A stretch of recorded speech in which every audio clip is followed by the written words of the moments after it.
Hello! How we doing, party gang?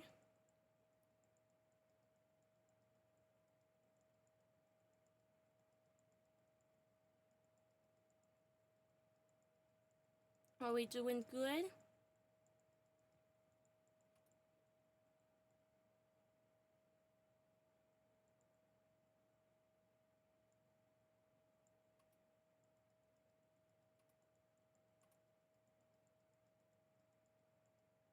I hope we're all doing good today. I've had an alright day myself.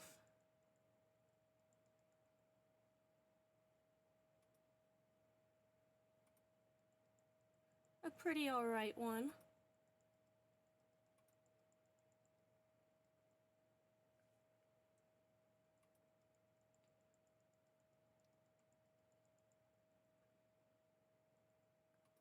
I had to go pick up my little brothers, and I didn't know that I had to go pick up my little brothers, though. That was fun. Just like, hey, did you go pick them up? I was supposed to? Like, hello?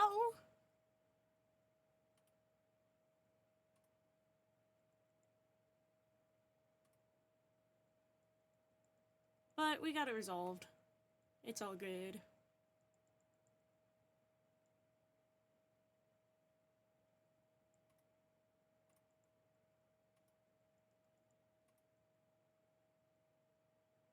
Oops, did not mean to switch to that scene. There we go.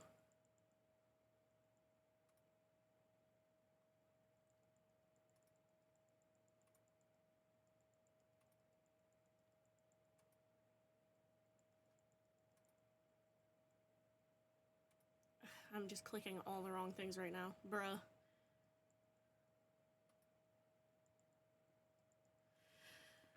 Ooh, who is ready for more Apollo justice? I'm ready for more Apollo justice. I kinda wanna switch the background music here, though.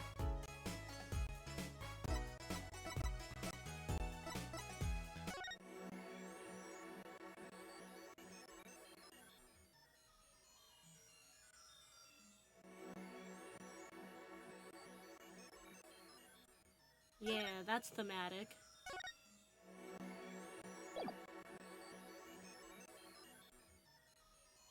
Look at all the data.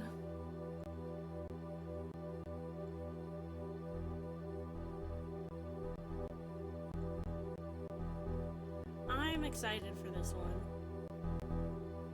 I really am.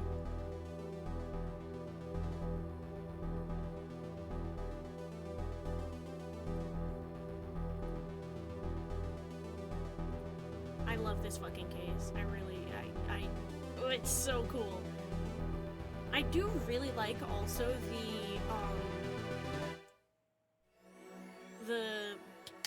what's it called? The minigame in this one, the forensics minigame with the layers, the X-ray machine thing. I think it's a really cool mechanic, and I think that they did a good job with it. And I'm sure that it would be even more fun with a stylus on a DS. So I just know that that fucking ate back in the day when this came out. God, I love the DS. What a cool little console.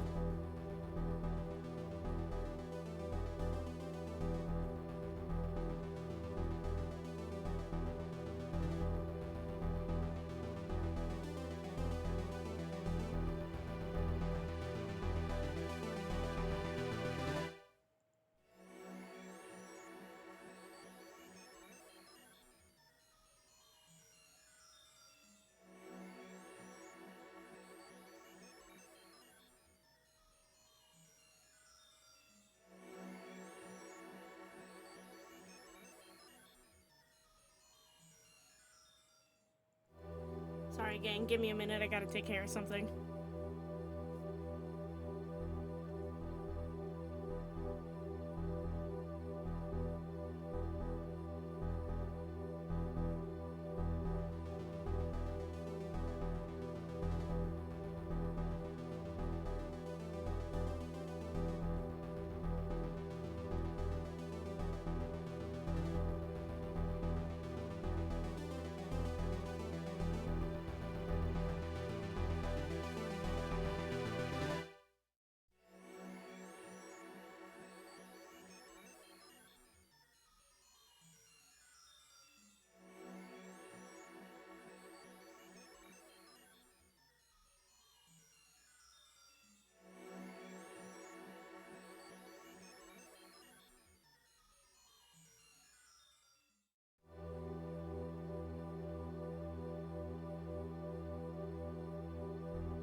Okay.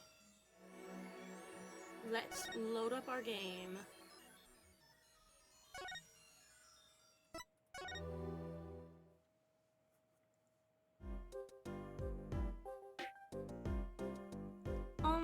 Did you come here to interview the guard? Oh, wait, what a pickle! Accused wouldn't talk, had to interview someone or go plumb crazy, end quote. Huh? I should have guessed. Where are my manners? Name's Brushel, Spark Brushel. I'm not picky. Journalist just closes eyes, writes, end quote.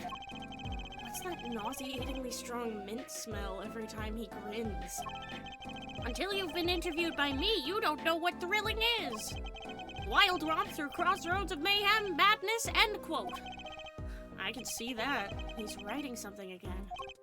Well, if he's a reporter, maybe he knows something. Hey, did you know that I'm an attorney?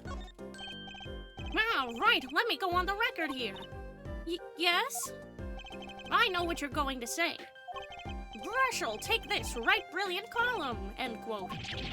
I don't think so. Look, buddy, I write brilliant columns about one thing, and that's food. Try to understand. What could he possibly be writing? He didn't listen to a word I said. Okay, so that's what we're gonna get every time that we show him something. Okay, let's just talk to him and get it out of the way. So, Mr. Brushel, you're a journalist? Ah, me? Look, let me state one thing for the record here. Yes? I'm the interviewer, you understand, yeah? I'm the one asking the questions here, end quote. Okay. For instance, you think a movie director watches movies? Well, I think he probably does. Exactly, I know you'd understand. Huh? So, the night of the murder, you were at Drew's studio? Who, me? Look, let me state one thing for the record. Yes? I may look calm and collected, but I'm busy, real busy, always on the road. Journalist always buys one-way tickets and never looks back.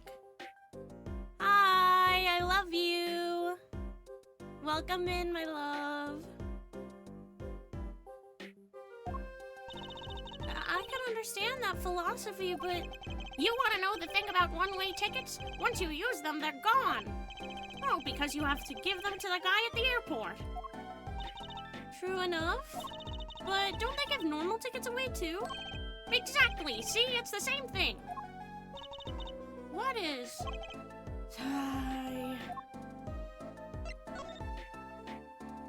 So, you went to do a story on Drew Misha? And he'd never had a story done about him before? That's right. Look, let me state one thing for the record here. Well, what? I'm sure you're going to want to know about my source. What tipped me off to Drew? Why did the interview in the first place? Well, yeah. Look, it's like... Oh, I've got it. Say there's this burger joint with fabulous ketchup. You think the burger guy's going to tell me where he got it? At the supermarket, maybe? Exactly, see? That's what I'm talking about. I think I may have actually understood that one. Kind of. Well, there's nothing I can talk about, really. Walls have ears, eyes, especially glass walls with speakers, end quote. Right, guess we'll leave then. Ah, but since you're here, might as well tell you a tidbit of news I saw, just for the heck of it. Sure, tell us, just for the heck of it. I remember it like it was yesterday. I'd seen a movie on a trip and wandered into this burger place with amazing ketchup, when an article in a tabloid caught my eye. Famous oil painting stolen from art dealer's gallery, end quote, I believe it was. An oil painting? Happens every day, right? But I thought I'd seen that painting somewhere before. A painting of a giant peach floating down a river. Romeo! Romeo! Oh, thank you for the follow! Oh, hi, Danny!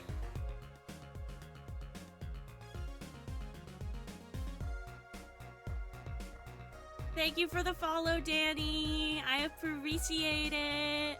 Hi. This is my Twitch stream.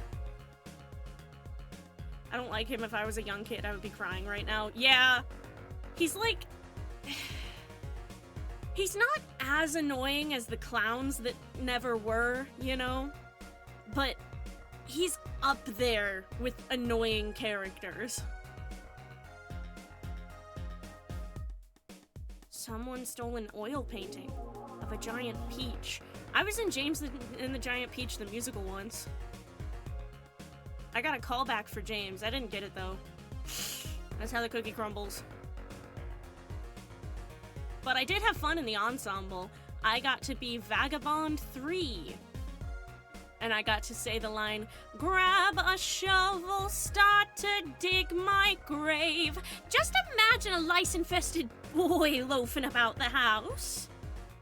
During the song Property of Spiker and Sponge, which is about James's aunts going, so we get to have a free boy, and we can treat him like a slave. This'll be fun. James and the Giant Peach is a wild musical. There's a whole music number where the worm does like a sexy dance to attract seagulls, and the song is called Plump and Juicy. I was one of the seagulls.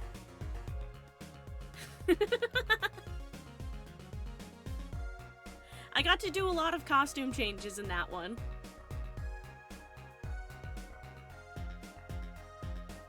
Least crazy musical bit. You know what's wild though? We were gonna do Sweeney Todd my junior year, and you know what was supposed to be Tech Week? It was April 2020. We were literally about to like put the musical on basically, and our director was like, yeah, we all have to quarantine for like 2 weeks just to flatten the curve. Oh, just 2 weeks to flatten the curve, they said. Yeah. I was kind of relieved, though, I'm not gonna lie. I did not memorize any of that music.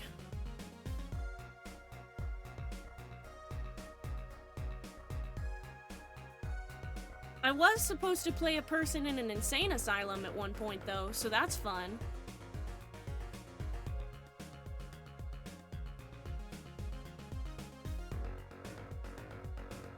Hi, Nova!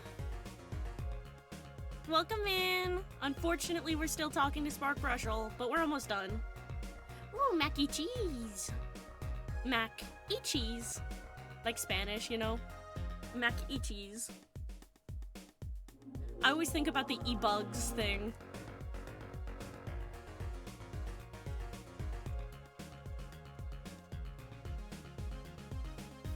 Lady Gaga e-bugs.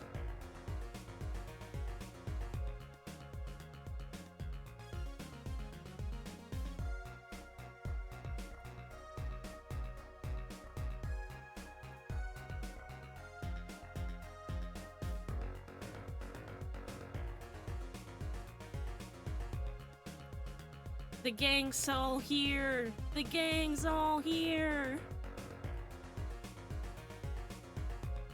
Wait, let me pop this out because I want to show this. Oh, we're throwing tomatoes! Oh yeah, Danny, we can throw tomatoes.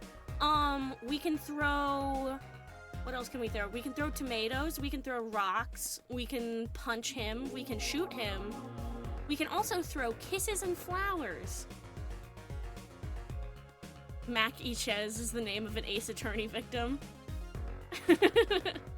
It fucking would be.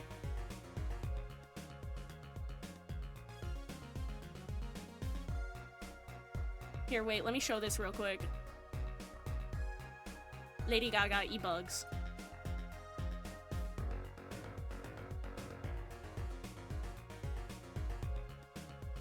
I fucking love this image. I think about it all the time.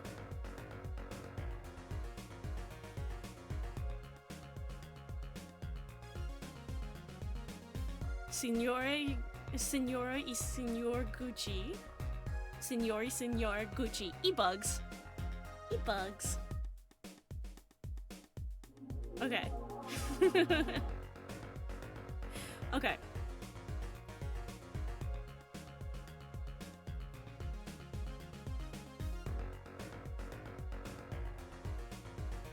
Nova, you're on a 3-stream watch streak. Yay! Okay. Someone stole an oil painting of a giant peach. Journalists can smell scoop better than burgers, end quote. Okay, well, what about this?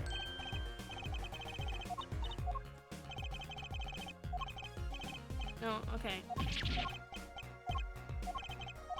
Whatever, shut up, I hate you. I don't think I can show him anything substantial, so I'm just gonna... Right, anything, agency?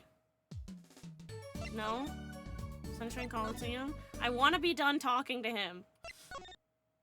True Studio? Yes! Oh my god.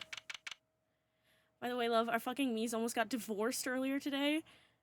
Our fucking Mii's almost got divorced? What do you mean? And now my Mii's asking if they should have a baby.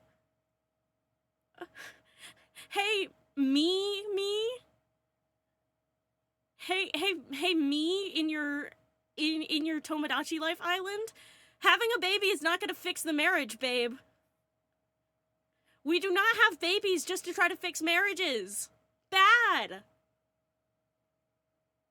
It's a bad idea.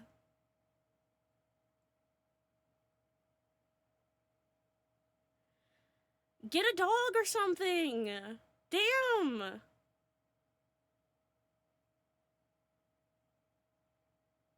They fixed their marriage and now they want a baby. You know what's so funny? I was literally thinking earlier about, like, I wonder if me and Beloved are ever gonna be in a place where we can, like, adopt or foster kids. So I feel like this is a sign.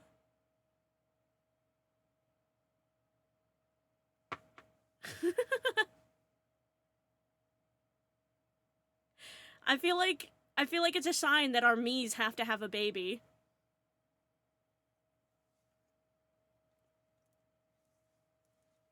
Yes, you should do it.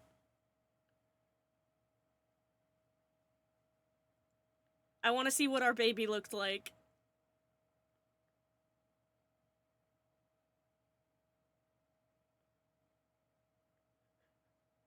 I want to see if you're gonna show them House of Leaves in the crib.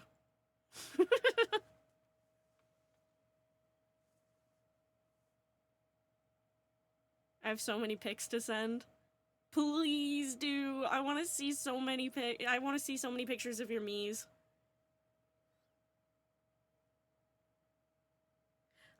I sent Romeo my Mii's.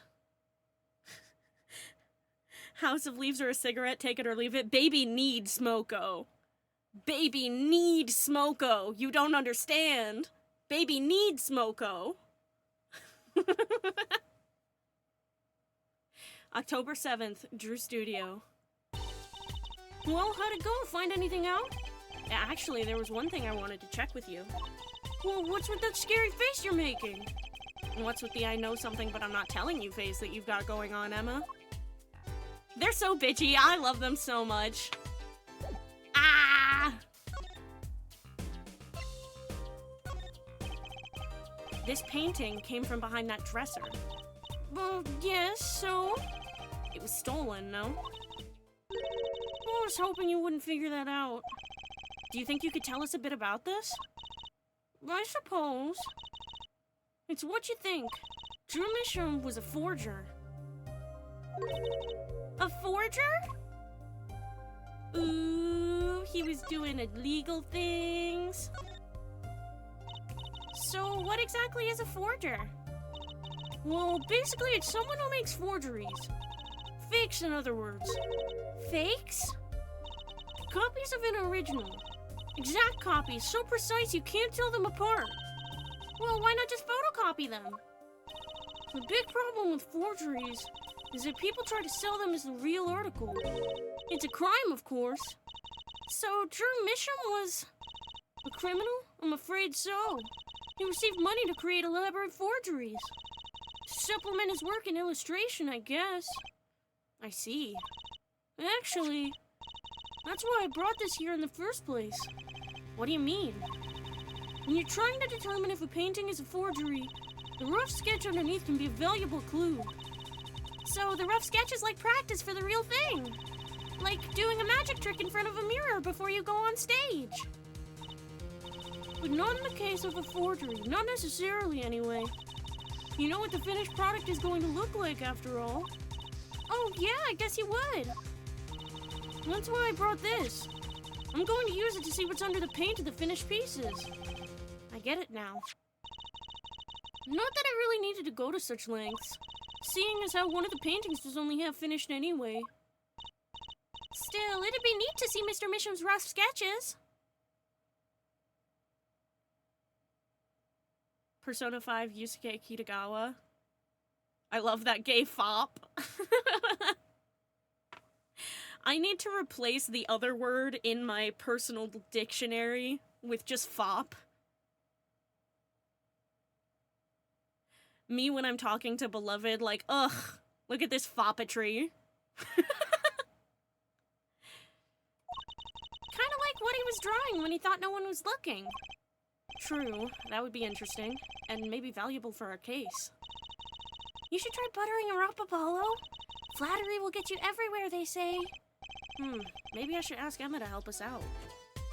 Emma on my island calls Clav Glimmer his fop. I love that. Okay, let's look underneath the paintings. I kind of wanted to see the rough sketch under this painting.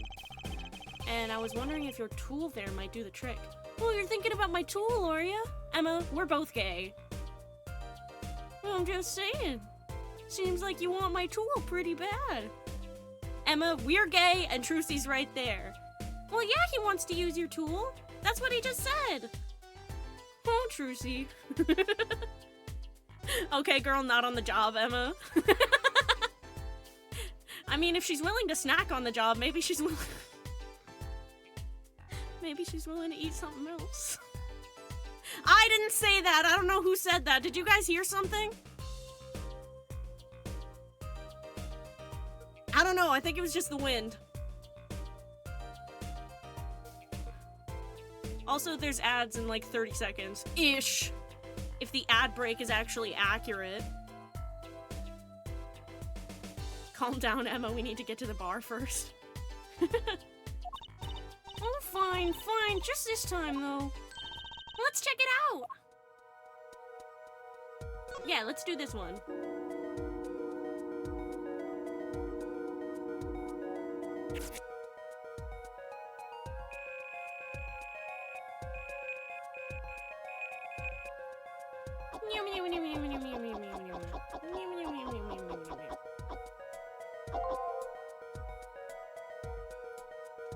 I'm gonna shift my keyboard over so that I have more space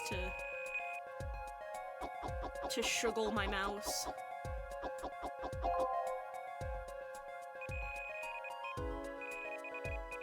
Gives you flowers for saying truth. What truth did I say? I don't remember. I love having memory issues. It makes me so funny.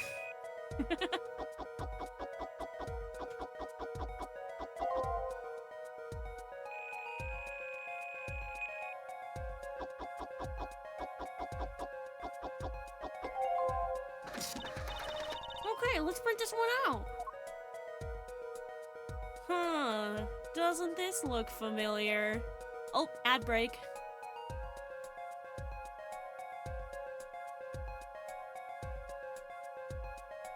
Low-key, I like all the minigames in AA4. They seem so fun, except for the one where you have to separate the music. I would have been shit at it.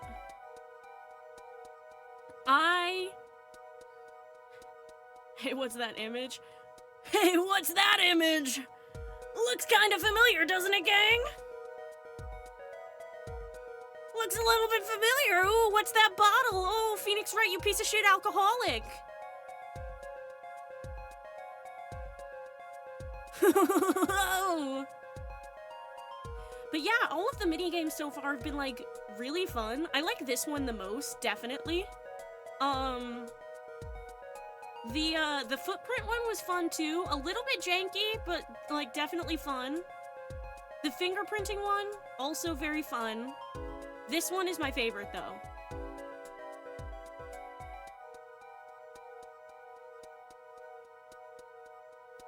The thing that's my saving grace with the mixing board is that I already knew the answers a little bit. I forgot what the Machi piano one was.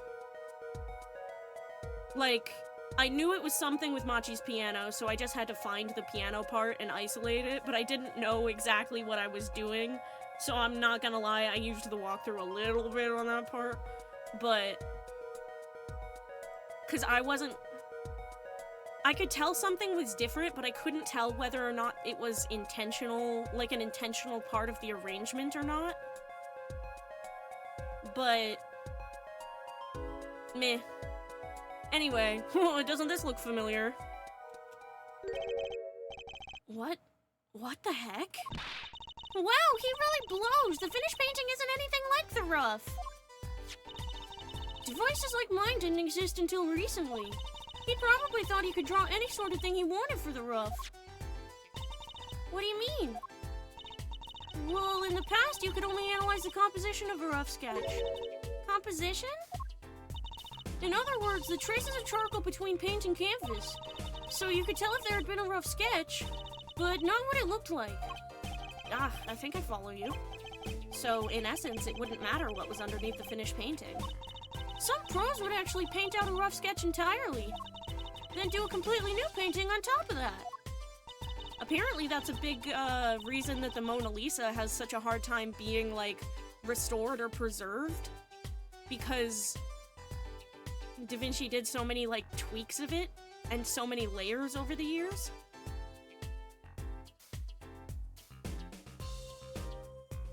So Mr. Mission was drawing whatever he wanted before painting over them? Possibly. Is there a problem with that? Not particularly, but something about the sketch itself is kind of odd. You're awfully silent all of a sudden, Apollo. You think we could check out one of the other paintings? Well, sure. You like this detection stuff, don't you? It's so funny, because initially Apollo was like, I'm a lawyer, not a detective. I read about it in a magazine they had at my elementary school library. I remember this. Yeah! Oh, man. Sorry. Okay, for those who don't know, me and Nova went to the same school. Like, we know each other IRL from high school. But I think you would have been too young to remember the old school before they rebuilt it. I mean, I was pretty young myself. I was maybe, like, 7 or 8 when they tore down the old school and rebuilt it, so you would not remember the old library, like, at all. Man, you're such a baby. You're literally an itty-bitty baby. Let's do this one.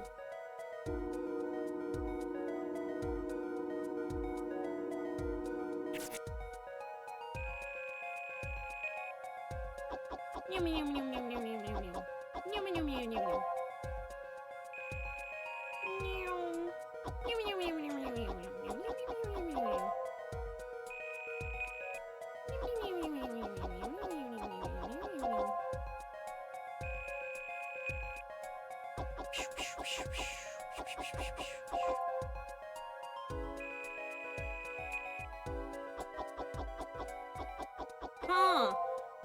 Well, doesn't this look familiar? Well, doesn't this look familiar? Context for Danny, this was the second case, and the other drawing was about the first case. Okay, let's print this one out. This one too! What's wrong, Apollo? You look so serious all of a sudden. You think I could just look at the last of these? Fine by me, knock yourself out. What's it gonna be? Ooh, I bet it's gonna be something to do with another case of ours. so cool to design and, like, draw the different layers.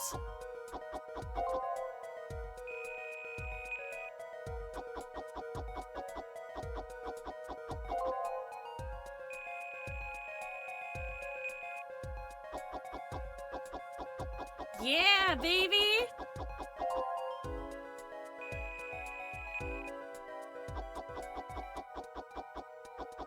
It's Clavier! With his guitar on fire. Okay, let's try this one out. But why?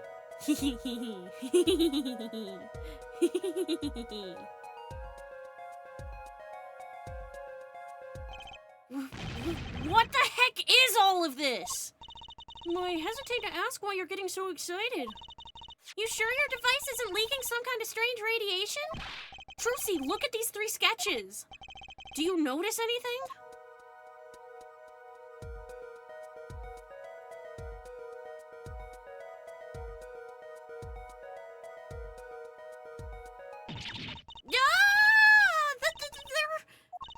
Now you're both white as sheets. What's going on?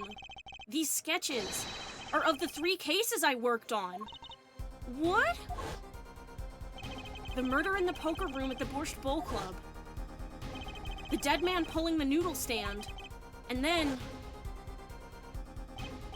the events that transpired during the Gaviners concert. What could it mean? How could I have drawn those things? And why? That's what I want to know. Wait, is Drew Misham your father? Give me a break. Does that seem even remotely possible to you? That's a really scary looking depiction of the noodle stand one. What the freak? Yeah. And I mean, he drew Clavier completely on fire.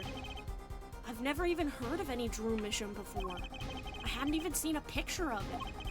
But there were my cases drawn on his canvas. Every single one of them. It couldn't have been a coincidence. Just who was this Drew Misham? And what did he have to do with me? To be continued. We're obviously not stopping here. I would love to save my current progress.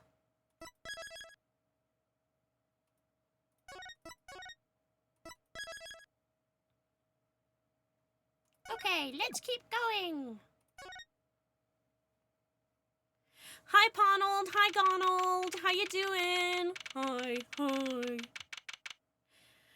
Oh, we're gonna have a doozy today. Oh, it's the test thing of the juris system, right? Yeah, it is. Guess who wasn't told about it until yesterday? Oh, that's pretty shitty. Yeah, that's pretty shitty. Yeah, it is. I would not be surprised anymore if that guy was randomly his father. These guys will be the bailiffs until the end of time. Ponold and Gonald are time travelers.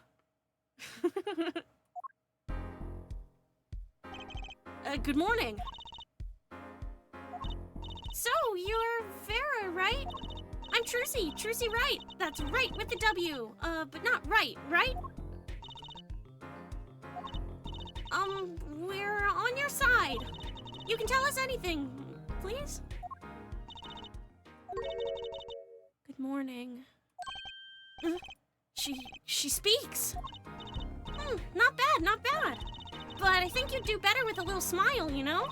You're so pretty. You need to sell yourself, you know? Trucy, let's take it easy for starters.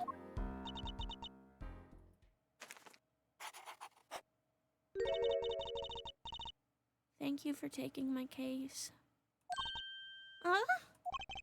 Okay. Well, that's a start, I guess. Yo, what if in the Great Ace Attorney we get to see the bailiffs and those are the Arnold's ancestors? That's what I'm thinking! You and me are on the same wavelength, Romeo.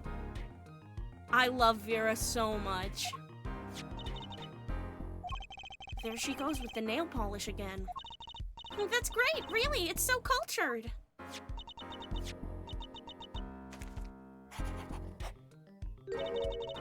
Want to try? Ooh, really? Girls. Apollo, you funny little transgender man, you. The victim, Drew Misham, was a forger, and a stolen painting was found in his studio. A life of crime, really, and maybe one that led to his death. October 8th, 10 a.m., District Court, Courtroom number 3. Clavier! Ah!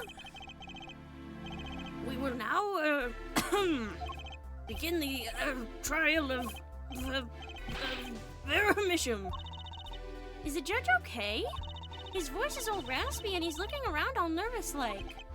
The repercussions of today's trial will most likely be felt for a long time, and may indeed alter our legal system forever. Today is a test of the juris system, and the first step toward a new order in our courts. Daddy's secret mission! Is this the new judge clone? Yeah, he just stepped out of the sludge. We gotta give him a second. The jurist will function like a jury. It is hoped their inclusion will help the courts to better reflect the people's will. Why aren't there any jurists in the courtroom? 3 closed-circuit cameras watch this courtroom at all times. The jurists have access to everything that transpires. Jurists! Judge Val and Judge Cool! Now see here, Prosecutor Gavin. I was going to say that. Ah, my apologies, Judge. Jurists, today, judge today's trial coolly, if you would be so kind. Jurists are unbound by the letter of the law. They don't affect the trial with evidence, but by their feelings. And we're about to find out just what effect they're going to have. Very well, Prosecutor Gavin. The details of the case, if you would. The victim is the painter Drew Misham. He was killed in his own studio. His coffee was poisoned. By whom, you ask? By none other than the defendant, Vera Misham. Objection! There wasn't any poison in the coffee. Someone has been doing their homework. Indeed, poison was not present in the coffee, but on the mug itself. The mug? Ah, residue was found on the rim, I see. The autopsy report describes the manner of our victim's death. The court accepts this as evidence. Death by atroquinine poisoning. Estimated time of death between 9 and 9:30 p.m. According to this report, the victim's death was caused by atroquinine poisoning, a chemical compound that does not occur naturally. Lethal dosage is a mere 0.002 milligrams. A touch of atroquinine in the body is the touch of the Reaper's scythe. Very well, Prosecutor Gavin, you may present your witness. I have for you today a simple man for a simple case. Oh, did Nova send kisses? I didn't see. Nova, if you want to send kisses, I'll leave it on Clavier for a second.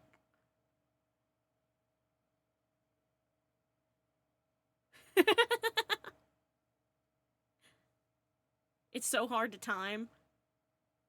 Don't worry, if you guys want to throw something or give kisses or whatever, you can just let me know. You can just ask me to pause on somebody, and I will accommodate.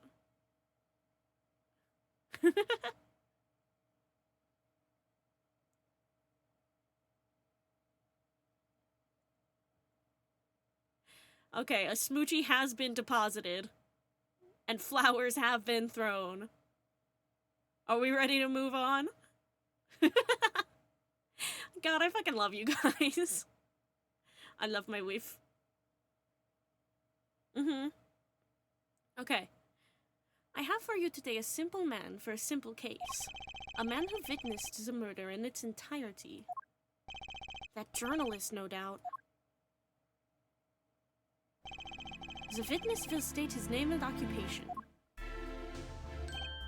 Ah, right. Well, for starters, my name's Spark Brushel. My job is a lone observer of the world.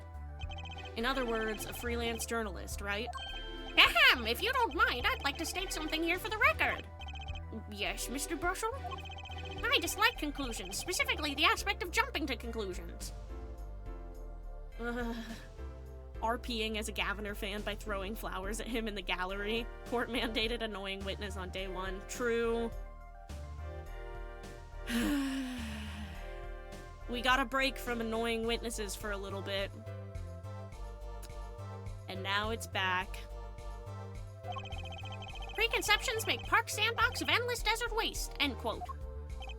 But you are a journalist. You said so yourself yesterday. Well, that's true, yes.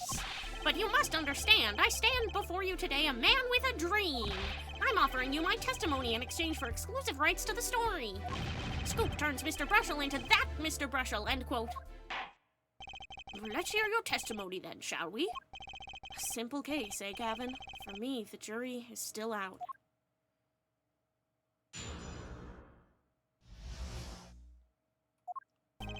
I visited the studio around 9 o'clock that night to do the interview. The first outsider to enter the atelier. Journalistic mind and journalistic history made, end quote. His daughter brought us coffee right after we started. And you know what happened next? Star falls, end quote. No one else entered the room besides her the whole time. That does sound like a simple case. Unless you were the one who poisoned him. Whoa, what are you saying, Judge? Ahem. Need I remind you, the cameras are rolling today. I felt the need to be a bit dramatic. You didn't do it, did you? Me do a thing like that? Come on, that's like a newsmaker making the news, end quote. Or even contemporary witch hunt, end quote. I know, wild accusations rock courtroom, end quote. I don't think an Ace Attorney character should have a smile that big and wide. I agree. I think that we should shoot him in the head. His teeth remind me of those gallery games where you have to throw the baseball at, like, cardboard or, like, wooden, things of, like, clowns or whatever, and you, like, knock them down.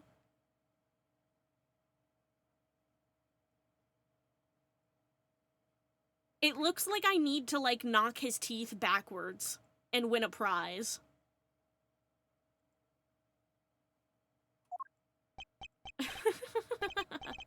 Rock indeed. Prosecutor Gavin sure looks like he's having fun. I'm so happy for him.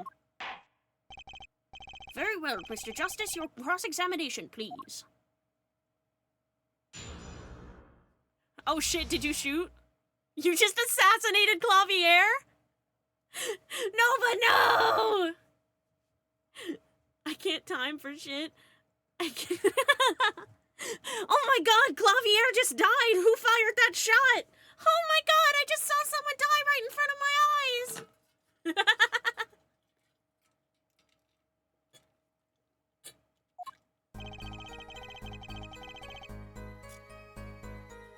Okay, I was taking a drink.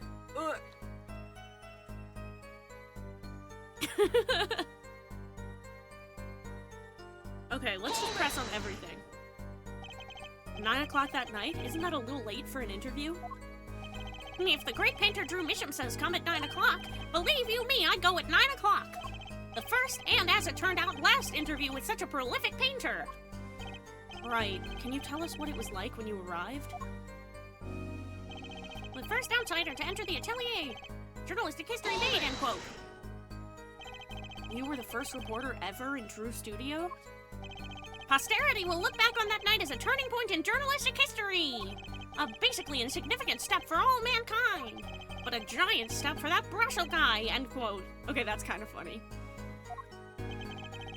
If no one on the outside ever had access to the studio, then it would serve to reason that the deed was done by an insider. By which he means Vera did it. So, how did this epoch-making interview go? His daughter brought us coffee right after we started. Good voice for him, I will say. Thank you. Would you mind being a little more specific? Oh wait, let me tell you, I enjoy a cuppa. In fact, it all began when I was in the 3rd grade. No, wait, 4th grade. That's not what I meant. I believe I know what Air Forehead is driving at. This coffee's a victim was served. Did anyone other than the defendant touch it? Right, that. That's what I was going to say, really. Well now, if you've got a question to ask, you'd best straight up ask it. That's what I tell all the new recruits several times if necessary. Write for a grade schooler. That's my motto. Which isn't to say I can only write grade school level stuff, mind you. Who touched the coffee? Dunno. I was in the back looking at the studio's equipment when she served it. She served? It's Sayori DDLC's birthday in my time zone. Oh yay! Happy birthday, Sayori! Happy birthday, Sayori! And what happened next? And you know what happened next? Star falls, end quote. What's this about a star falling? Star falls, huh? It's like an old telegram. Send money over. Zowie, you don't know? That's like a journalism code word. Code word, an important personage passes away, a star falls. Get it? But there's no gravity in space, is there? I wouldn't think stars could fall, really. Does this matter? Oh boy, this is good stuff, good stuff. How about star breaks? Nah, lacks punch. I know, star dies. Nah, lacks imagination. Of course, you could go with Drew dies, straight to the point. I like it. I think we need to hear about something a little more substantial. About when Mr. Mission passed away. Oh boy, what a scene that was! He put his coffee mug down with a crash, right? Yes, and then? Then the cold finger of death touches his spine. Life's flame sputters and fails. So cold was that touch he could do naught but tremble uncontrollably. Actually, life's flame is a little tired. Life's river froze over. Yes, that's a go. I think he's starting his article already. Could you describe that a little more simply? Well, as you can imagine, I was pretty surprised. He hit the floor, as they say. Artist seizure his final performance, end quote. Trochvenine paralyzes the central nervous system. The body arches back like a bow, the limbs trembles, the throat burns. That's quite enough of that. Some of us want to be able to sleep tonight. Oh yeah? Well, I want details. Lots of juicy details. For that, you can listen to our last year's hit Signal, A Trochvenine My Love by The Gatherers, available at all major music outlets. On Spotify, Apple Music. We put it on Bandcamp. The point here is that the victim died of a trochvenine poisoning. Well, Mr. Justice, how did you find that testimony? Well, as an account of the moment of the victim's death, I'd say it's very important. Please add it to the testimony. Very well. The court requests the witness add this account to his testimony. Oh, spasms. That was definitely death by poison. Death by glamour?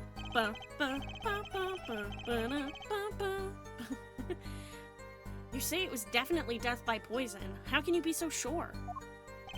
Hey, look, I'm a journalist. I've seen a lot of things. And I've had more than my share of experiences with so-called poisonings. Man eats fishy fish and goes bye-bye. End quote. Food poisoning doesn't count. Should I get him to talk about something else? So you drank the coffee that Vera served you too? Of course. When someone serves you coffee, you drink it. That's what my old boss always used to say. Never did get what he meant by it, though. But you're still alive, which is to say you didn't die. No, of course not. No point falling before you're a star, end quote. He looks like he poisoned someone before. Yeah. That's not exactly what I was getting at. What were you getting at, then? You know the poison was on the rim, not in the coffee. Oh, yes. There were 2 cups on the tray she brought, and one of the cups had Drew's signature painted on the side. No chance the guest would take that one by mistake, I guess. Well, Mr. Justice, was that testimony important? We're talking about the coffee the witness drank. I'd say that is important. Very well. Please add that to your testimony, Mr. Brushel. I drank the coffee too, but I'm not dead yet.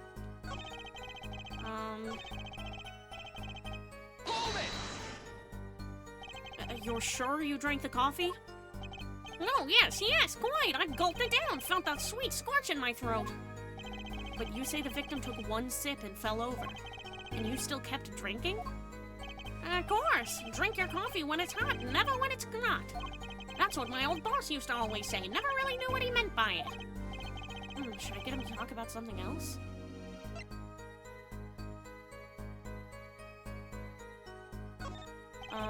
Say Mr. Misham had the coffee too, but did you actually see him drink the coffee? Of course. He who sees it wins, but he who says it wins bigger. End quote. I live in a man sees dog, eat a dog, and writes about it world. Yet. Now, I guess I can't say I saw him drink it, really. He had one so-called sip, if that. Man puts lips to mud, drinks, end quote. That poison is quite virulent, I hear. My stomach did a so-called somersault, since I'd gulped down that coffee without so much as a second glance at it. Wait, maybe something's there, some kind of so-called trick. Anyone want to venture a guess for the record? Does this guy have a pause button? Well, Mr. Justice, did you find that testimony valuable? Yes. The victim drank his coffee, then immediately fell over? Oh, yes, you can go to press with that one. Your Honor, this is a vital piece of information. Please add it to the testimony. Very well, the witness will add this to his testimony. He looks like a human chinchilla. Chinchillas are so much cuter than him.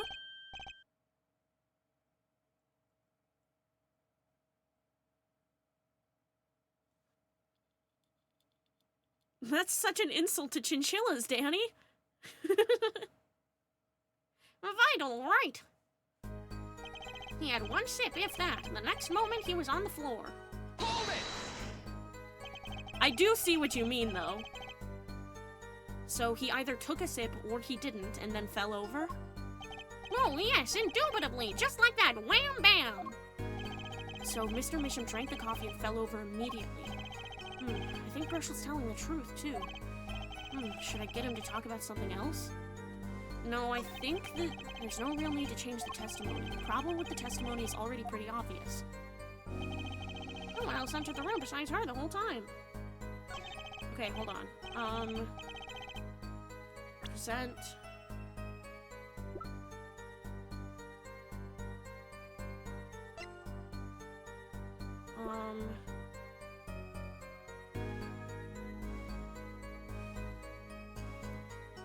Okay, but she said that atroquidine can take like 15 minutes to set in, but I don't think I have any information that, like... I don't think I have any evidence that says that information.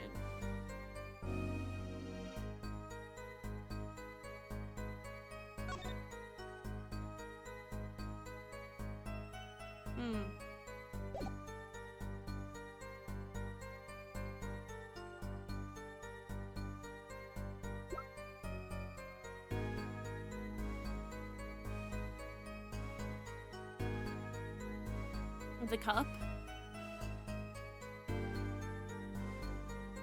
Oh, yeah, it does say the slow-acting deadly poison. Okay. Objection!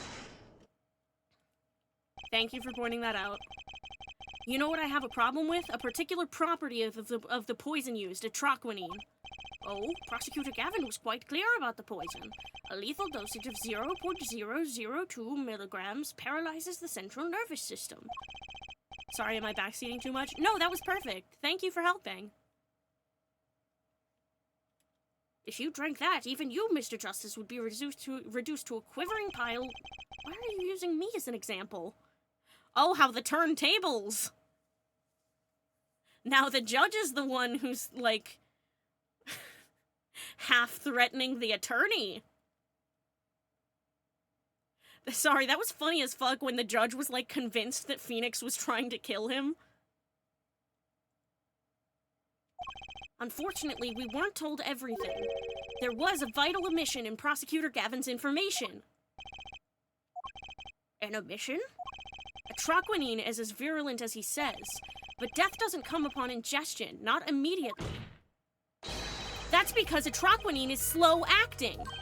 Slow-acting? What? According to one forensic scientist, it's one of the most virulent poisons, but is absorbed into the body astonishingly slowly.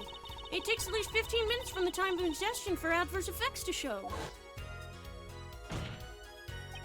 If we suppose that the moment Mr. Misham sipped the coffee was when he sealed his fate, then he would still have had time left to enjoy his last cup of joe. Ugh. Did you see his fucking... Brushel Sprites are also giving... romance visual novel about dating Kajinka SpongeBob? Bro, kill me! Ah! Oh my god, you're fucking right. Girly Pop, that's so fucking funny. Why does he look like that in the overview? Yeah, that's what I'm fucking asking! What the hell? Also, I didn't realize there was an ad break going on. Oops.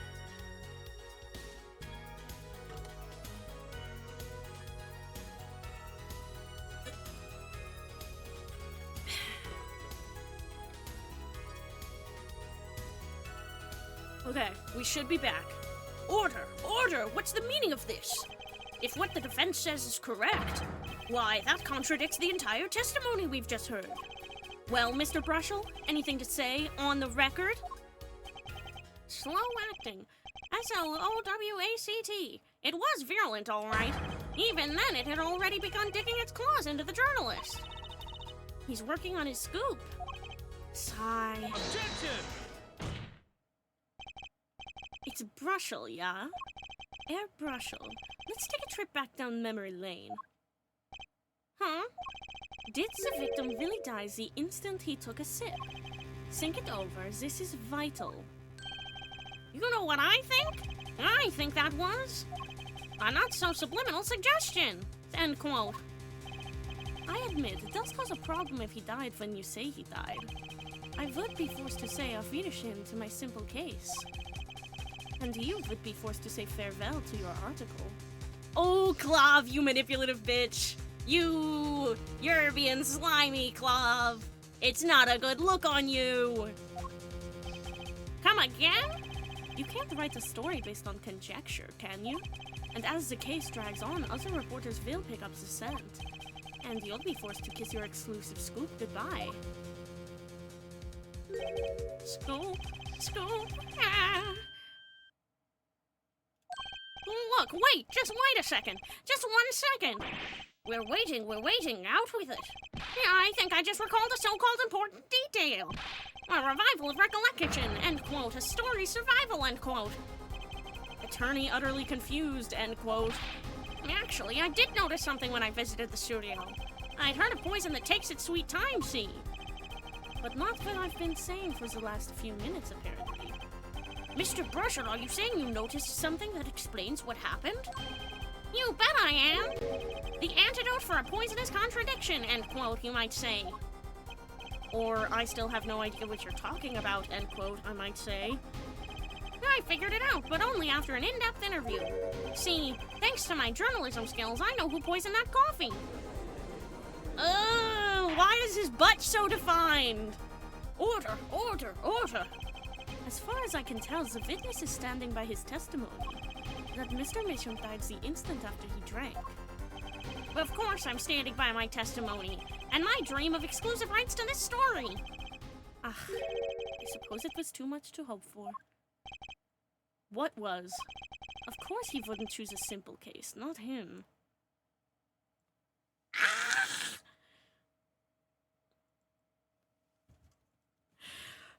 Oh, we're getting more hints. They killed Lotta for this guy.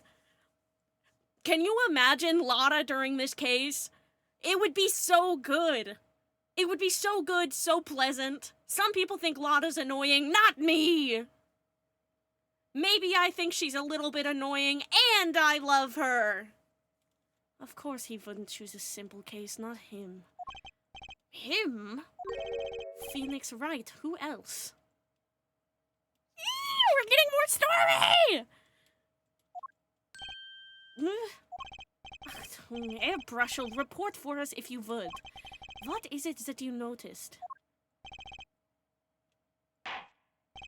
This court is a critical trial of the jurist system. I'm afraid no room for doubt is permissible. You will testify to the court about what you noticed. Lotta's annoying in a lovable way, Brushel's just annoying in an unnerving way. Exactly. When I arrived at the studio, Mr. Mission was at his desk. He seemed to be writing a letter, but he quickly sealed the envelope. I thought nothing of it at the time, of course. Now that I think about it, what if he was writing a suicide note? Ah, bot! Get him!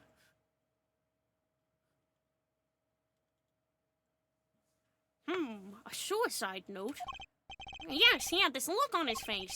Man's face inscrutable as a quadratic equation, end quote. Suicide? Poor Mr. Mission. But that means Vera's innocent. Would someone commit suicide in the middle of an interview? Oh, very well. You may begin your cross-examination. Let me just get this bot real quick. And bye-bye. What Brushel noticed. When I arrived at the studio, Mr. Mission was at his desk. Hold it! Was there anyone at the studio other than Mr. Mission? Well, his daughter Vera, of course. Was anyone besides Mr. Mission and Vera present? Not a single one. Not a cat, not a rat, not even a mouse. The only person who didn't belong to that studio there was you, wasn't it, Mr. Brushel? I know what you're doing. I know your game. Attorney uses classic Ramsden phenomenon ploy, end quote. If you intend to suggest that this reporter is a suspect, I'm sure you also intend to present evidence supporting that assertion, correct?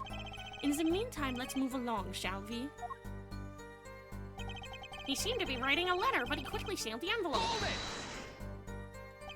So he put the letter away when he saw you? Early reporter gets worm, end quote. That's my secret. I'm not sure I follow.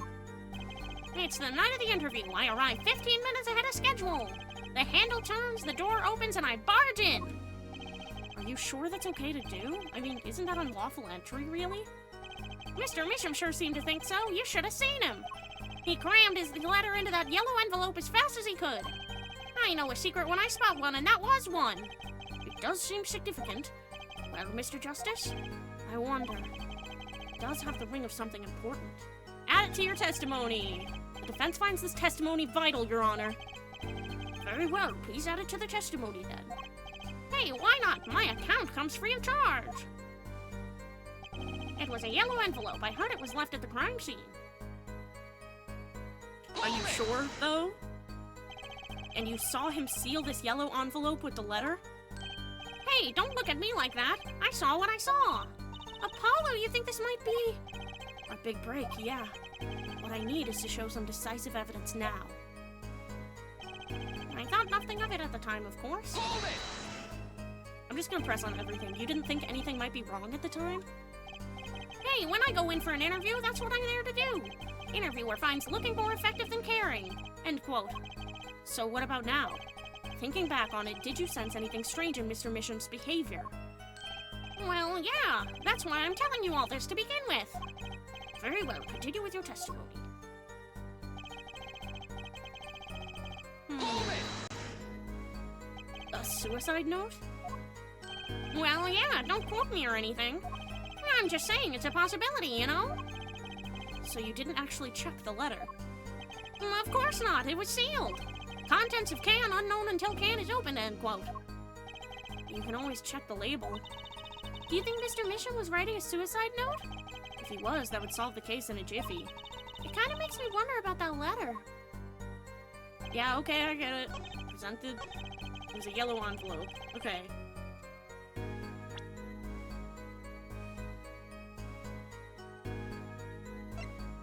Objection! As it just so happens, there was a single letter in a desk drawer at the scene. In a red envelope. What? I hate that fucking sprite. Prosecutor Gavin. Yes? Was a yellow envelope found at the scene of the crime? Unfortunately, no. But a forehead. It's easy to mistake the color of an envelope. I guess. But not this envelope. You see, it was postmarked already, 7 years ago. Well, Mr. Brushel, I can explain that. Drew, right? He wanted to get that letter in an envelope pronto. Get it out of sight of my beady eyes, right? So he grabbed the nearest envelope and crammed away. And what about the whole red and yellow envelope contradiction, chump? Chump. I don't think the man has bones. I don't think so either. I think he's probably like a really disgusting sort of squishy texture. Like the texture of those fidget toys that always like end up attracting lint and hair. Ugh. Well, Mr. Justice, have you anything to say to the witness's claim? That night, the victim put a letter he had been writing in a red envelope. It's impossible. That's impossible. Ah, I like your expression, so full of confidence. He's so hitting on him! It's simple, really. As it just so happens, the defense team investigated the contents of this envelope. With, the assistance of a forensic scientist. What? Note that this letter is addressed to Drew Misham. Oh? Why would he address a letter to himself? Let alone send a suicide note to himself. I've been scooped! They kiss after this, trust. Yeah, true. Order, order, order! Mr. Brushel, can you explain this to the court? Oh, my, how could I have forgotten? I suppose this happens to the best of us. Reporter gets old, forgets lots. End quote. I'm still waiting for an explanation, Mr. Brushel. Well, that's the thing, see, after he put his letter in that envelope, Mr. Misham sat there searching his desk drawer for something. His desk drawer? Yes, a stamp, a so-called postage stamp, end quote. A stamp? Whatever for? Well, to mail his letter, what else? And then, why, yes, I think I saw him put it in his letterbox. Yes, it was a yellow envelope, and he put it in that box. Well, apparently this yellow letter has nothing to do with this case. Oh, how I wish it did! Just think if that were a suicide note, what a story! Star writes suicide note in front of reporter falls, end quote. Ahem, as I was saying, that has nothing to do with this case. That said, yes, Your Honor? It makes me wonder about the contents of that red envelope. Mr. Drew Misham, I've deposited $100,000 in the designated account. Please send a receipt once you've completed the transfer. Sign the papers and send in the enclosed envelope with the enclosed... Yeah. $100,000 is quite a good deal of money. So, this was from 7 years ago, yeah? So, am I finished? Here, I mean, am I finished here? I was thinking of, going home to start writing.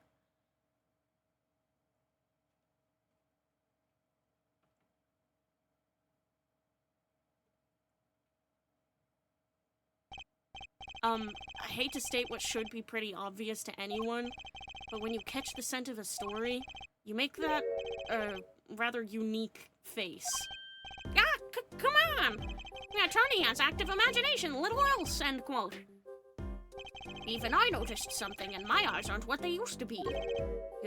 I'm starting to understand what all this perceiving stuff is about. Well, what perceiving stuff, Your Honor? I don't know what you're talking about. Judge has active imagination, end quote. Please, continue with your testimony. Tell us about the scent of a story. Hey, I'm the one asking the questions here, usually.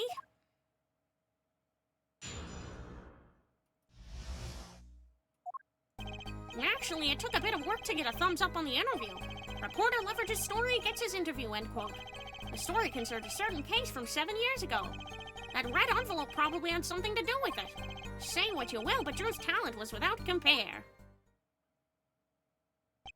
So you threatened to go to press with this story? That's how you got your interview? Blackmail? Well, yes. Yeah, I mean, no. It wasn't exactly black. I mean, I'm not... Something wrong, Mr. Brushel? Look! Yeah, this is my story, my tidbit. Journalist info is livelihood, end quote. I see. Well, you have me chatting away in here. What's going on out there? What if some Wally Wordsworth or Sally Scooper gets wind of my story? Or Lotta Hart. I'm sorry for ragging so much, but it's crazy how every pose of him looks unnerving. I can't focus on what he says. No, literally! He's the worst! Like, he is one of my least favorite characters in the entire franchise, just because he's so, like... there are much more hateable characters when it comes to, like, their personal actions, but the thing about him is that he's annoying and unsettling, and his design sucks. I mean, I think he's supposed to unsettle you, so maybe his design is good in that regard, but, like, I just don't like looking at him. Like, I just dislike him being on my screen. I dislike Manfred von Karma for being, like, an abusive asshole and a murderer, but at least he's interesting and, like, he doesn't suck to look at. Like, he's intimidating, not discomforting. It's good character design for what it tries to do, but it fucking scares me. Yeah, he looks like Plastic Man. They could be going to press while I'm still going to waste. The court feels you're paid, Mr. Brushel. Mr. Justice, let's pick up the pace. A certain case 7 years ago. Wait, 7 years ago? Hmm?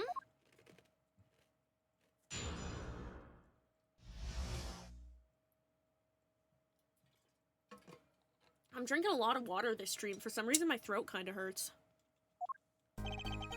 Actually, it took a bit of work to get a thumbs up on the interview. Ooh, our bracelet. We can use our bracelet. Hold it!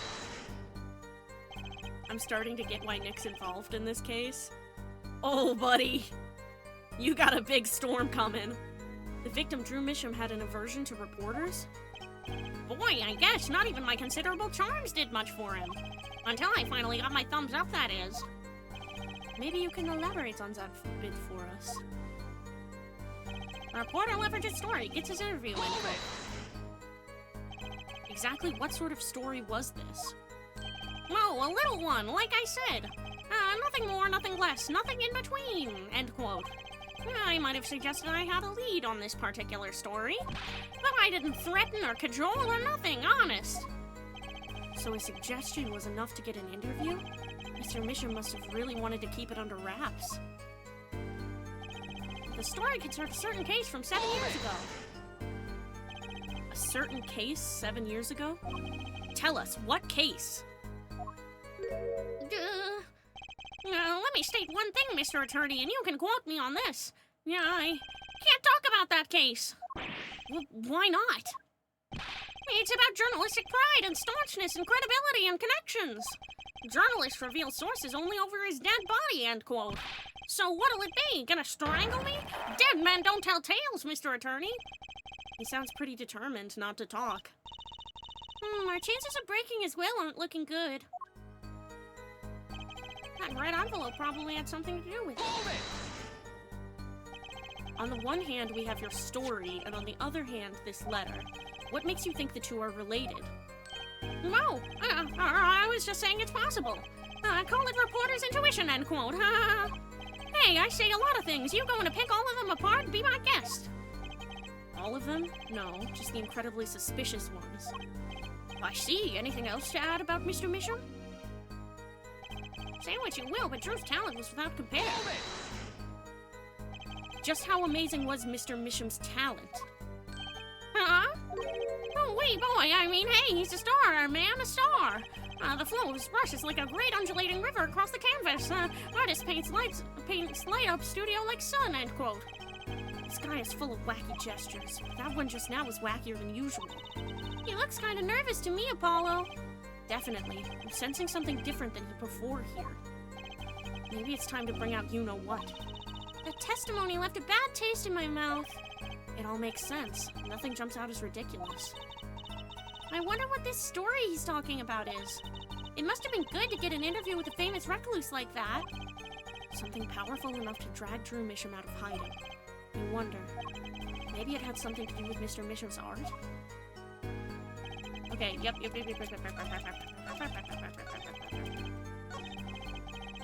Okay, let's try it here.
Okay, I don't know what I'm supposed to be perceiving. Where leverages story gets his interview, end quote. Actually, it took a bit of work to get a thumbs up on the interview. The story concerns a certain case from 7 years ago. That envelope probably had something to do with it. Should we try this one?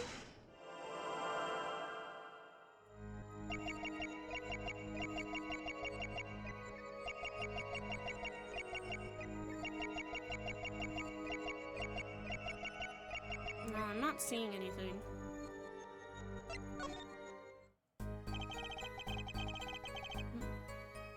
I think he gulps, if that helps. Oh, it's a throat thing?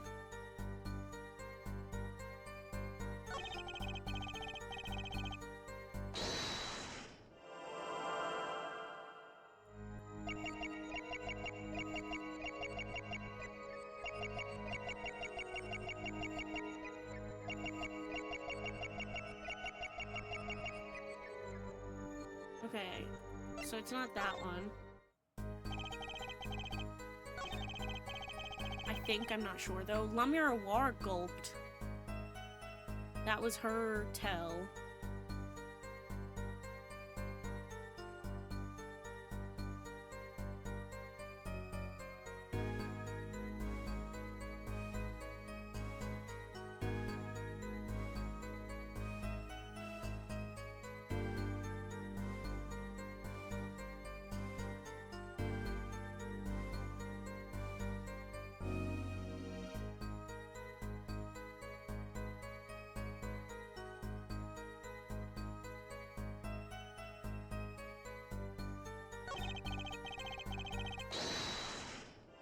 Yeah, I think it's not that.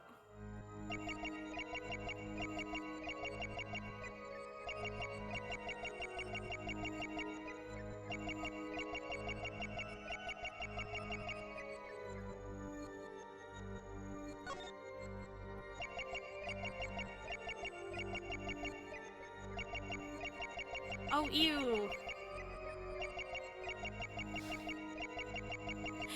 Ew. Why is it so gross? He sweats. His armpit, like... sweat. Ugh. Ew. Ew.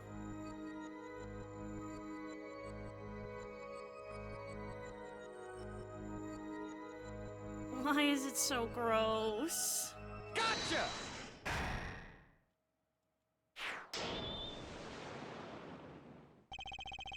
Sweat much, Mr. Brussel?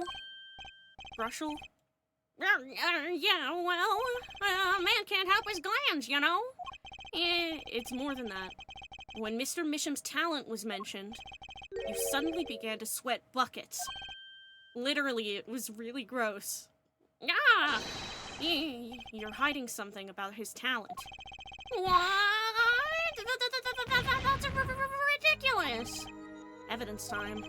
Let's show where Mr. Misham's true talent lay. It just so happens I have evidence showing the talent mentioned in that letter. Take that!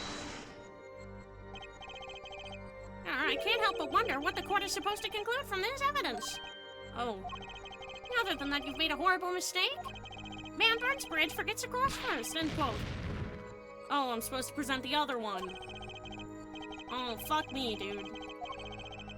Shouldn't be so hard, right? Okay, I'm supposed to present the real one. This painting was found in Mr. Misham's studio. There are two problems with this painting. The first is, it wasn't painted by Mr. Misham. The second is that there was another painting in the studio, which looked exactly like this one, except it was only half done. Then we have a letter discussing a payment of $100,000, which suggests a certain business operation. The business of making forgeries.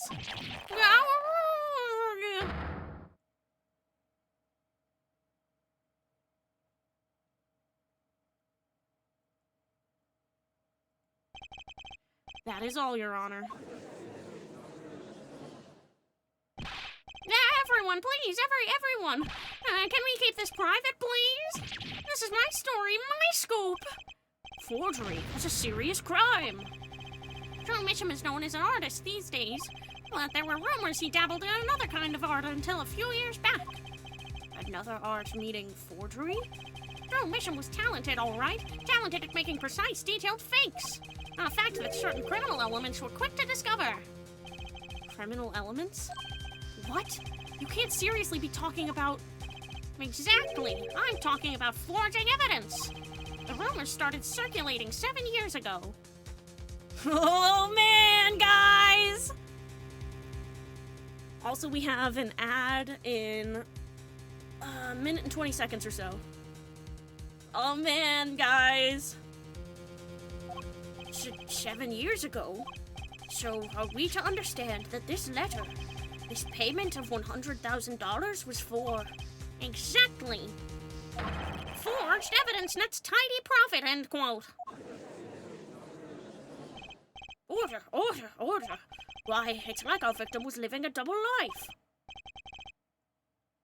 You get the best of both worlds. Chill it out, take it slow. Then you rock out the show. What did he say? I fucking missed it.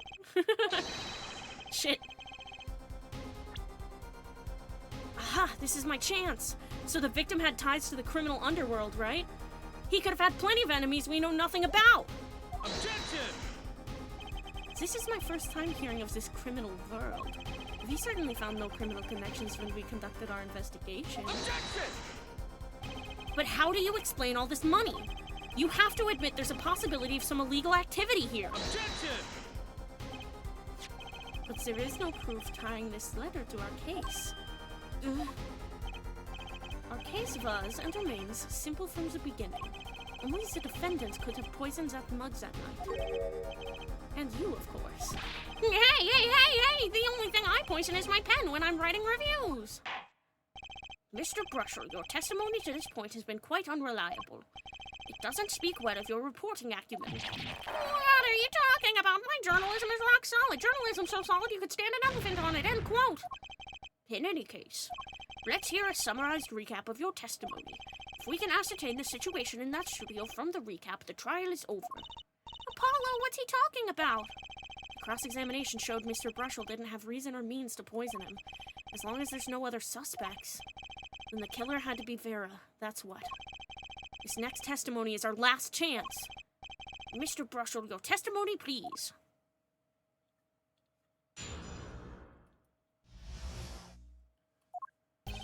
The only other person in that studio that night was the defendant. It was Vera who poured the coffee. She's admitted as much herself. The only thing that touched her lips during the interview was that mug. And nothing left that studio after he died. Nothing. Clearly, the only one who could have poisoned him was his daughter. A nice testimony, clear, succinct, and without room for doubt. Apple peanut butter sandwich for breakfast. Apple peanut butter sandwich.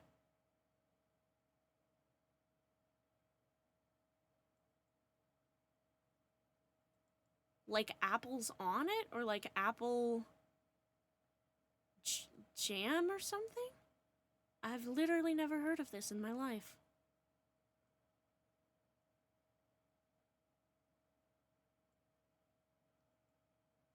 A nice testimony, clear, succinct, and without room for doubt. Aw, shucks, you really think so? Apple slices on it. Sounds like an interesting texture. I believe this clarifies the situation that night. Very well, Mr. Justice, you may begin your final cross-examination.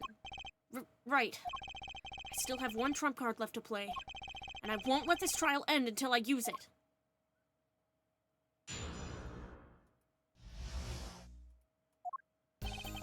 The only other person in the studio that night was the defendant. It was Vera who poured the coffee. She's admitted as much herself. Hold it! Let me just... And you witnessed her pouring the coffee? Of course I didn't witness it. When she came in with that tray, the coffee was already poured and a steaming. Let us Let's not forget the defendant has admitted to pouring the coffee herself. I heard her statement. I poured, I served, and I killed. What? That last part was just a little joke. Clavier! I don't think I'm going to get anywhere with this coffee mug. I need to find another weak spot in this case. The only thing that touched Joe's lips during the interview was that mug. And nothing left that studio after he died. Nothing. Not one thing? You're sure? Yep, sure can be. Well, with one exception. What exception? What? Journalist Spark Brushel does interview. Leave studio. End quote. Yeah. Come on. It's a joke. Get it? Not funny, I know, but still. Did something leave the studio that night? Why does that sound familiar? Where have I heard something like that before? Now that we've proven our witness is a comedian of sorts, I'd like to turn to our defense attorney before returning to the testimony. Do you have any idea what, if anything, might have left the studio that night? There's one thing. I think one thing might very well have left the studio that night, actually. A certain something that has vanished from the crime scene. By which you mean something other than our witness? Of course. Don't tell me. Vera Misham? Believe me, any comic relief I may provide is entirely unintentional. Good news, everyone. Edgeworth and Phoenix finally have a mutual crush in Tomodachi life. Let's fucking go! Let's fucking go, dude! Oh my god. Hell yeah, brother. Narumitsu will be real in 5, 4, 3, 2. I know, you see, somehow the world will change for me and be so wonderful. This is the Nickelodeon episode. Oh wait, no, Hannah Montana wasn't Nickelodeon. Hannah Montana was Disney Channel. This is the nostalgia episode.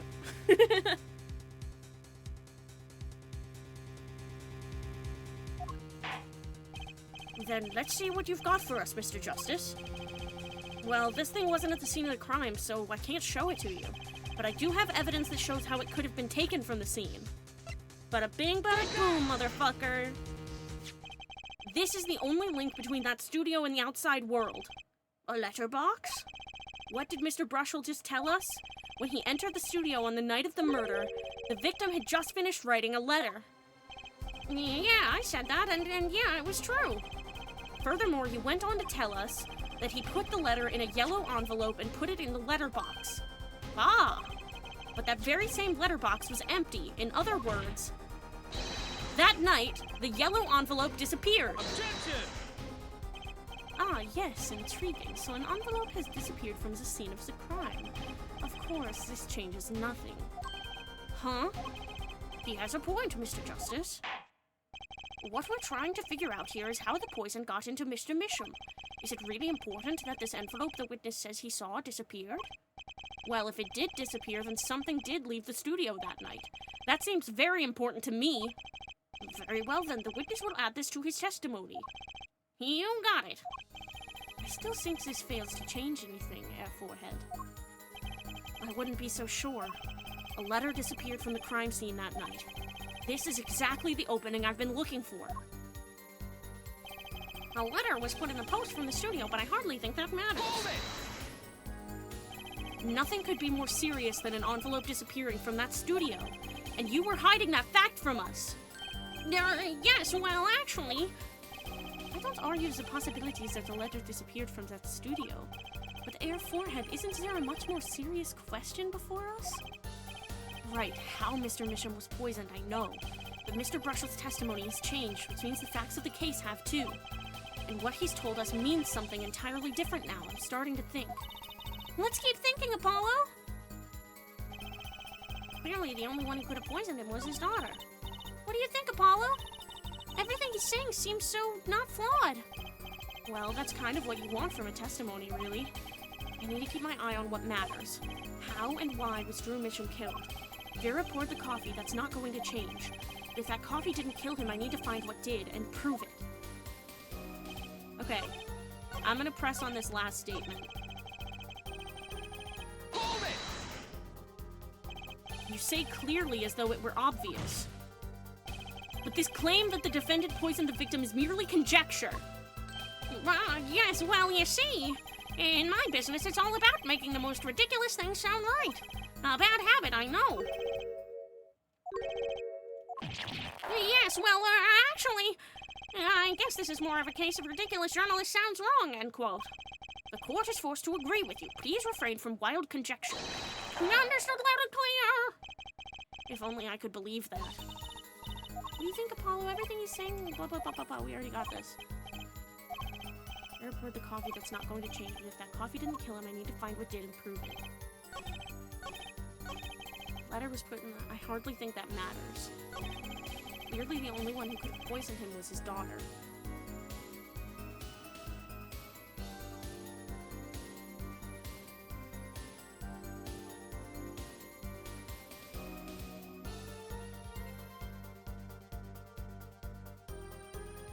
Okay, hold on.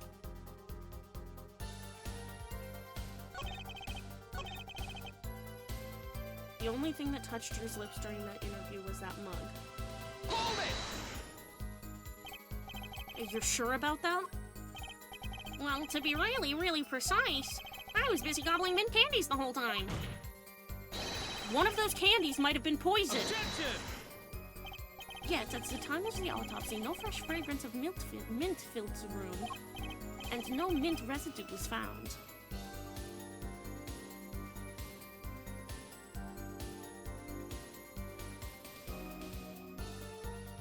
The feelings have become necessary. Oh, about the Tomodachi life thing? The feelings have indeed become necessary. And no mint residue was found. It was a long shot anyway. Don't tell me you're still trying to prove this. You think the victim ate, drank, or otherwise ingested something other than coffee? Well, Mr. Justice, if you have some proof, the possibility is there. I can feel it, just maybe not prove it, not yet. The possibility isn't going to cut it, not now. Mr. Misham ingested that poison via a route other than that coffee, and I can prove it. Proof is possible. Here goes nothing.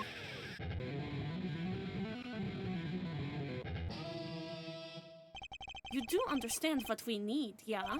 Proof, Air Forehead, not possibilities. Of course.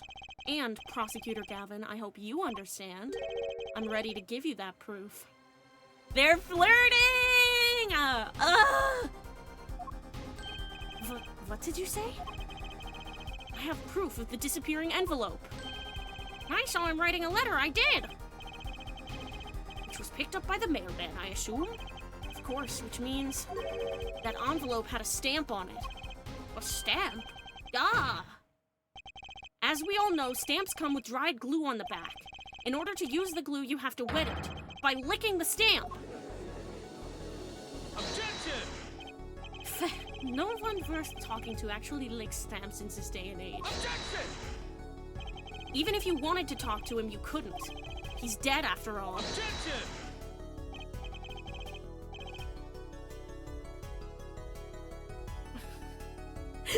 Every time you say gay ass or anything like that, my auto mod picks it up. And I have to allow you to call me a gay ass.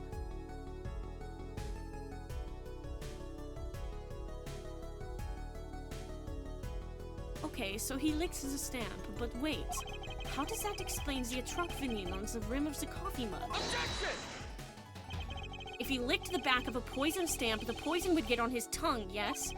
What would then happen if he put the coffee mug to his mouth, Those traces on the mug weren't the killer's doing. It was the other way around. What? The coffee mug didn't poison Mr. Misham. Mr. Misham poisoned the coffee mug himself. Order, order, order. But that doesn't... does it? Recall, if you would. Atroquinine is a slow-acting poison, yes? The poison entered his body when he put the stamp on that envelope, but his time wasn't up until the very moment he touched his lips to that cup of joe.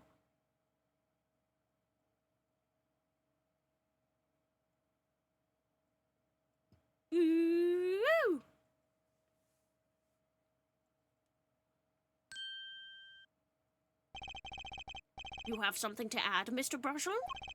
Uh-oh, his nose is picking up another scent. Yes, I believe I mentioned earlier.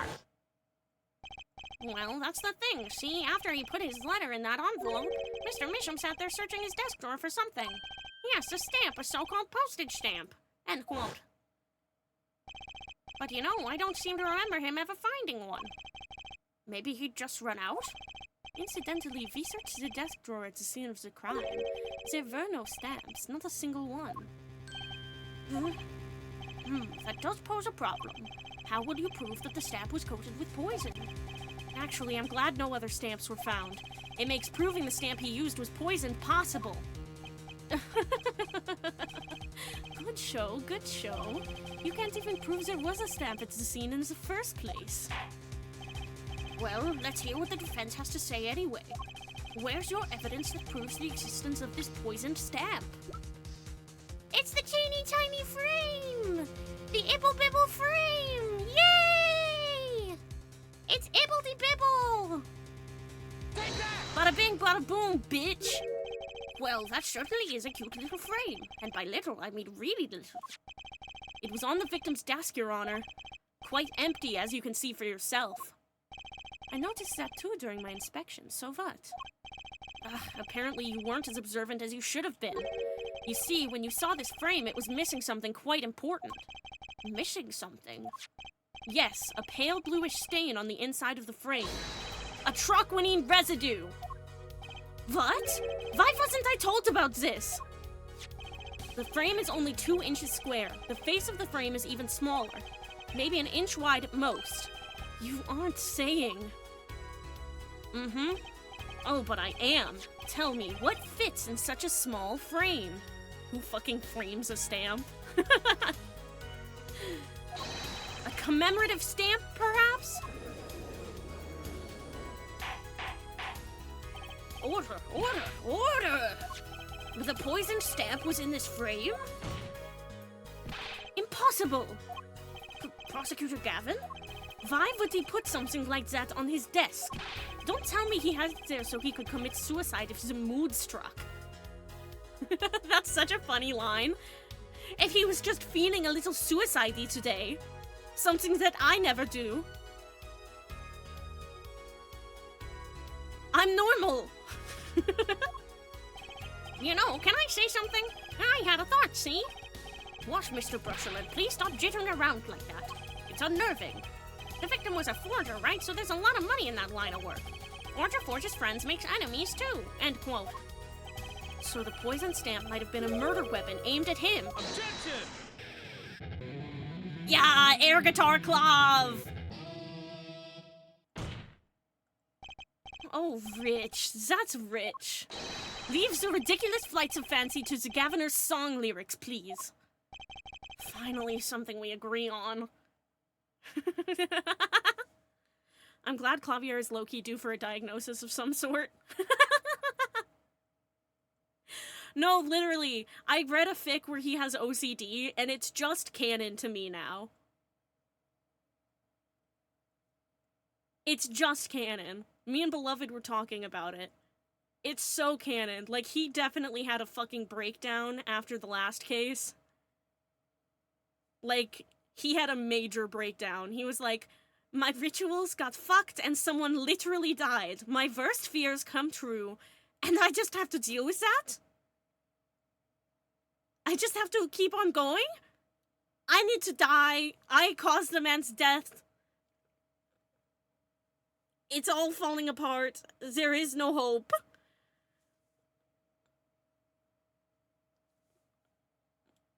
Bro had the worst obsessive compulsions for real.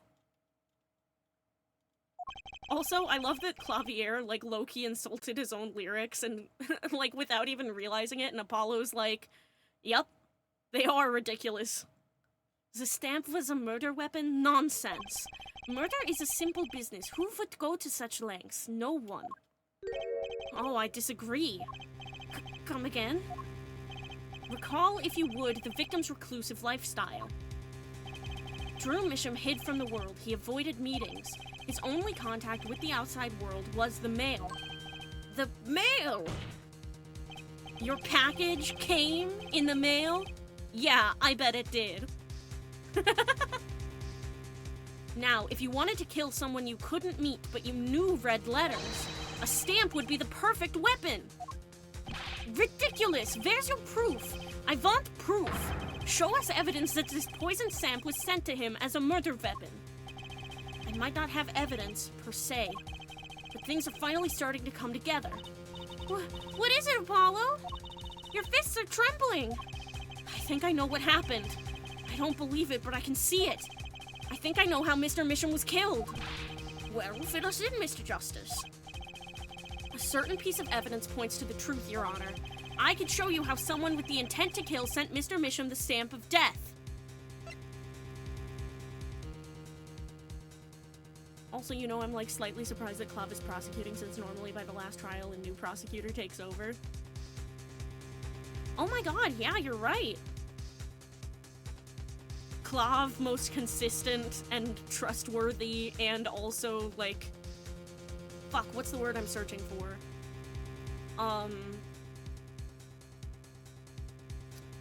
Well, I don't think he's stable on an interpersonal level, but I think that he's got the most stability when it comes to prosecutors. Because, like... Edgeworth? Unstable as fuck. Got replaced by Von Karma. And then Franziska gets replaced by Edgeworth. And then... I mean, Godot and Franziska got switched out a little bit. Clavier isn't normal, it's just compared to the rest of the prosecutors, he's not as visibly unstable. Exactly. And that's where the interesting stuff comes in, because you get to imagine how he is unstable, because there's no way he's just normal. I think, personally, he probably puts a lot of effort into appearing stable. But also, on some level, I think that this is his element, and so he's a lot more stable when he's in the courtroom. Because, like, this is his job, and he's good at it. Same as when he's, like, performing on stage. Like, he's a perfectionist, but also, like... Is that why his hair is the same as Kristoff? Because he's unstable? Or because the courtroom is, like, his element?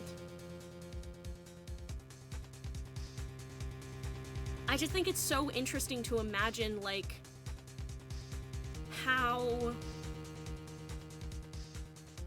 Like, in what way Clavier is fucked up. Because he has to be. You don't go through the shit that Clavier is going through and not get fucked up by it. But he appears so stable. So it's like... It's a fun little exercise and shaking a little doll around.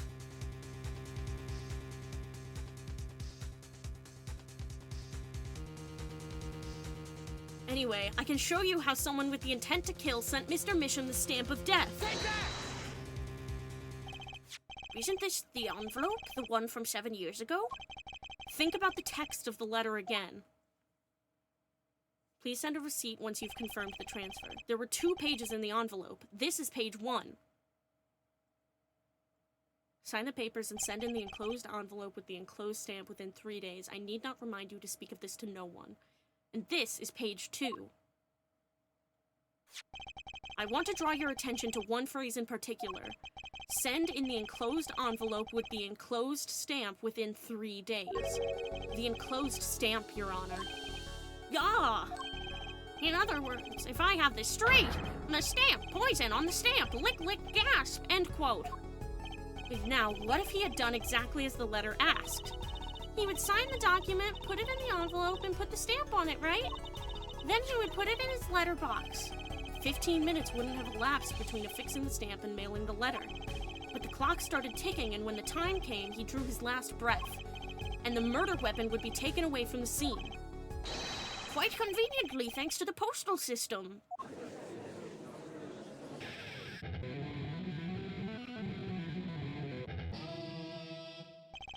Such a splendid imagination you have, Air Forehead.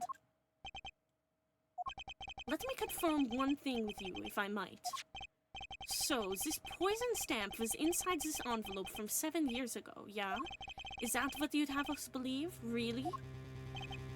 Well... It is a little bit of a stretch, but there's a possibility. Yes, a very small possibility. How small, I wonder? A poison stamp in this envelope, a stamp that then became a murder weapon.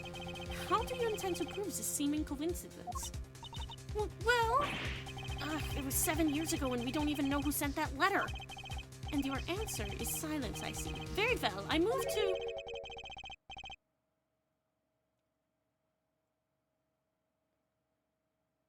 Who's saying this? It's not nice to pick on the Fräulein, Clavier. Hmm? Ah! Ah!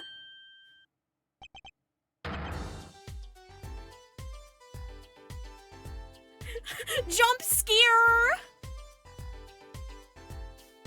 It's not nice to pick on the Fräulein, Clavier. Hmm? Emma!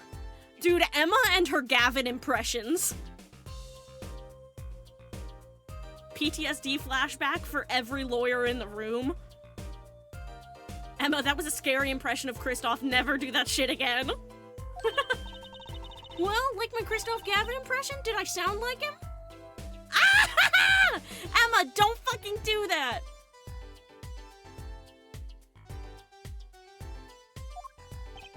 Don't quit your day job. She actually does it? Her Emma Cannon impressions, girl. She gave everyone PTSD. Don't you have a crime scene to be looking after, Fräulein Detective? It's honestly fair for Clavier to be a little bit hostile here.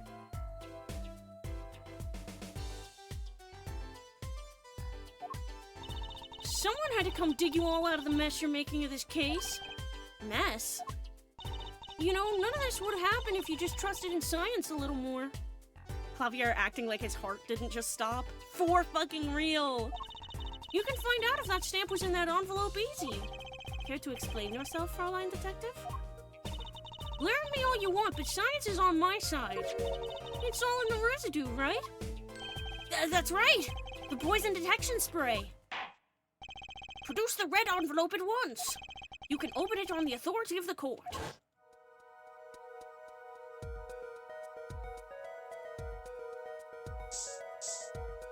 Ah!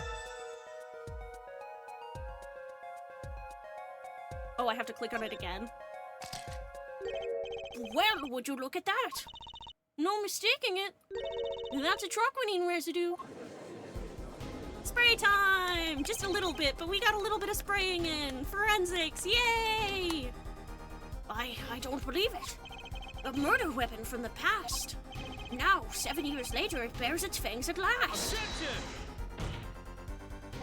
Absolutely outrageous. Tell me why. Why didn't this murder take place 7 years ago? Well, there's one possibility. Maybe Mr. Mission figured it out. Figured what out? He realized that the person who sent that letter wanted him dead. So he sent his reply with a different stamp. And put his decisive evidence in a frame. Hold it! Oh, you're still here? Can I make a statement here on the record? I, Spark Razortooth Brussel, claim this scoop is mine. Drew Misham killed in cold blood. By sender of 7-year-old letter, end quote. No, maybe something more succinct. Star falls after 7-year delay, end quote. I can't stand him. Order, order, order. I see no room for further argument here. Though I admit this is all coming as quite a shock. To think that the murder weapon reached his mouth after 7 years. Stamp his ticket straight to afterlife, end quote. Uh-oh, I think the witness is a bad influence on our judge. I see no need for further debate on this matter. The sender of that letter 7 years ago could hardly have been our defendant. Apollo! I think we just won. Very well. This court finds the defendant... Objection! I didn't know poison can last that long. Yeah, apparently. Is this the bright future of our legal system? Prosecutor Gavin? A ticket to the afterlife from 7 years ago. Tickets for Gaviner's shows are invalid after 2 weeks. But it doesn't make sense any other way. It boggles my mind that so many people haven't noticed this. There's a fatal contradiction in Air Forehead's claim. Contradiction? A poison stamp was placed in this envelope 7 years ago. Thereupon it was framed until now. If that's the case, then why would Drew Misham have done what he did? Emma explained that. He must have realized it was poison. Therein lies the rub. 7 years ago, the forger Drew Misham sensed the trap and puts the stamp in a frame. I do not debate this, but this begs the question. Why 7 years later did he use that stamp on the night of the murder? Surely you don't mean to suggest that Mr. Misham simply forgot? He put some murder weapon in a frame on his desk for 7 years and forgot? You expect us to believe he sprang the trap on himself?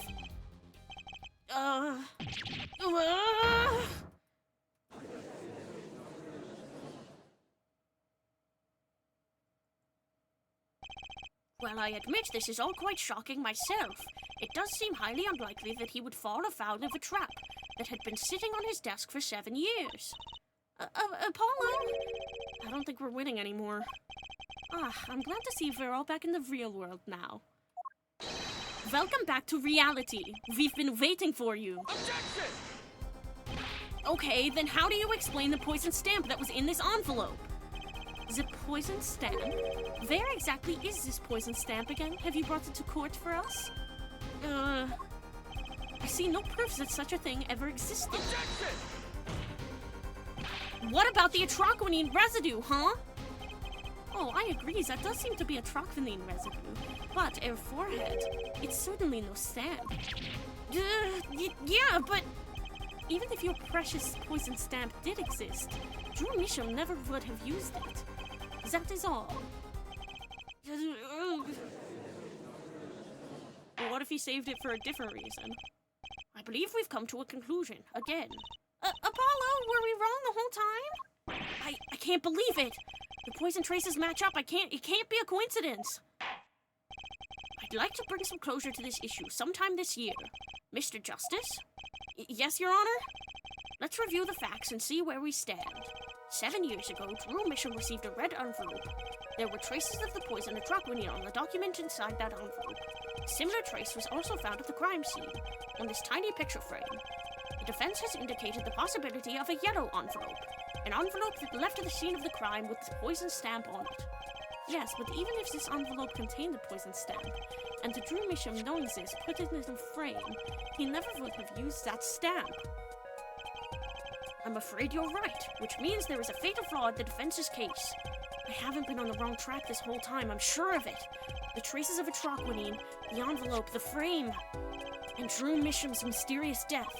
They're all connected somehow. Well, Mr. Justice, do you have a conclusion for us? The defense stands by its case, Your Honor. We've seen that the logical outcome of the evidence makes no sense, which means that one of our clues must be a fake. A fake clue. Fascinating. And if we find this fake, your wild fantasies will prove quite reasonable, yeah? The fake clue that's thrown us off the poison's trail is none other than...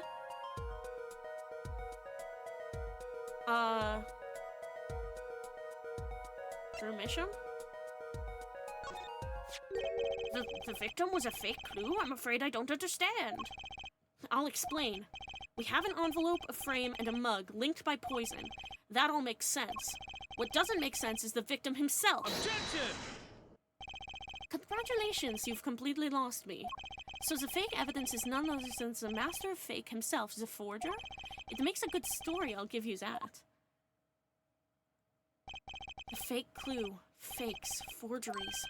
I know that face! That's the I just had an idea face! I don't know if I'm right, but I'm going with it anyway. What if our forger is the fake? Come again? 7 years ago, our forger sniffed a trap and stepped aside. 7 years passed. Now the forger stumbles into that very same trap and dies. Why? That's what I want to know. Because the forger who was killed was a fake. Here we are again. The victim was a fake? One forger smelled the trap. One forger fell into the trap. That's 2 forgers, and one of them was a fake. Order, order, order! So you're telling us that Drew Misham is a victim was a fake? Well, if he was the fake, who was the real forger? You'd better not be claiming there was some kind of switcheroo. I'm afraid you're going to have to back up your story. Mr. Justice, show us just who the real Drew Misham was. Do you have any ideas, Chad? Who the real forger could be? If Drew Misham wasn't the real forger, there's only one other person it could have been. Understood, Your Honor. Forger Drew Misham was himself a forgery. The real forger was... Javier Gavin! It was Valon Grammary. I'm just kidding. It was Vera Misham. There can be only one explanation, really. The real identity of the forger known as Drew Misham is none other than his only daughter, Vera Misham. Order, order, order! Mr. Justice, this is going out on a limb even for you. I kinda agree. I mean, Vera, a forger? Let's consider it before you write it off entirely. If you look at the paintings in the studio, one fact becomes quite clear. Forgery had been taking place in that studio for quite some time. The forger wasn't caught in that trap 7 years ago. This can only mean that the one who was caught in the trap wasn't the forger. Well, actually, that does make a certain kind of sense. One more thing. Only 2 sets of fingerprints were found in the forger's studio. Drew Misham's and Vera Misham's. If we know that Drew Misham wasn't the forger, that leaves only one possibility by process of elimination. The forger was Vera Misham. Well... air guitar! Fuck it up, Clove! Fascinating.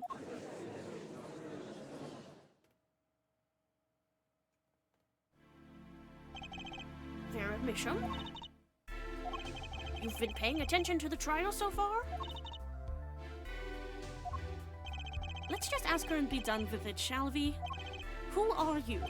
Who is the forger Drew Misham?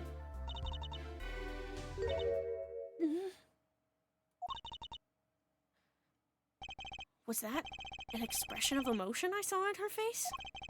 She's staring holes into Prosecutor Gavin's face. I'm used to being stared at by Frauleins, believe me, so they usually talk to me too. Tell us, were you the one who forged those works of art?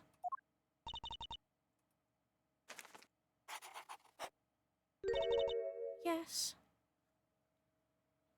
Ah! So the forger Drew Misham was you? Yes, it was me. What?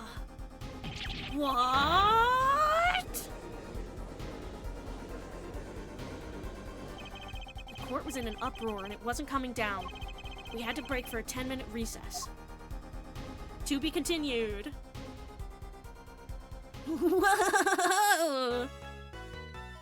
I would love to save my current progress. She reminds me of Regina, actually. Yeah, a bit, because she's so sheltered. She's like a very nervous version of Regina.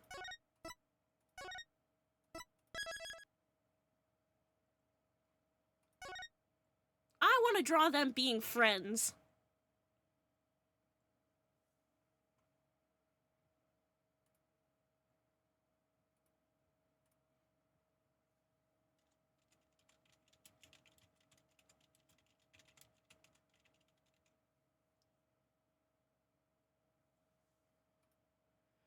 Also, she's like very autistic coded to me. Absolutely. Yup. Autistic girl who's mostly mute and is able to communicate with her sketchpad primarily.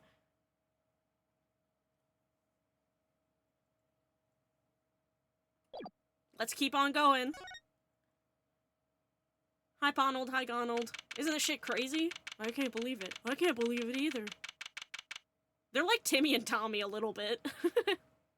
October 8th, 1:24 p.m. District Court, Defendant Lobby number 6. Okay, so where exactly does this leave us, Apollo? Well, the Drew Misham who was killed wasn't Drew Misham the forger, basically. Huh? Well, then who was he? Well, he was actually doing her nails. So you've really made those forgeries?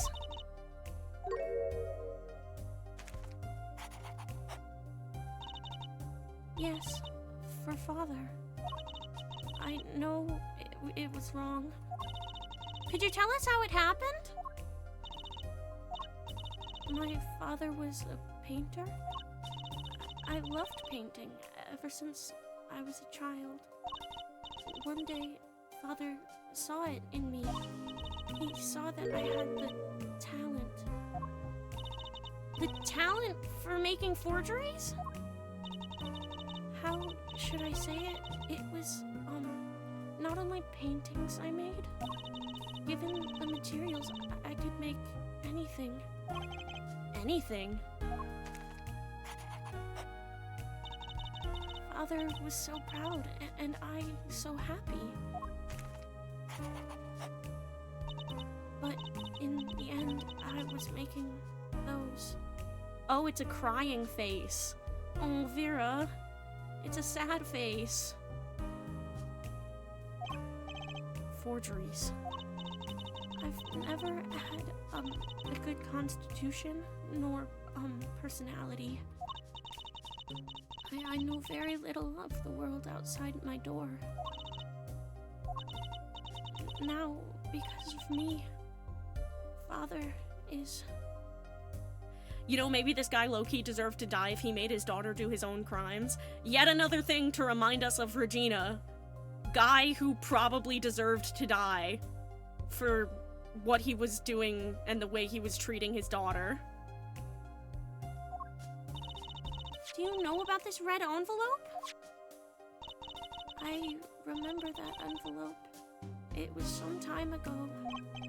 So you were already you were already creating your works back then? I started when I was only 12 years old. How old is she? She's 19. So she's been doing it for 7 years.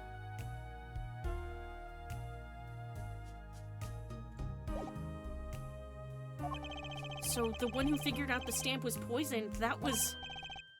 Mr. Justice, it's time. To the courtroom, please. Right, thanks, Ponold. Out of time. Wait, Vera, just one more thing, please! Those 3 paintings in the studio. I painted those as part of my work. Right. See, we checked them out and we saw what was underneath. We saw the rough sketches underneath the 3 finished paintings. I see. Mr. Justice? Yes? Father, he knew of you. Of both of you. Your late father? He was watching, gathering information.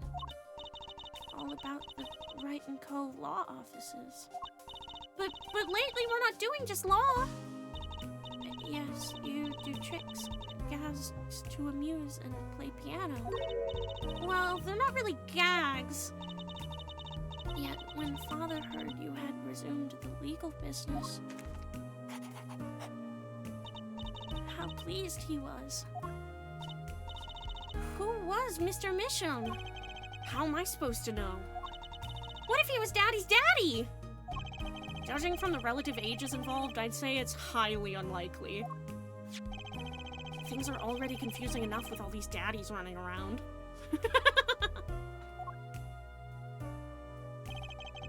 She's just painting her nails again. It's a stim for her. We know that the victim's daughter, Vera, was the forger. What does this mean for the case? Guess we're about to find out. October 8th, 1:36 p.m., District Court, Courtroom number 3. She's such a little cutie. Court is now back in session. Vera seems pretty tense.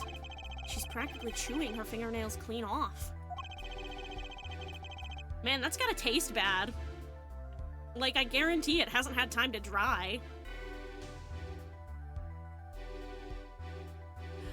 Vera drew my sham.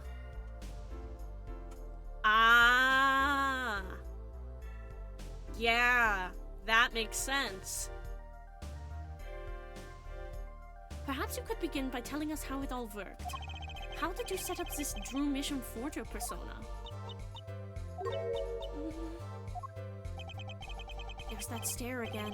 She's drilling more holes into his head. It does, but a true nail biter doesn't stop and chews on the polish too. Yeah. I know it's hard for you, but hey, he's a handsome guy. What's hard? Not me! Not, I mean, what? Very well, miss, if you would. Did you really make those detestable forgeries? Perhaps you'd rather answer my question? Were you the one who painted that painting? The remarkably similar one? Yes. I painted it, yes. Father praised me quite highly for it. So she was the one who made the forgeries. Yet she did not wish to reveal the truth of their operation. So the victim was a stand-in, a decoy. To the world at large, he was the forger, not her. I've done a bad thing. I have, haven't I? Regardless, we need a little more information. About, for instance, this. You have seen this before, yeah? Yes, it was in the desk drawer. Very well, you may proceed with your testimony. Tell us everything you know about this envelope.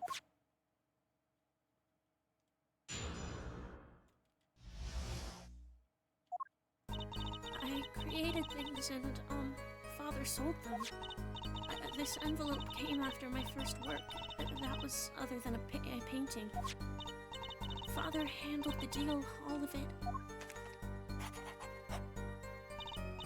I received the stamp that was in the envelope. It was after that job that we moved to the current studio. There certainly was much of great interest in your testimony. Not that the witness realizes it. Very well, please begin the cross-examination. Right, okay! I need more information about this forger. This Drew Mission.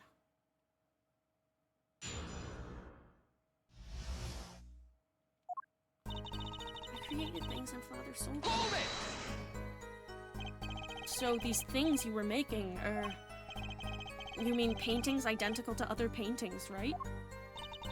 The closer they were, the happier Father was. I was happy too. Still, you're quite young now. When did you begin this work? My first painting was sold when I was 12. Your Honor, she had no idea what she was doing was illegal. Objection! Easy there, little attorney. Bro, don't be condescending, come on now. You're not here to defend her for the crime of forgery. True. Please, tell us more about this envelope. This envelope that may very well have killed your father. Alright. This envelope came after my first work that was other than a painting. By other than a painting, you mean you'd only done paintings up to that point? I hope she gets a good lawyer for the forgery bit. Me too.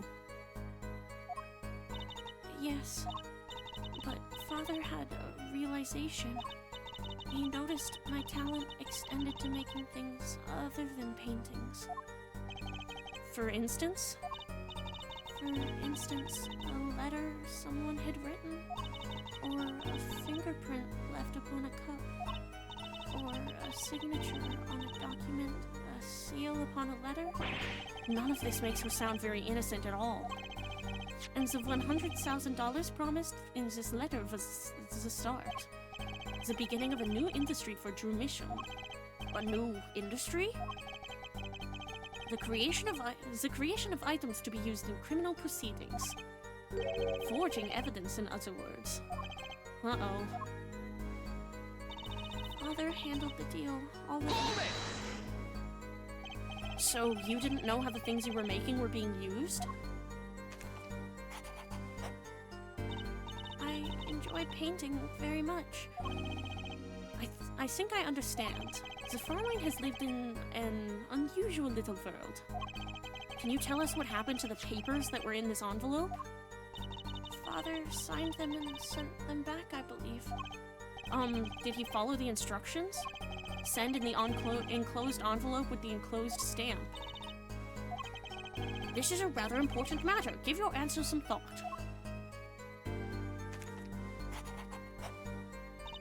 I received the stamp that was in that envelope.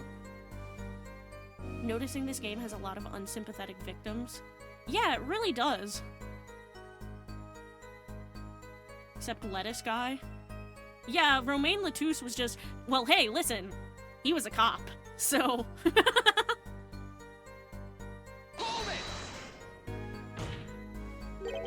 What do you mean you received it? Did I do something wrong? You didn't use that stamp because it was dangerous, correct? Deadly poison on the back, atroquinine. Objection! A moment, Air Forehead. Hmm? You can't force an answer upon the witness. Now then, perhaps you would tell me, Fräulein Vera, why did you receive this stamp? Is something wrong? It was beautiful. Ah, you mean it was one of those commemorative stamps? Yes, I think it was. So you didn't know about the poison?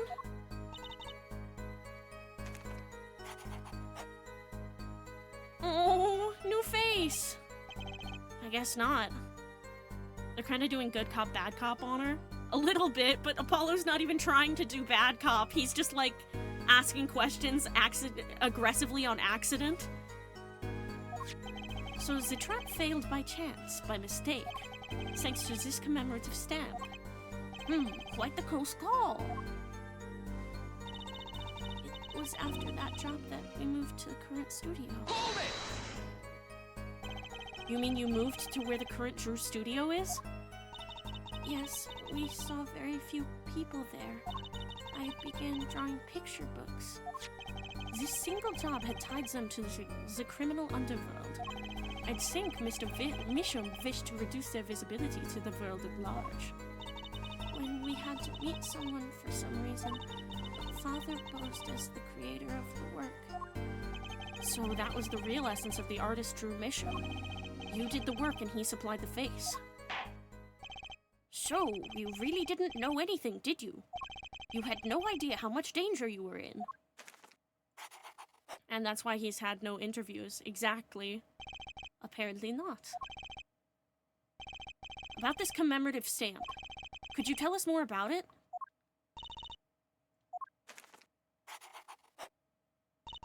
It was very pretty, and more than that. Yes? It was a picture of people I liked at the time. This is something new.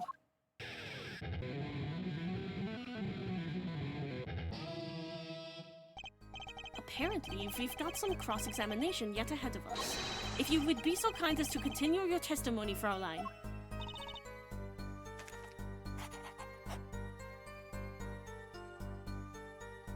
Clav air guitar, yeah! I love Vera!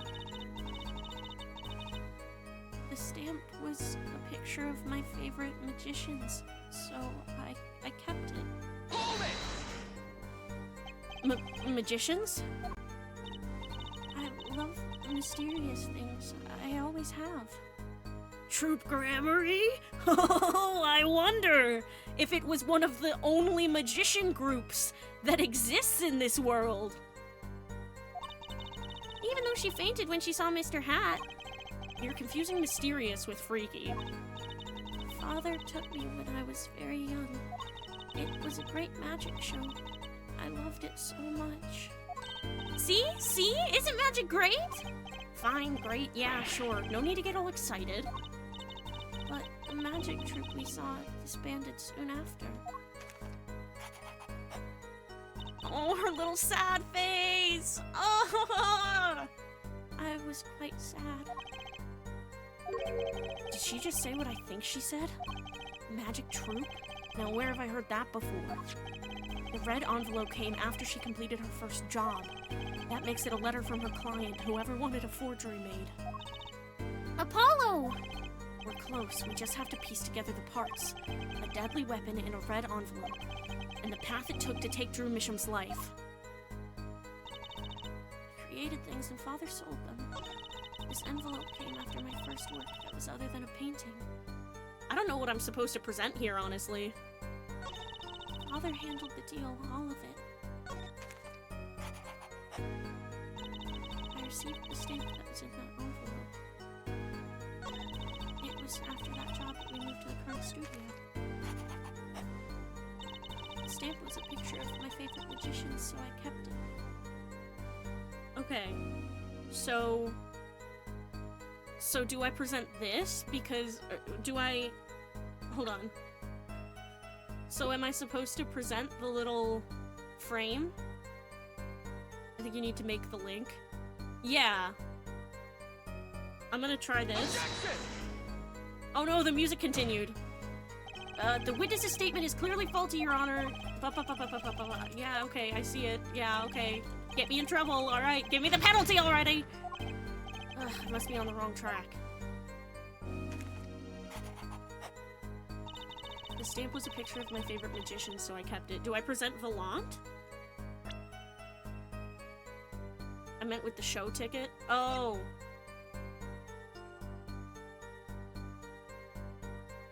Objection! There we go. Thank you, my love. Objection! Those magicians you liked. Was it this bunch?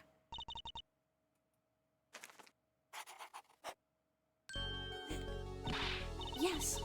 Apollo, they're not a bunch! I see. Still, I have to wonder. Why include a commemorative stamp like that in a business letter? Good question. Well, pretty stamps are always better and you can't beat Troop Gramarye. But the whole murder plan was a failure because of it. Ironic, don't you think? Prosecutor Gavin?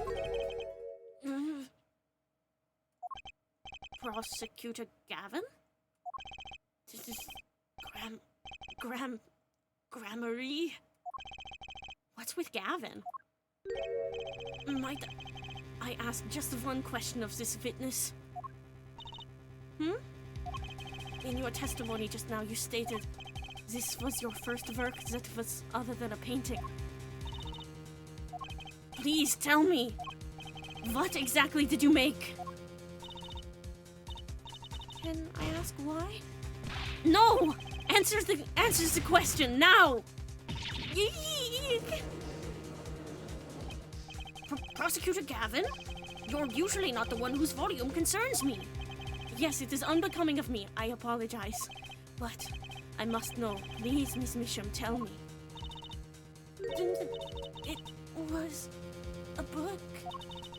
A single page in a book. A book? Please be more specific. It was a handwritten book, like a diary.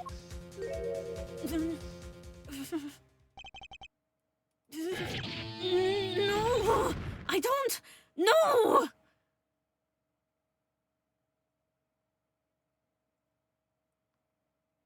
And it's prominent because Clavier not only losing his chill, but he stops being gentle with her. Yeah. Well, what's wrong with Prosecutor Gavin? He looks like he just saw a ghost. Miss Misham, this book. Was there a picture of a silk hat on the back cover, yes or no? How did you know? Objection! Prosecutor Gavin, the defendant is answering all of your questions. Stop badgering her. He's told you nothing, has he? Your soiled, sullied mentor nothing? Sully who? Phoenix Wright. Who else? Daddy? He never told you about the trial 7 years ago? About how he came to lose his attorney's badge? There was a certain piece of evidence that decided his fate, you know. A certain diary. On the back it bore the mark of a silk hat. What? Are we finally gonna know? Oh boy! Phoenix Wright tossed out of the profession by false evidence. And the forger who made that evidence. Is this girl standing right in front of me? Vera, you must tell us! The evidence you made was used in a trial 7 years ago. Who asked Drew Misham, you, to forge that evidence? For all of our sakes, who was it?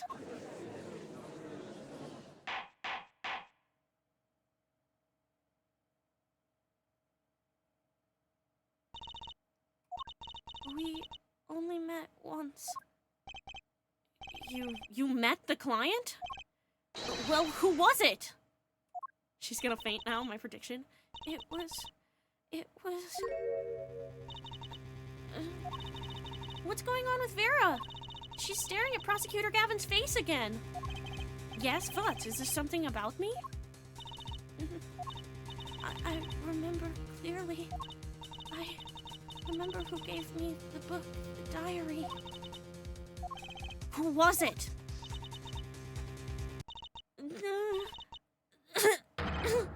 Vera!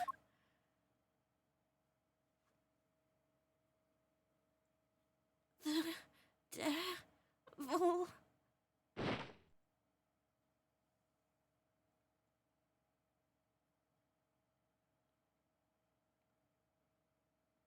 Defendant Vera Misham, condition unconscious. Examiner's diagnosis, acute atroquinine poisoning.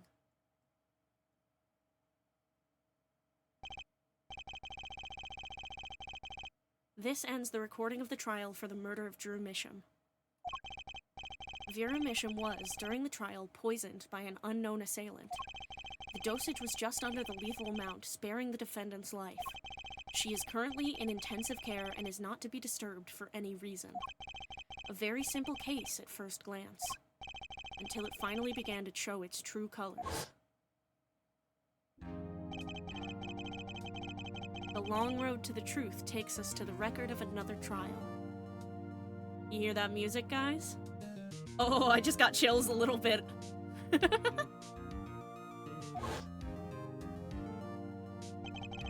Jesus, I almost thought we had a Terry Falls repeat. We almost did have a Terry Falls repeat. In some ways, that was the starting point of it all. Phoebe! Our boy! Suit Phoenix! Oh, I missed you! Oh, we're in a break. We're in an ad break. Oh my god.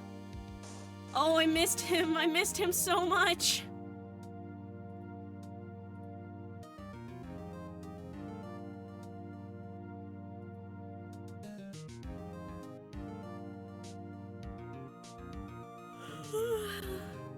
What are we thinking, gang? This trial goes so fucking hard. He looks so unfamiliar to me now. I spent so long with Phoenix, he looks like a guy I don't know anymore. Yeah. Yeah, it feels like seeing an old friend. Oh, Phoenix, I missed you. I missed you.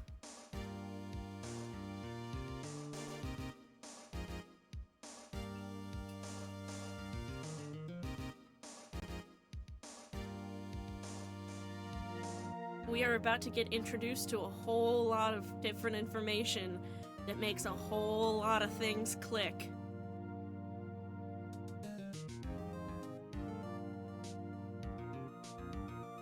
Are you guys fucking ready? I'm not. Oh, I've been so excited for this. This is what all of these streams have been leading up to for me. This fucking case.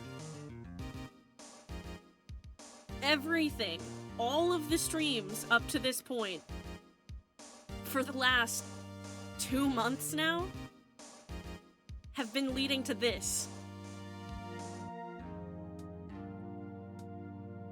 And I'm ready as I'll ever be. I can't stand looking at this Nick, not for the reasons for Phoenix. He makes me feel sick in a somber foam way. Yeah. It's like, what happened? What changed this? What changed this guy? What changed this guy into Phoenix? In some ways, that was the starting point of it all. And that is where we must go. Yes, it is the OG music. To find the whole truth. Look at it, baby Jersey! Short hair Clavier, indeed! Look at her ibble bibble spibble face! Look at her face! I love you so much, Jersey baby! Ah! One apple tall, so true. She's just a little baby. To be continued.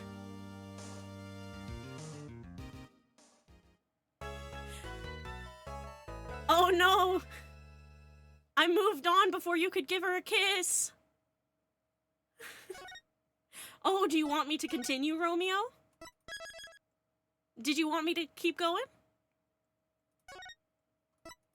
Did you, were you, I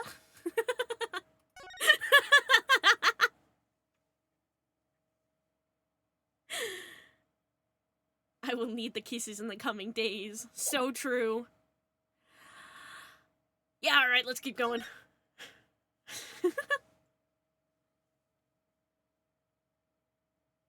Showdown time.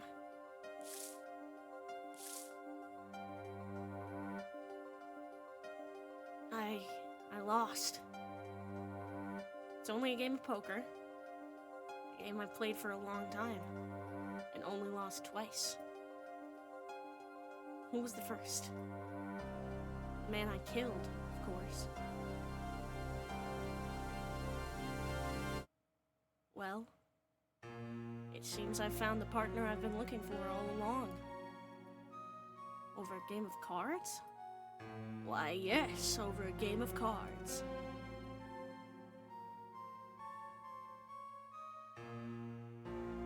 That was how we first met, 7 years ago.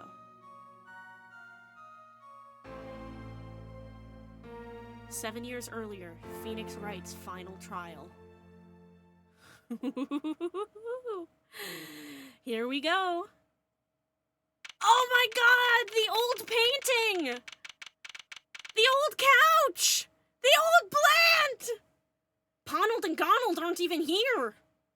Where did Ponold and Gonald go? I feel sick.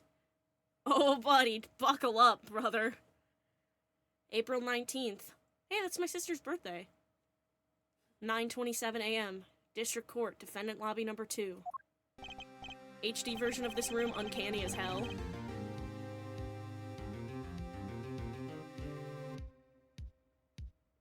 Is it the old text? Oh my god!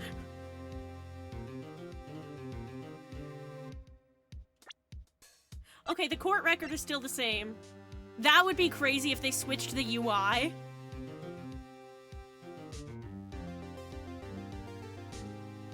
Whew, okay. It's been a long time since I felt like such a rookie. Gotta try and relax. Ah, good morning, Mr. Enigmar.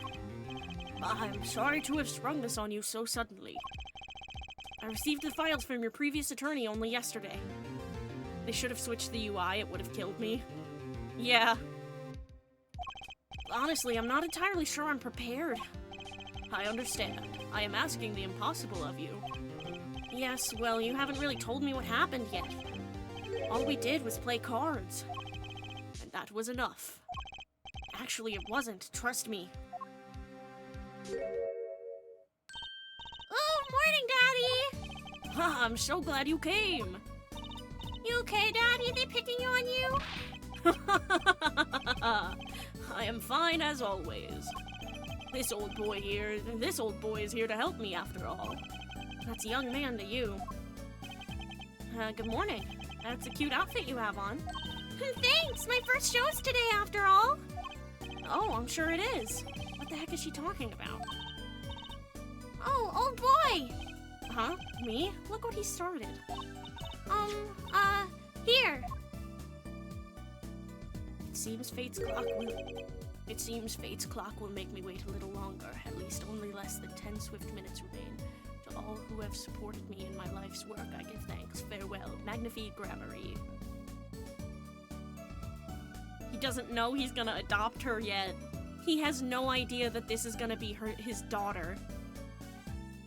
He has no idea that he is gonna take care of this baby girl for the next 7 years. This is just the client's kid.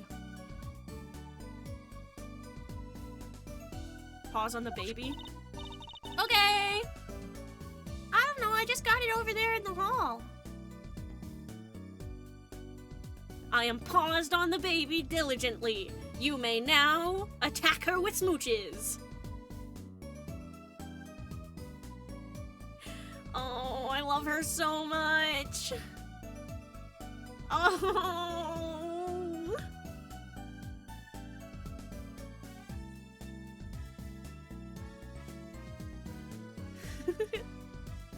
She's such a little cutie. Look how big her hat looks on her. I mean, her hat always looks a little big on her, but like, look how big the brim is compared to her little face. She's the cutest little thing ever in the world. Her and Pearls are best friends. They don't know each other yet, but they will. Love, you threw a tomato on accident!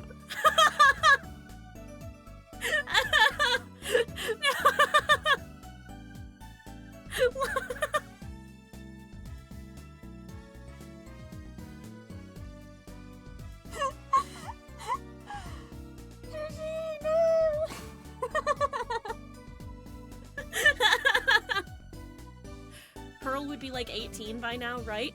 Nope, because this is in the past. Right now, she's the same age as Trucy. But by now, as in the future, I think so.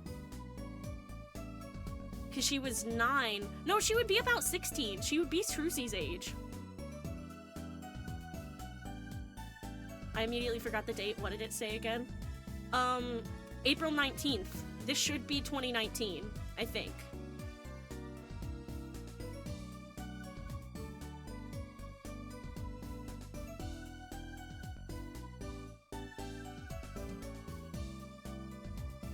Giving her all the smooches as she deserves. Okay, I'm gonna move on now, fair warning.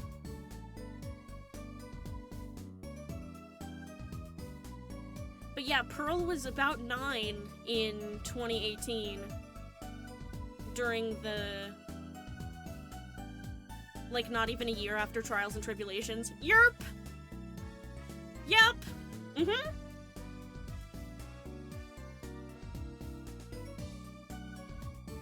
Shoddy doesn't deserve it. True. They told me to give it to the old boy in the blue suit with the spiky hair. They said it was really important. What's this? A memo for you or some such? Not from the looks of it. What is this? Looks like a page from someone's diary. I'll give it a read later. Notebook page added to the court record. Well, how do you feel about the trial today? We'll get through it, somehow. Incidentally, the prosecutor today is a new guy, I hear.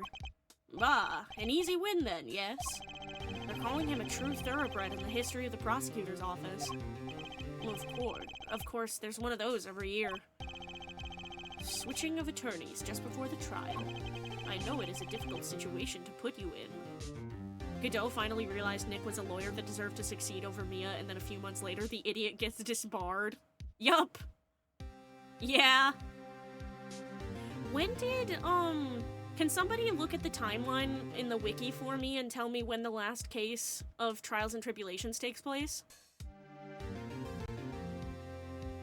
I know it is a difficult situation to put you in. But allow me to say one thing, Mr. Wright. Yes? They will not be able to pronounce me guilty today. So do your best, but do not worry. First time a defendant's ever given me a pep speech. I'll do what I can. I see you do not understand. You see, it will be impossible for them to declare a verdict. Impossible? Yes, isn't that right, Truzy? Yep, you bet, Daddy. My first look at the case was only yesterday, and the information I was given was a tad bit lacking, to be honest. February 10th is Bridge to the Turnabout. And what year is that? Because if this takes place, like, 2 months after Bridge to the Turnabout, it's fucking crazy.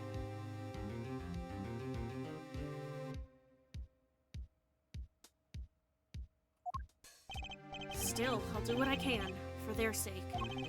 I believe the curtains will be lifting any time now. I am in your capable hands, Mr. Wright.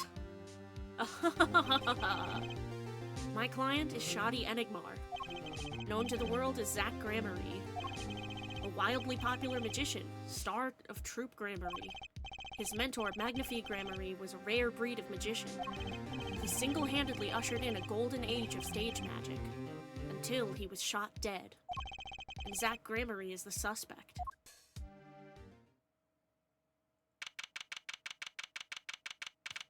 It's 2019. Goddamn, they let Phoenix be happy for 2 months and then ruined his life. Wait, Shoddy Smith? Yeah,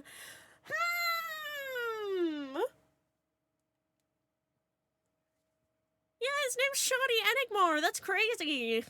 Crazy coincidence there. And what did Phoenix take from Shoddy Smith?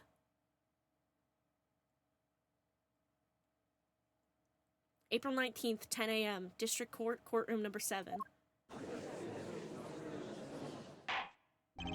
Court is now in session for the trial of Shoddy Enigmar. The defense is ready, Your Honor. Is the prosecution ready? I was just thinking, is this what all the fuss is about? Bit of a buzzkill, really. Buzzkill? Is this some new kind of crime? Oh my god, I forgot he took the necklace. Mm-hmm. One of the first. This is a trial, yeah? Where are the sweaty palms, the pounding hearts? A governor's concert got 10 times the thrill this gig's got. Who were you again? Clavier Gavin. I came to get the party started legally, yeah? Gavin, defense attorney Christoph Gavins? Ah, figures my bro is more famous in this part of town. Clavier Gavin, lead singer for the mega hit band The Gaviners. You're out of your league, rock boy. Clav looks even more of a bitch boy than he does now. He's like if Bratworth was subdued. Yeah. I know what you're thinking. You're out of your league, rock boy. No.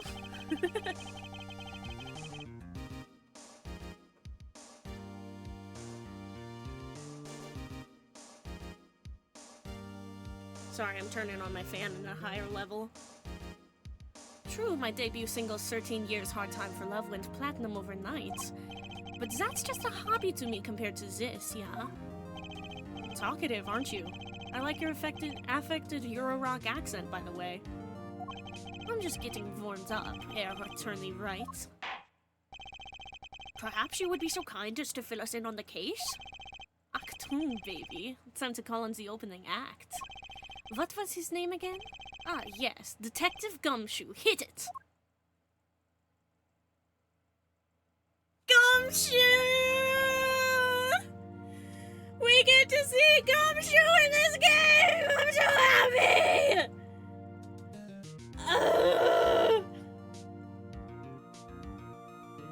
Gumshoe! Oh, I screamed so loud my head hurts. Oh, Dick Gumshoe, I miss you so much. You have no idea how hard it's been without you. Oh my god. Gumshoe. I need to run into his big, strong arms. Oh, Gumshoe, I missed you. And you are? Hey, you were the one who called me up here, sir. Look at his face. Oh. And we're in the old courtroom with the old colors. Ah!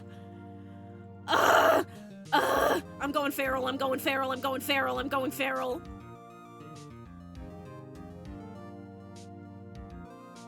I'm gonna throw up. Me too, King. We're gonna throw up together. Let's hold hands and throw up. Hey, you were the one who called me up here, sir. Name's Dick Gumshoe. I'm a homicide detective down at the precinct. Detective Gumshoe, long time no see. It has been 2 months! Long time no see. For the audience, yeah, but... Hey, you! Huh? Me? Today's the day, pal. Today I win and you lose. I got confidence in my testimony today, see? What, you normally lack confidence in your testimony? Hey, detectives, this is my stage, Kenzie Antics. Huh? All this hey youing and such. And I could care less about your history together. Gumshoe actually dies the next day, by the way. R.I.P. Dick Gumshoe, this is the last time we see you ever. Very well, Detective Gumshoe, if you would. Please tell us about the case at hand. It happened 6 days back in a room at the General Hospital. The General Hospital, you know, the one people can afford to go to. The one that doesn't have a fucking sex pest just chillin'. The facts are as simple as they come. Here's the crime scene. The victim was a patient asleep in a hospital bed. The killer comes in, puts a pistol to his forehead, and bam, lights out. Them's the facts. Not so long ago, the victim, Magnifique Gramarye, was a famous man. He had the entire country under his magical spell, as it were. Ah, yes, the great magician. He retired years ago, though. Say the name Magnifique to one of my generation, and you'd be lucky to get a blank stare. Yes, though I'm sure the youngsters today know his disciples even better. I dare say Troop Gramarye has made quite a name for themselves. Anyhow, the retired Magnifique's been in the hospital for the past year. What was it? Malignant tumor or something. Doing something to his, liver, I think. Yeah. A malignant tumor, perhaps. We get it, bro, you're Gen Z. He literally is Gen Z! We're gonna look at the court record together. How old is he here? 17. He's 17 in 2018. Or 2019. Bro was born in 2002.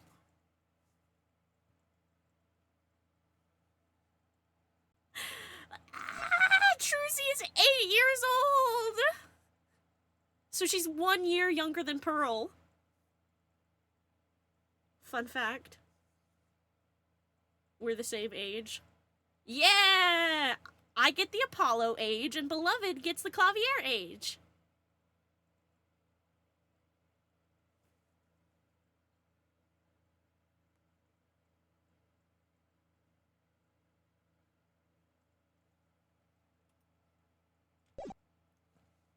A malignant tumor, perhaps? In other words, he had liver cancer. He had only 3 months left to live, in fact. Magnifique's chart added to the court record.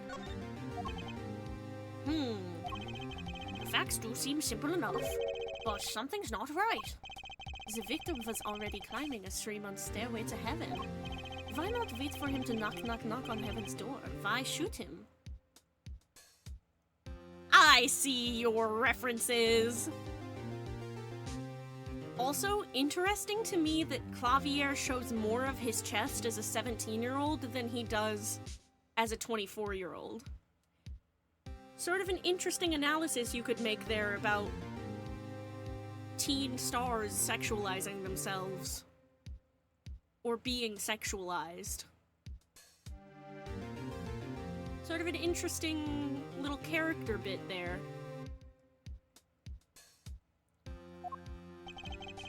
I wouldn't have put it quite so lyrically, but it's true.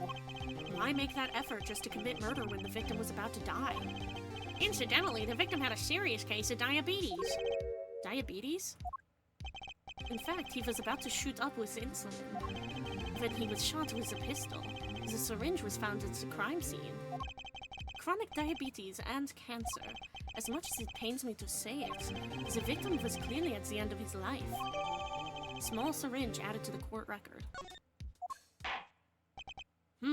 I believe the question before us is clear then. Why did the killer have to shoot this dying man? What reason could he have had? Very well, detective. Perhaps you can enlighten us as to the circumstances of the shooting. Yes, sir.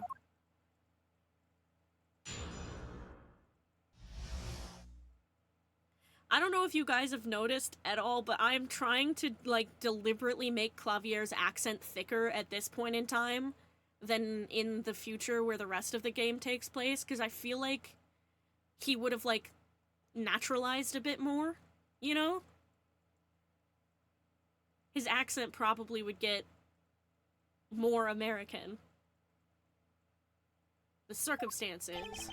Actually, the victim kind of ordered the defendant to do him in. A few days before it happened, the victim sent a letter ordering his own murder. The defendant did what was asked of him and shot the old man in the forehead. The bullet was fired from the pistol found at the scene, no doubt about it. And the pistol definitely belonged to the old man, sir. What? You're saying the victim ordered his own... Oh my god, I'm so... You know what? A smoochie for Udgy.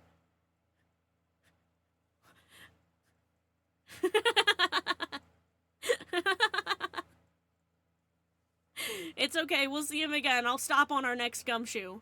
You're saying the victim ordered his own shooting? Those are the facts. I have here the letter in question. To my beloved student Zach, To you I entrust the task of lowering my life's curtain. Oh, fucking let me read it, goddammit. Very unusual indeed. To my beloved student Zach, to you I entrust the task of lowering my life's curtain. Come on the 13th, 11:05 p.m. I will ready a gun with which you will shoot one shot square in the forehead. You cannot refuse, and we both know the reason why. Magnifique Grammary. Very unusual indeed. Although, could such a thing as a letter really cause one to pull a trigger, I wonder? Fucking why, though? I guess we're gonna find out. I actually don't remember this part very well. I believe the answer to that question can be found at the end of the letter. Ah, you cannot refuse, and we both know the reason why. Detective Gumshoe, can you explain this to the court? Unfortunately, even the defendant won't say a peep about that bit, sir. Here you go, Romeo. Here's your chance.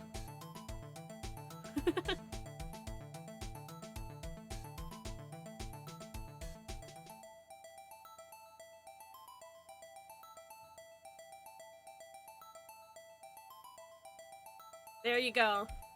He has been smoochied.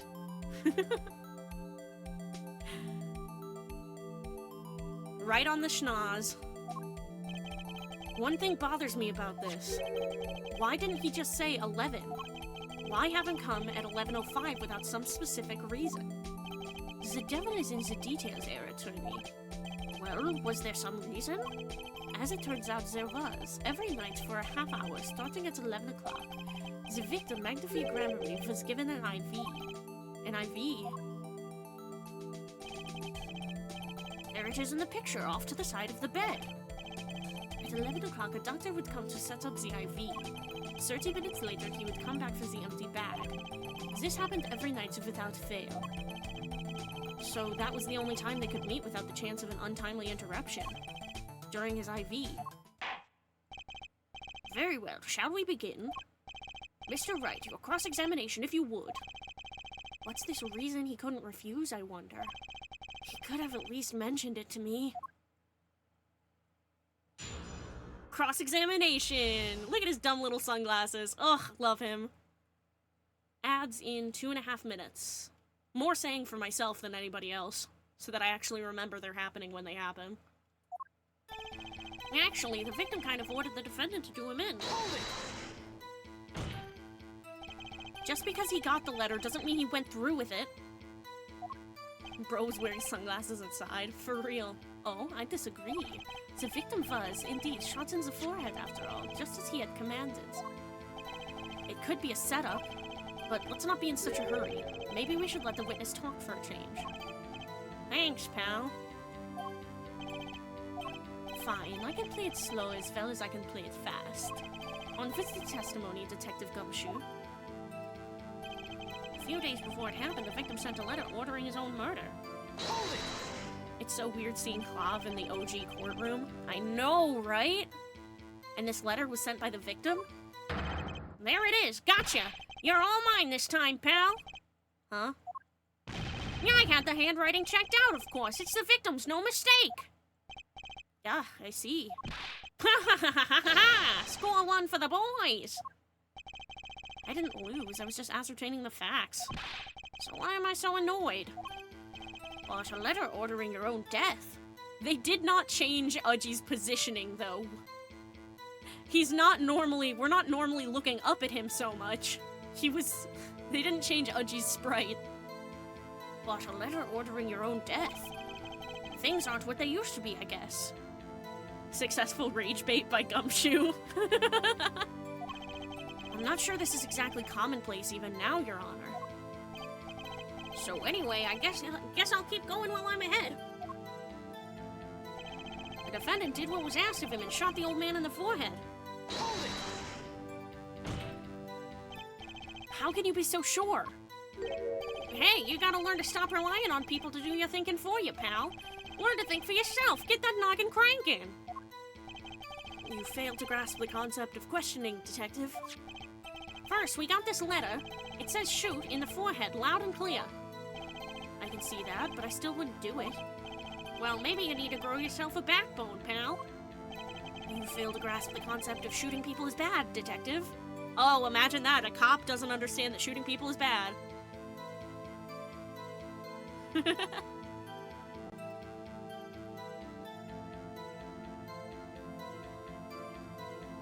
Give me a sec. I want to take a screenshot of this. I think it's funny.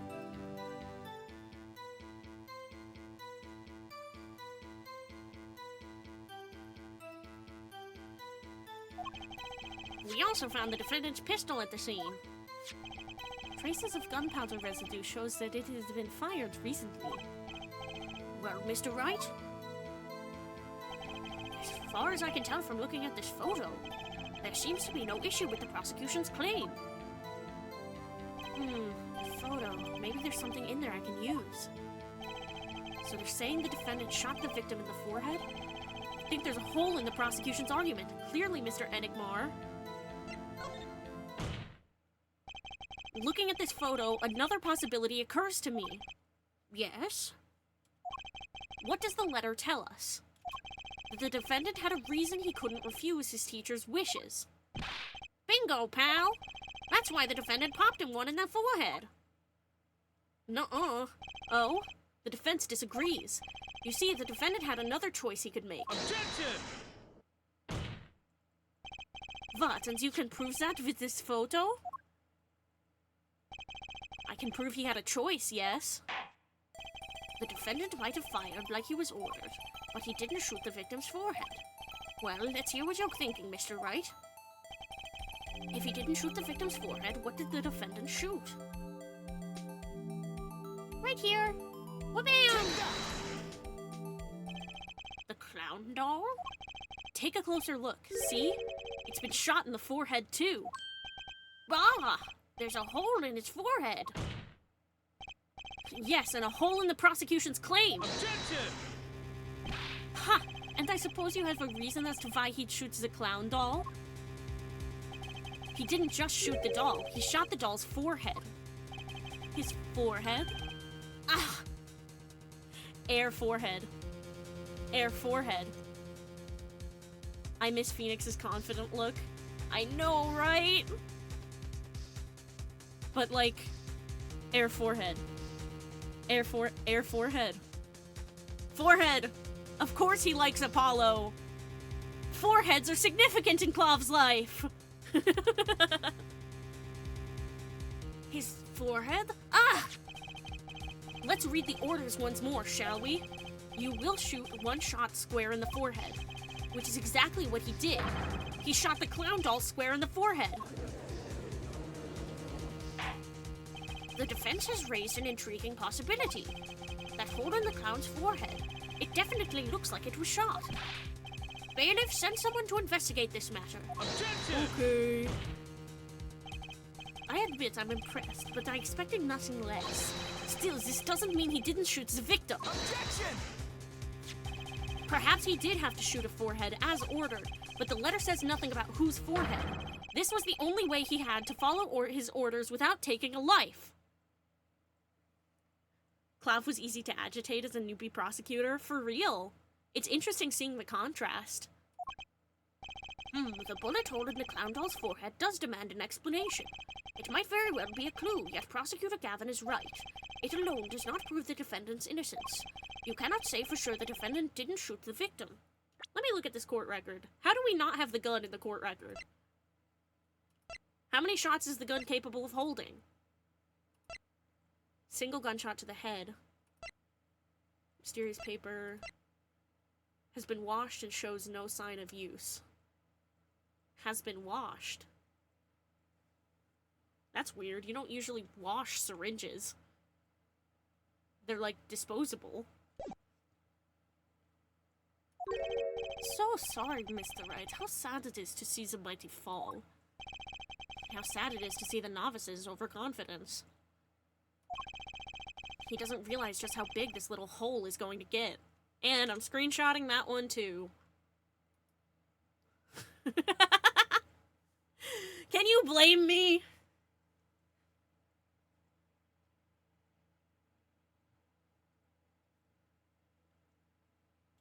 I'd make more jokes about this, but Clavier is 17 here, and I'm not about that life.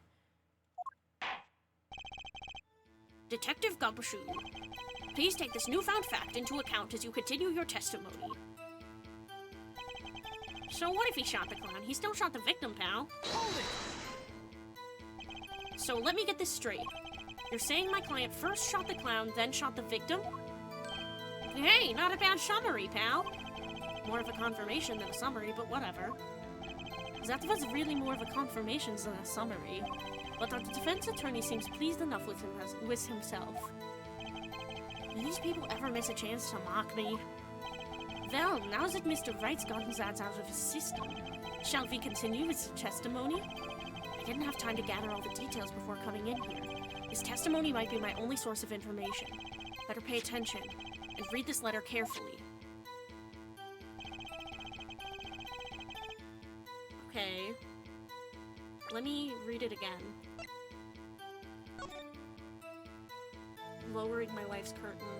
I will ready a gun with which you will shoot one shot square in the forehead. You cannot refuse, and we both know the reason why. Okay. So, one shot in the gun.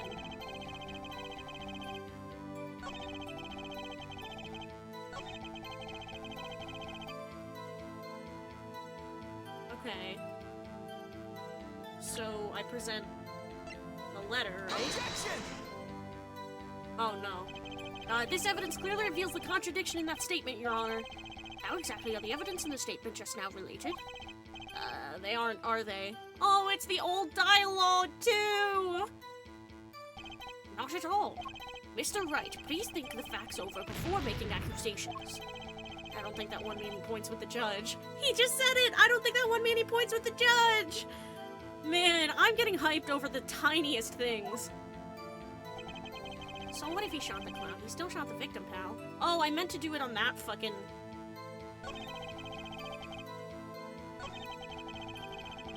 Did I just present it on this one or the other one? Eto bleh, for real. He still shot the victim, pal. Well, he said one shot. Pistol definitely belonged to the old man, sir.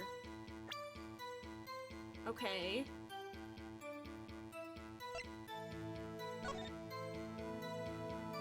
This is like a single shot pistol, though. How do I go about proving that?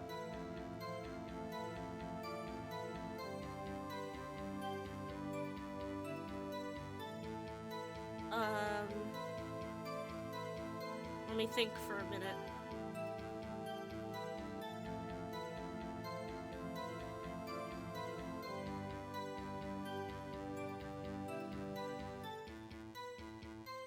Okay, hold on.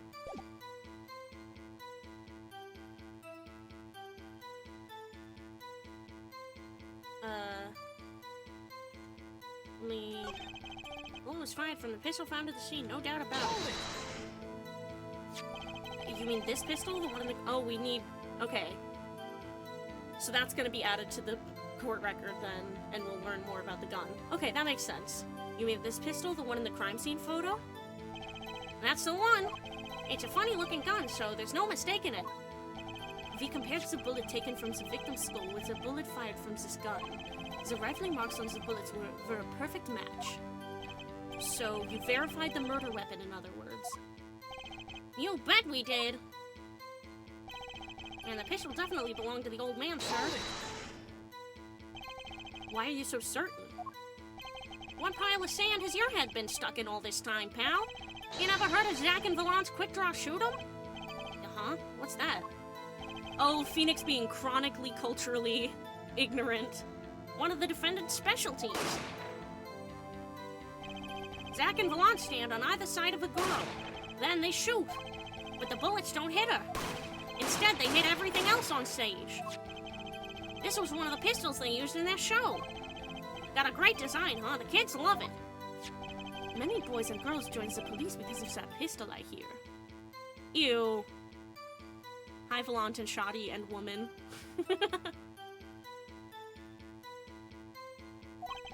You know, that would explain a lot about the police force. Troop Grammary stopped doing that act a while ago. The old man held onto that pistol ever since. The court would like to see the pistol in question. You got it, sir. Here she is. Well, this truly is a blast from the past. It's a stage pistol for magic shows, see? But it can fire real bullets. It looks so much bigger in real life than on TV. Yeah, but it can only hold one round. There we go. Okay. By the way, the pistol's firing chamber is empty. And it shows traces of having been fired recently. So, were any fingerprints found on the gun? Unfortunately, no. Of course, the defendant is known for wearing gloves. We might say that the lack of fingerprints is in fact a fingerprint of its own. Aha, intriguing point, well made. Whoa, whoa, whoa, not well made, not intriguing. In any case, the court accepts this evidence. Fires one real bullet. My grandchild would get a kick out of seeing this. But now it's time to return to our testimony. Okay, yeah. Now I can present this. I can present the gun, because it only fires one bullet. The trickiest cases often seem the simplest. Prosecutor Gavin, you missed the bullet hole in the clown's forehead. If you hadn't missed that, you might have come to a very different conclusion. Understand? Yeah, but like I just said, pal, after he shot the clown in the forehead, he went and... Objection! Is that the same objection line? Yeah. Did nothing of the sort to the victim. The pistol proves he could not. The murder weapon? How? It's quite simple, Your Honor. This pistol only holds one bullet at a time. Yeah. If he had shot the clown in the forehead, he couldn't have shot the victim, too! Yeah! Objection! That's not a contradiction, not even close. All he had to do was reload the pistol after the first shot. Objection! Oh, where did he get the extra bullet? They're not so easy to come by, you know. If you claim the defendant had one ready, then prove to us how he got it.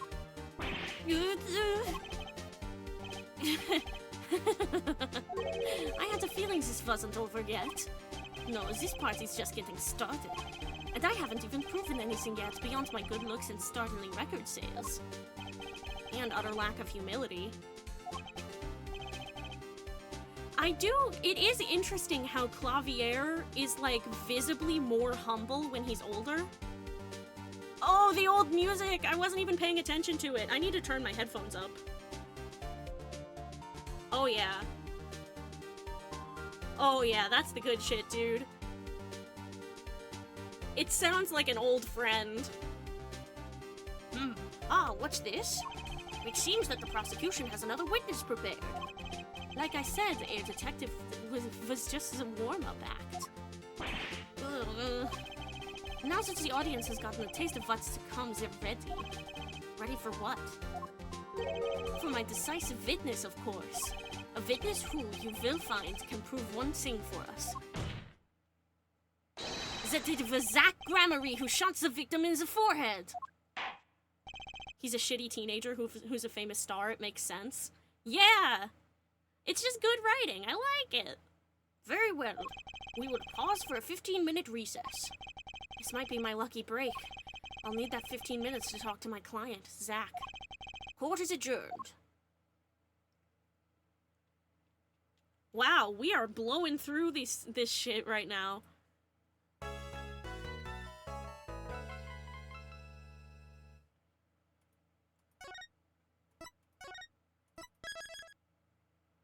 That felt so short.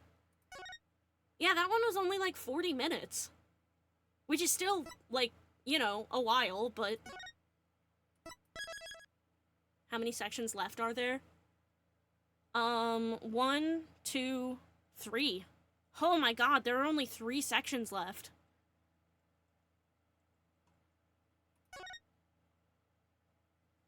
I think we can do probably one more tonight. Maybe? Maybe one more tonight, and then we finish up the game tomorrow. Oh my god, I can't believe we can finish up the game tomorrow. Holy shit.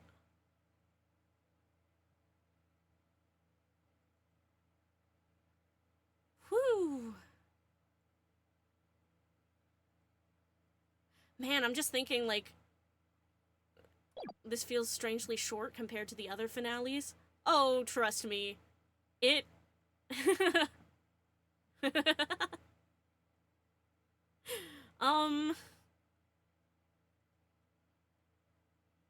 It takes some turns.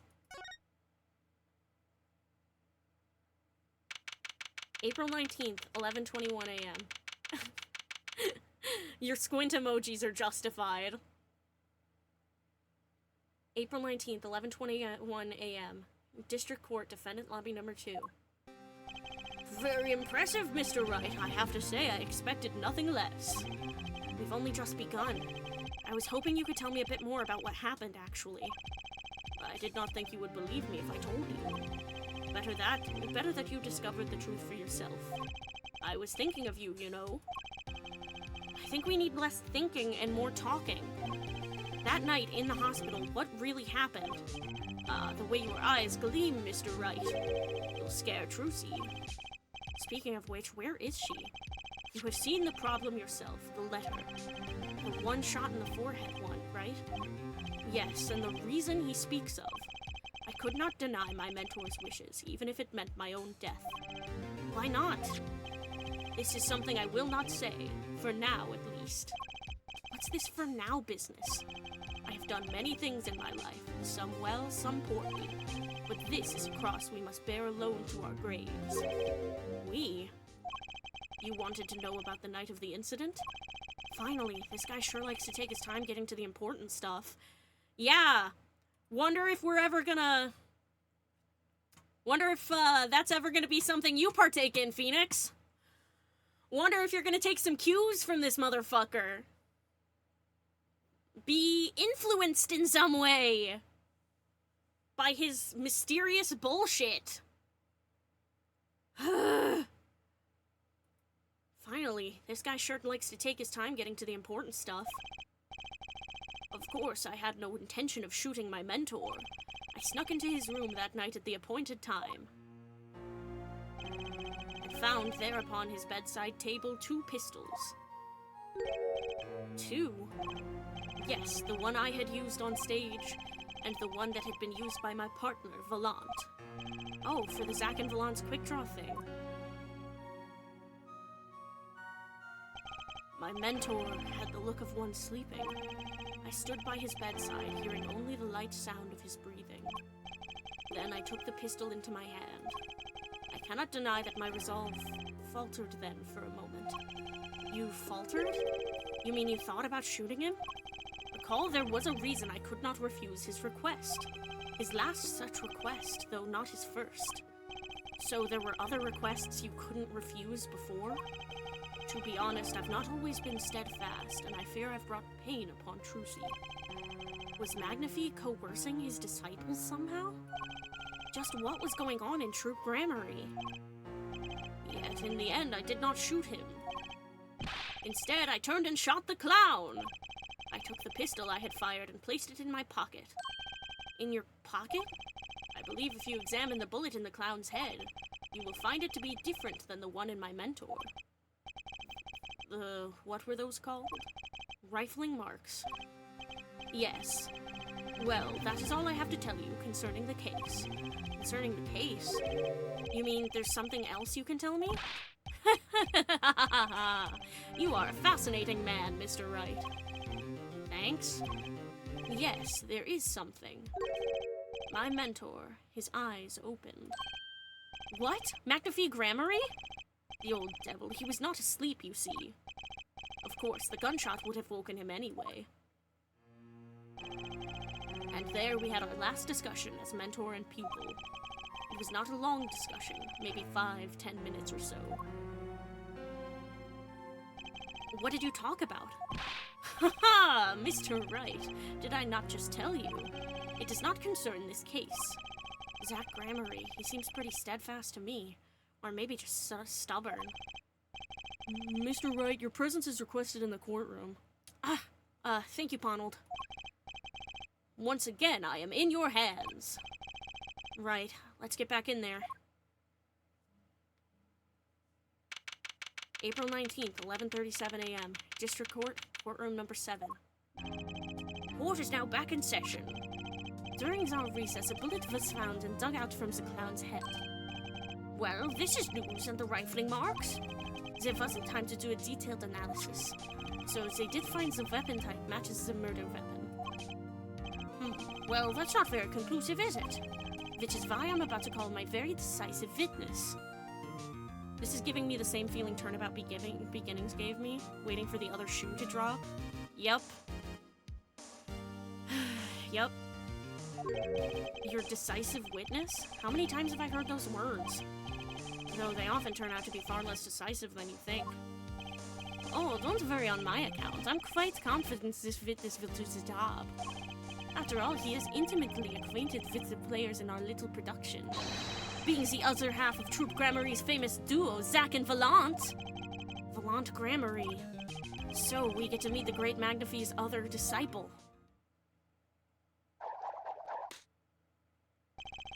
Perhaps we'll start by asking your name and occupation. Valant Grammary, magician. And you're the decisive witness, are you? You can prove your fellow student your partner's guilt? Fate, the grand illusion filled with traps and tricks. Wait, the shooting took place in that hospital after 11 o'clock at night. If you're a witness, does that mean you were there that late? He looks naked without the mustache. He really does. If one were to deduce this logically, the conclusion is yes! Okay. I always get the characters, don't I? I have an interesting fact for you. You see, several days before the crime, my witness received this. That looks very familiar. Wait. That's the same letter Zach Grammary received. Yes, or perhaps I should say, ta-da! Look at his dumbass hair. Order, order, order! And what does it say? Surely not the same thing. Perhaps you should see for yourself. 11:20. Why, it's practically the same. The court accepts this into evidence. Magnifi's second letter added to the court record. This is most unusual. Exactly what was going on with you folks? What exactly was your Troop Grammary up to? By which you mean? I'm just having trouble envisioning a man who would ask his students to kill him. Both of them, no less. It's just my opinion, Air Judge. But from these letters, I'd say he was coercing them, not asking them. We walked the magician's path together and in so doing shared much of our lives. When people are so close, there is strain, a warping of relations, you might say. Yet this has nothing to do with the case at hand. With how his hair looks, I think someone should race bend him as black. Give that magician melanin. I can see it. You know, the thing is, though, he's kind of supposed to have melanin. I mean, look at Zach. Zach has melanin. Look at Magnify. Magnify is melanated. They're not white.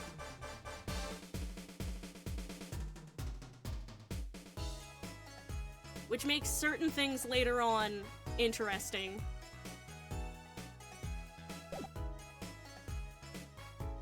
Speaking of Trucy, must have a white as hell mom for that to be her complexion.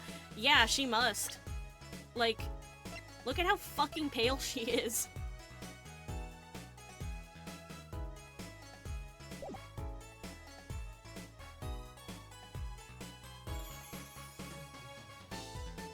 Yeah. For, like, that to be her dad and then her mom. Give me a second.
His genes fucking lost, bro. For real. By which you mean you're not going to tell us. Which makes me wonder even more about this reason they couldn't refuse. Well, let's get on with the testimony for starters. The defendant, Zach Gramarye, stands accused. Tell us why. Fuck, I did his voice for... The defendant, Zach Gramarye, stands accused. Tell us why. Oh, I'll do more than that. For where he walks, the red roses rise singing hymns to the miracle that is magic. Fascinating, though I hardly need to remind you that the evidence could just as clearly point to you as the suspect. The letter, the murder weapon, and now the 2 bullets found at the scene. In fact, the only difference seems to be the designated time. Ha ha ha ha ha ha! As every magician knows, timing is everything. Yes. And now it's time to get this party fired up. What is the time of death? Any time between 11 and 11:30. Helpful. And now it's time to get this party fired up. Witness testimony.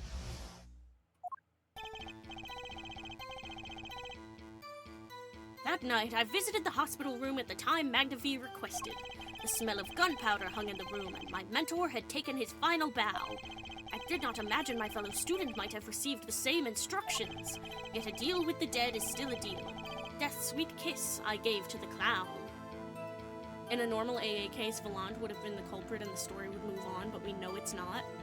Yeah. Then I informed the doctor and the police.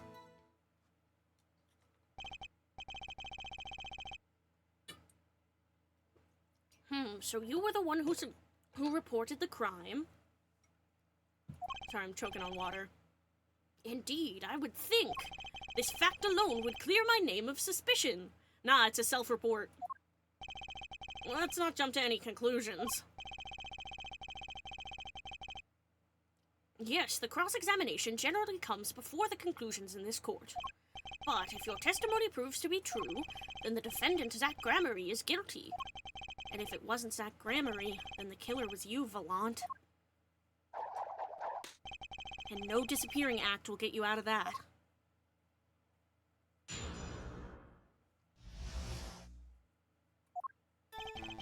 That night, I visited the hospital room at the time Magnifi requested.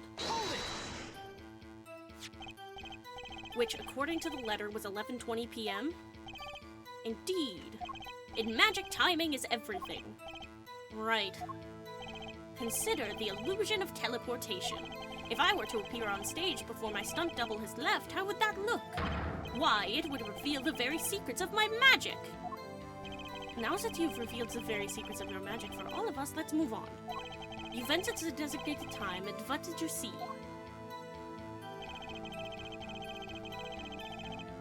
The smell of gunpowder hung in the room, and my mentor had taken his final bow.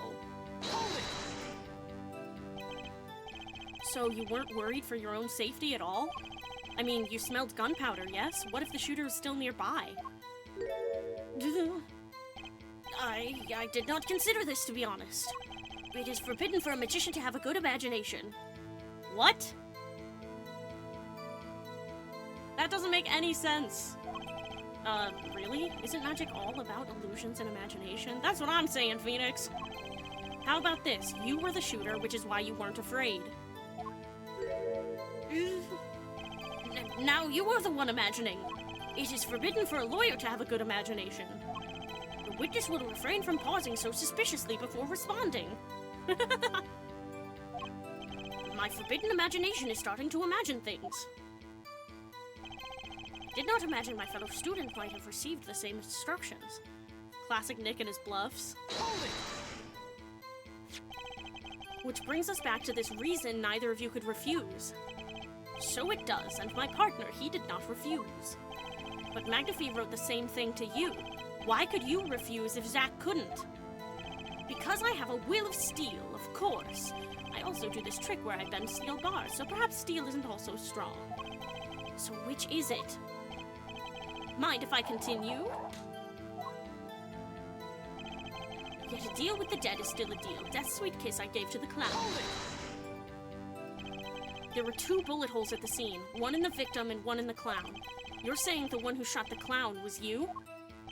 No doubt my partner Zach has said much the same thing. Yeah, because whoever didn't shoot the clown committed murder.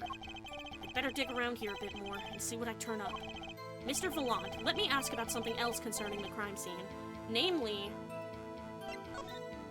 how many pistols were there when you entered the room?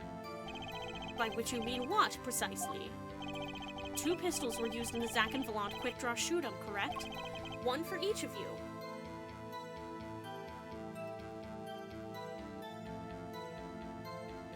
Oof, sorry. My fucking leg got sore. 1 for each of you. You are well informed, yet.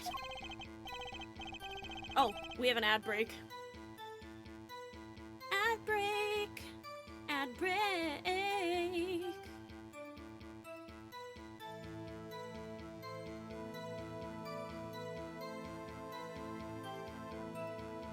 Who wants to see a picture of Zeke? I already sent it to the Discord, but...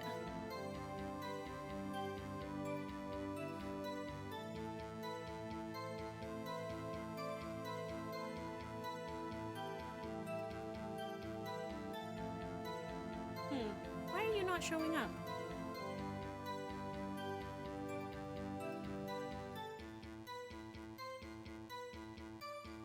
There we go. Look at my Zeke baby! He kept looking at me. Look at him. I was trying to get him to come inside. And he kept just being like, you. I don't wanna go inside. I don't wanna. And then just looking away. I was like, Zeke Squeakers, come inside. Come on, Bubba's. And he was just like,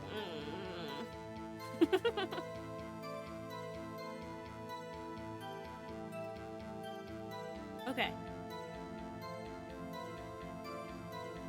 I love your dog so much, all so cute, even the racist one. I know, right?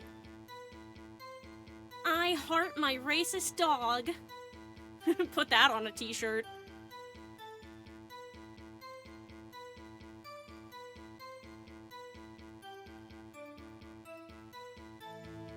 Only one of my old friends sat in the hospital room that night.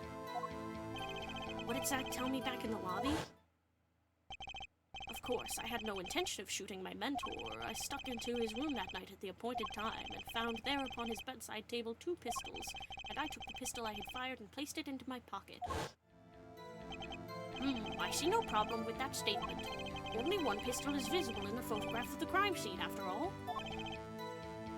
So you picked up that pistol and fired it? Indeed I did. Alakazam, alakazing, alakaboom! Is the number of pistols really so important? The number of pistols is quite important, Your Honor. Very well. Please add this detail to your testimony. What can I do but obey? Only one pistol was in the hospital room that night. With it, I shot the clown. Hold it! So you took the only pistol there and fired it? That's correct. And that pistol was this one, which was left at the crime scene? Good show. I see you too are a magician of sorts. And you're an idiot of sorts. Do you have any idea what you just said? I see the fire in your eyes as you glare at the witness. So, how about heating up this trial a bit? These slow ballads bore me. I've got a hunch, but maybe that's all it is. Maybe I should ask about something else? No need? On second thought, let's run with this testimony for a while longer.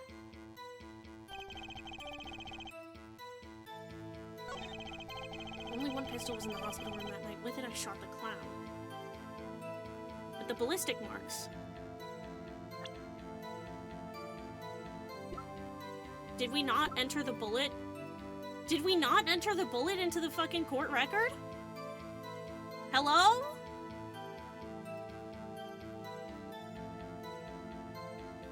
Bruh.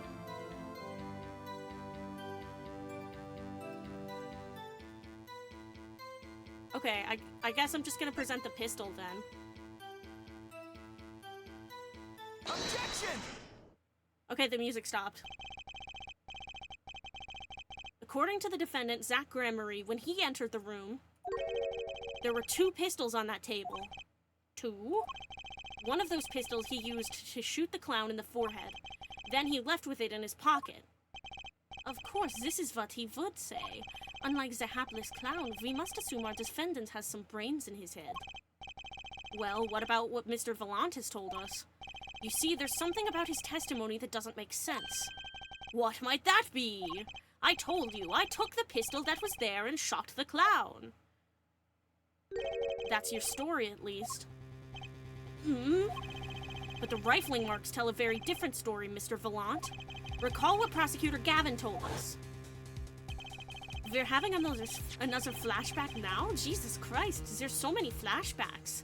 If we compared the bullet taken from the victim's skull with the bullet fired from this gun, the rifling marks on the bullets were a perfect match. Mr. Vallant, if you fired this pistol, then you shot the victim in the forehead. Order, order, order! Well, this is all rather sudden. Objection! What have I done? Prosecutor Gavin? Why does this game love flashbacking to something that happened 5 minutes ago? Game that's made for people with short attention spans, I guess? Prosecutor Gavin? I owe the court an apology. Sorry. Sorry for what? You see, I was unaware that 2 of these unique pistols were crafted. The analysis of the rifling marks only proves the type of guns that fired them. Objection! But that's not what you told us before. You said you'd verified the murder weapon. Which is why I'm apologizing to you now, quite sincerely, I might add. Would you hold me accountable for a mistake made in my use? That was just this morning!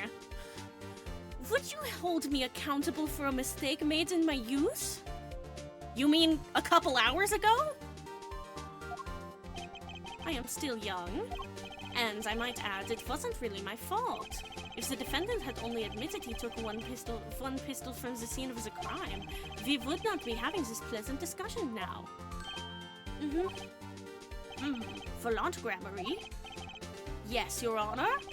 You were presented to this court as a decisive witness, but you've proven to be more divisive than decisive. Objection!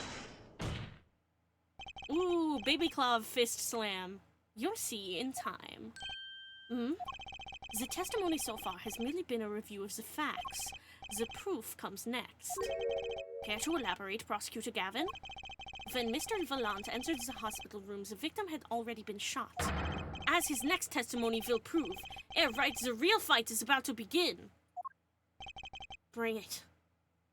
Why is Phoenix, like, kinda cool, actually? I miss cool Phoenix!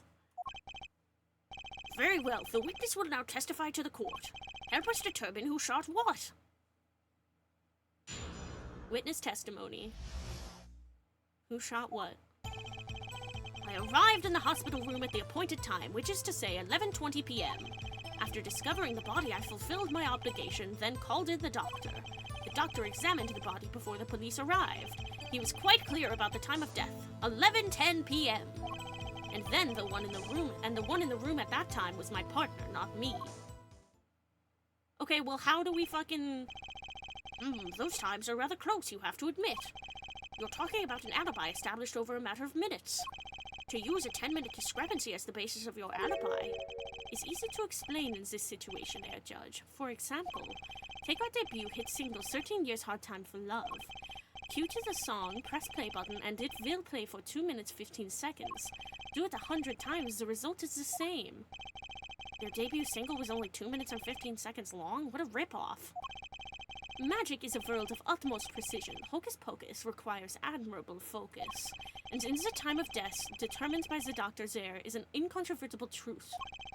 Very well. The prosecution warns us that we're dealing with rather precise times, and we can expect cross-examination to require the same level of precision. I would hope the defense refrains from its customarily broad, sweeping accusations, lest we blur the focus this case so clearly demands. Point taken. Baseless remarks will result in a penalty.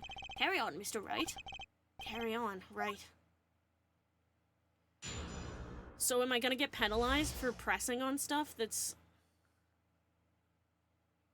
Who shot what? Okay, I arrived in the hospital room at the appointed time, which is to say 11:20 p.m. After discovering the body, I fulfilled my obligation and called in the doctor. The doctor examined the body before the police arrived.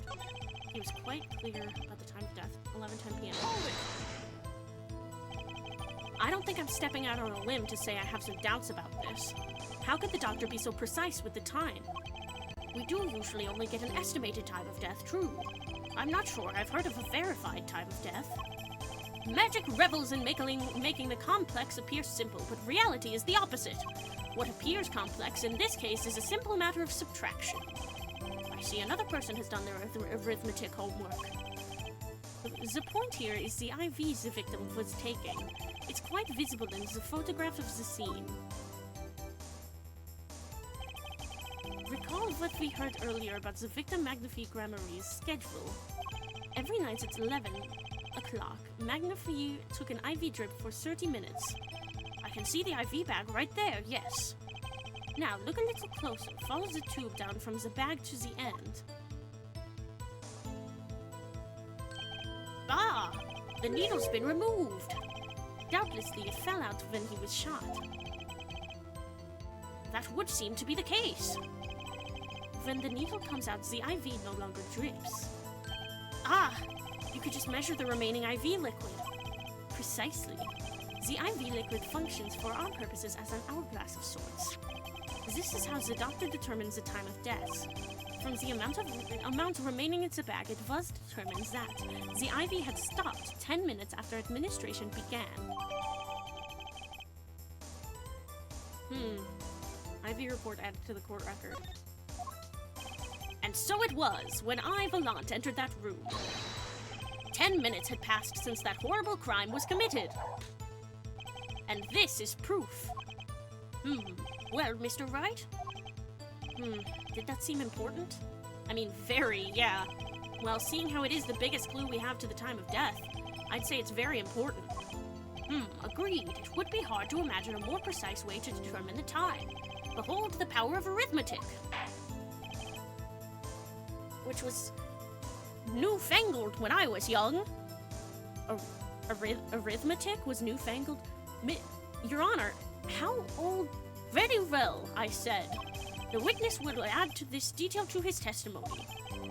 Sometimes the most magical thing of all is the truth. The water of life springs not eternal. The remaining IV liquid proves my innocence. Hold it! Did you notice the IV yourself by any chance? When first I entered that room, the stench of gunpowder assailed me. Next, the mark of death upon my mentor's forehead. And then his left arm did I spy, a rose, drooping and wilted. Its thorn, the discarded IV needle. Knocked from the vein by the force of the shot. Luckily for you. If that IV had not been there, why, you might be a suspect. Indubitably so. I might say it's thanks to my lucky color. Your lucky color? Indeed, even today I wear it proudly upon my suspect self, for it always, without fail, brings me luck. Why, when Zack and Valant won their first Magician's Grand Prix, yes, the very one held by the Association of International Magicians, I was adorned in this attire then too, and our trophy a bust. Ah! Max Galactica mention! Ew! But it's a callback to an earlier case! But it's a callback to that case. But the bust!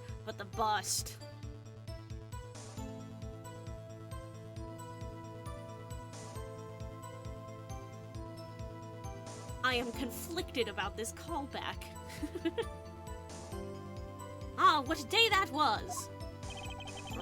This is one trip down memory lane no one needs. Max Galactica doesn't own the bust gag. It's for the people. My lucky color, yes indeed, and that IV too.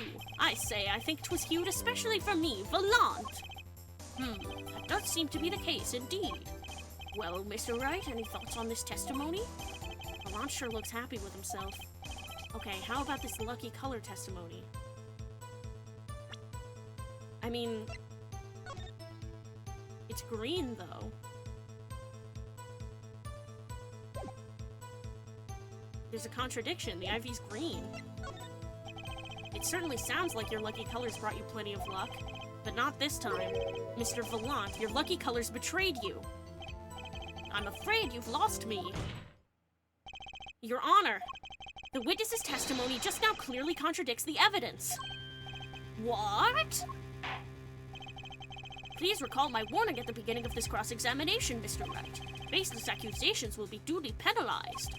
I do hope this latest accusation is well-based. Don't worry, I've got all your bases right here. I assure you, Your Honor, it's quite based. Very well, let's hear the defense's claim. Where is your evidence that contradicts what Mr. Valant has told us? Here. The crime scene tells all, Your Honor. The photo of the crime scene? All this talk of color has me yearning for black and white, clear-cut simplicity.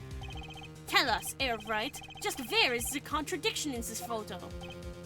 My pleasure, and I assure you it's quite simple. But I can't promise anything in black and white. Let's hear what Mr. Wright has to say. What in this photo contradicts the witness's testimony? The IV bag. Valant Gramarye, let's get one thing straight about your lucky color. It's yellow, yes? Kind of takes the mystery out of it, but yes! Something wrong with yellow, Mr. Wright? Yes, there is. It's my least favorite color. And there's something decisively wrong, in fact. Take another look at the photo of the crime scene. This is like our only in-color crime scene photo we've, ever had. The rest have been in black and white. What's this? Confusion, doubt, tell us, what do your elderly eyes spy? Even my elderly eyes can see a problem here, Mr. Valant. Look at that IV bag. Ah! What is this? What foul magic? It would be hard to call the IV liquid yellow, and I'm afraid no magic was involved in the taking of this photograph. This game said, fuck colorblind people. Oh no!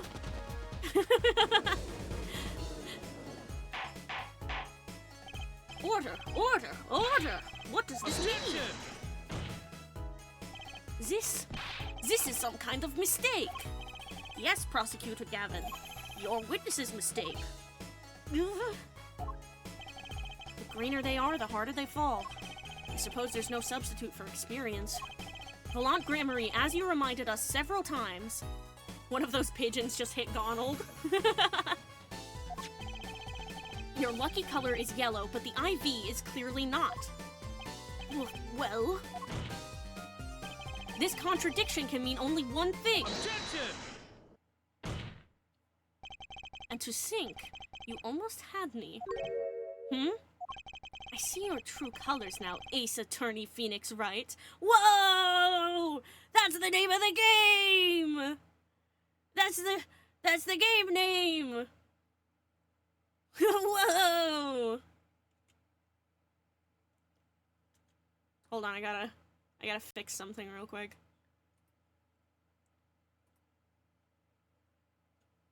I see your true colors now, Ace Attorney Phoenix Wright.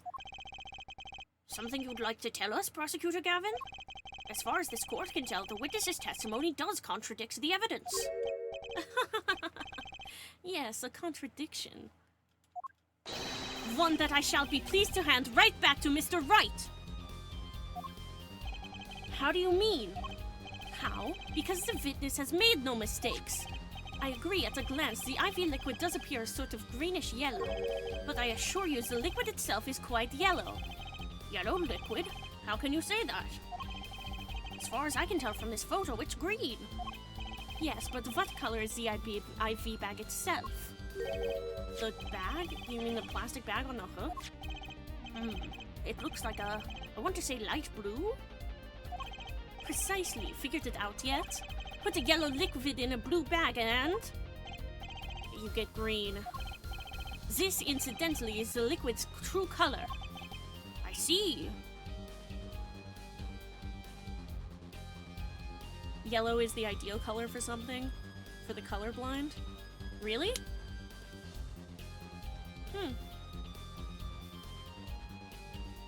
I just imagine people who are like red-green colorblind might struggle with this. I see. Your explanation does have the ring of truth to it. Objection! Nuh-uh. As I thought. There's no substitute for experience, Prosecutor Gavin.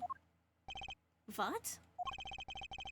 You may tell a good tale, but you've just proven something rather grave. For you, that is. Oh, most types of colorblind can see blue and yellow, so green would look gray. Ah! Huh. Well, that's pretty cool, actually. My ass got proven wrong. My ass got Ace Attorney'd. I know this from Adventure Time. Oh yeah, Finn's colorblind, isn't he?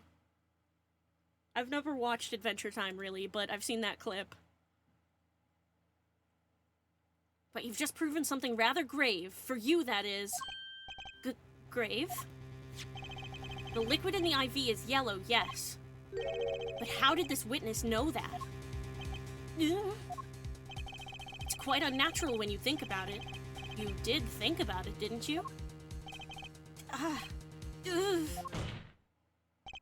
Your Honor, the defense requests an explanation from the witness. At the scene of the crime, the IV liquid appears to be green.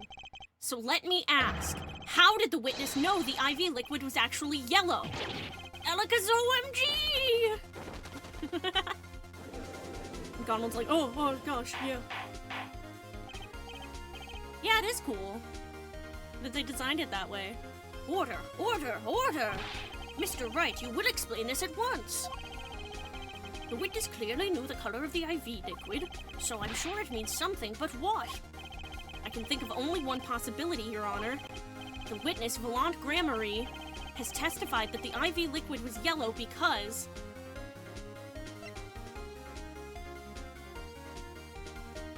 he knew the IV liquid's color? OG Pursuit theme, let's fucking go!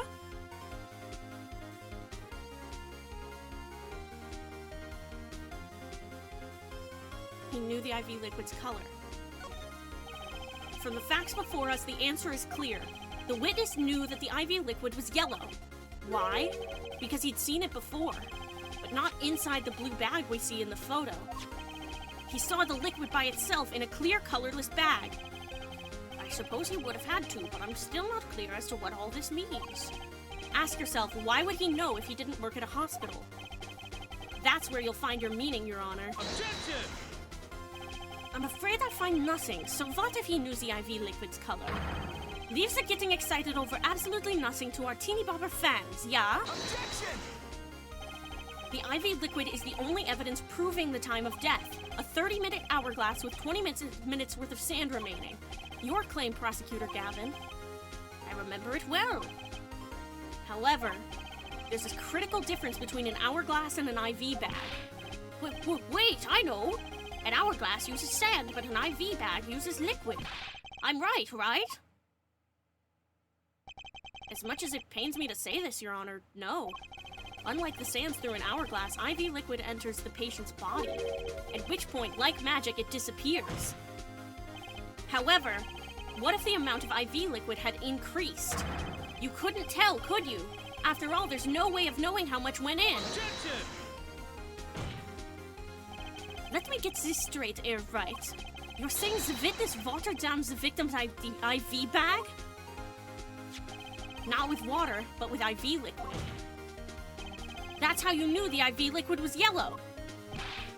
Now wait, I said wait! How might an amateur such as myself essay to perform such a task? Objection! I'm an amateur too, but I can pour water into a cup. Objection! I'm afraid there's quite a big difference between a cup and an IV bag, quite. Can you prove our witness is capable of such a feat? He has a point, amateurs. I, at least, would have some difficulty pouring IV liquid into that bag. You don't need to be an expert to see the look on the witness's face. He added liquid to that IV bag to throw off the time of death. I tire of these fairy tales lacking evidence. Well, Mr. Wright, any solid evidence to bring us back down to earth? Volant Grammary, I'm afraid your magic won't serve you well in a life of crime.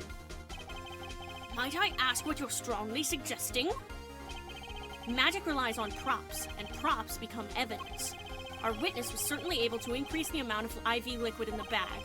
All he had to do was work a little magic, and the prop was... It would be... the syringe. It's been washed. Take that! The victim's syringe? It's the perfect prop for the magically increasing IV trick, and easy enough for an amateur to use. Objection!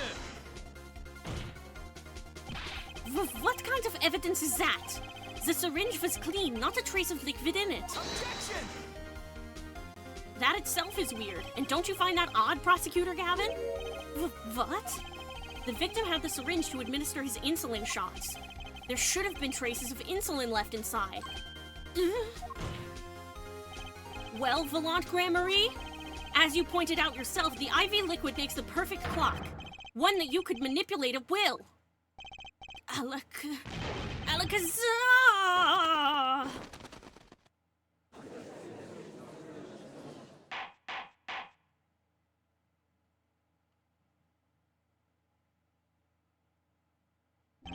I do believe, well, with this being his first, that the burden of this trial has been a bit too much to bear for Prosecutor Gavin. I'm afraid that while there is a doubt as to the amount of IV liquid in that bag, the time of death cannot be proven. And that brings our trial to a close for today. Well, maybe I could squeeze an extra day out of this. I can do a little much-needed investigation work. I see there are no objections. Court is adjourned.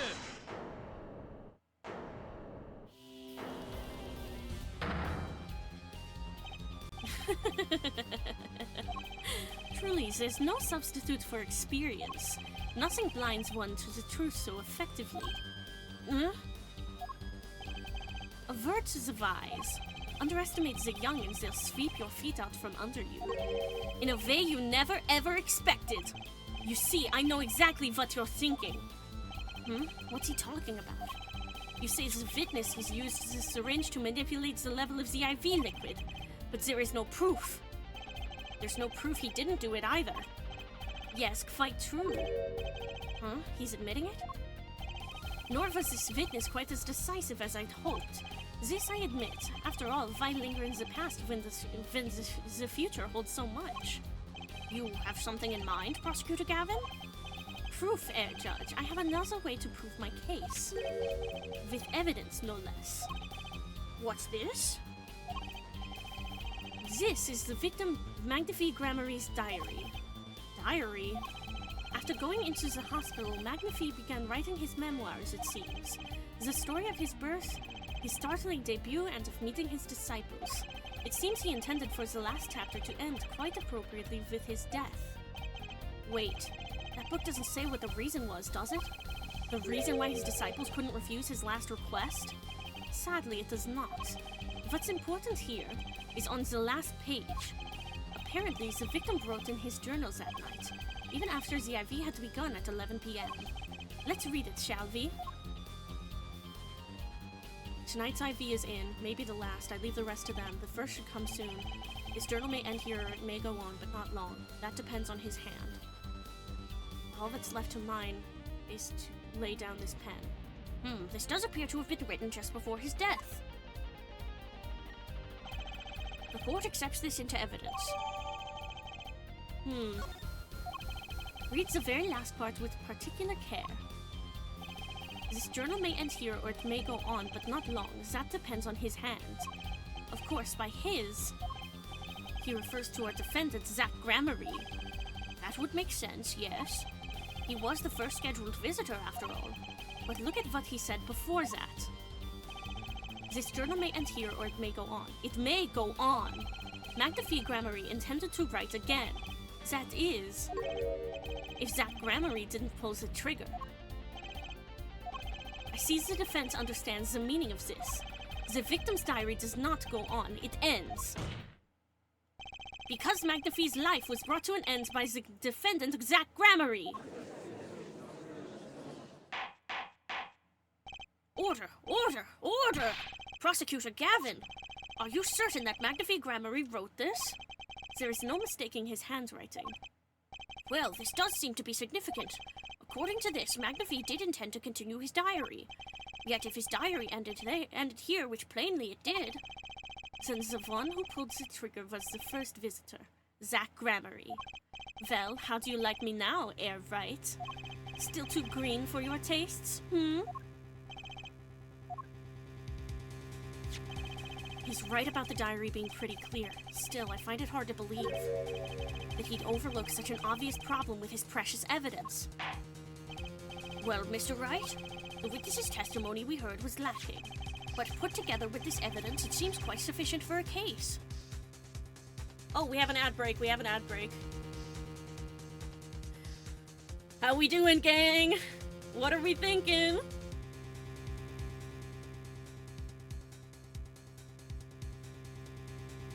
It's the diary. Woo. Scared. Yeah, that makes sense.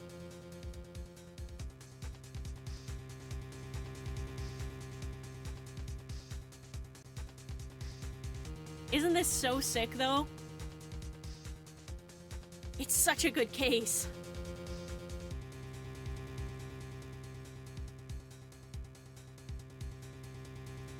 I fucking love this game. I fucking love this game!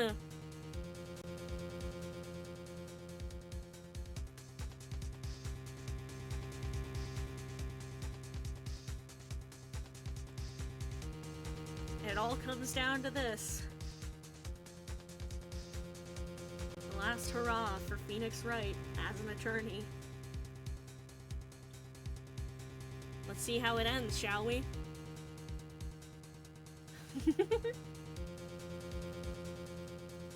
But put together with his evidence, it seems quite sufficient for a case. Know what's beautiful about this case and this moment here? Tell me about it, love.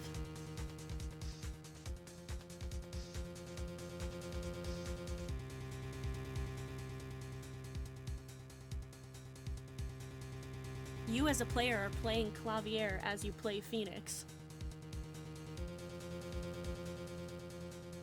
Oh yeah, it's Clavier's memories. Clavier's the one who was here for it.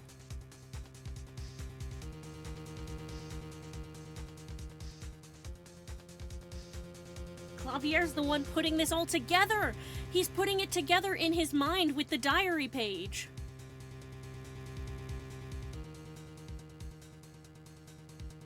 He's putting the pieces together. Imagining himself as Phoenix. And what happened.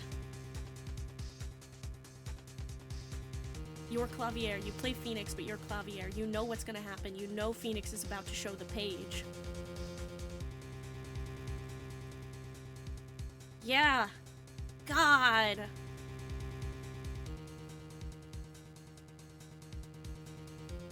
Man, dude.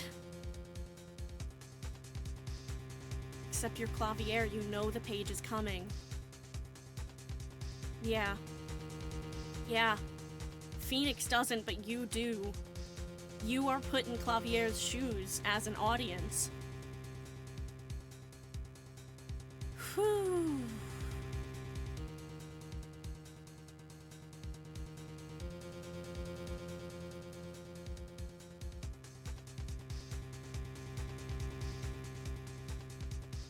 Here we go. If the diary is accepted like this, the trial's over. Maybe it's time for me to show them something. I'm left with no choice but to show my own evidence. What? You're 17-year-old Clav and 24-year-old Clav. Yeah. You have some evidence that overturns this diary? It's not too late to resync this and avoid more embarrassment. Very well. Please show us your evidence, Mr. Wright. Incidentally, don't even think of showing us this diary I've just showed the court. Now that we've come this far, I hope you have something a little more decisive.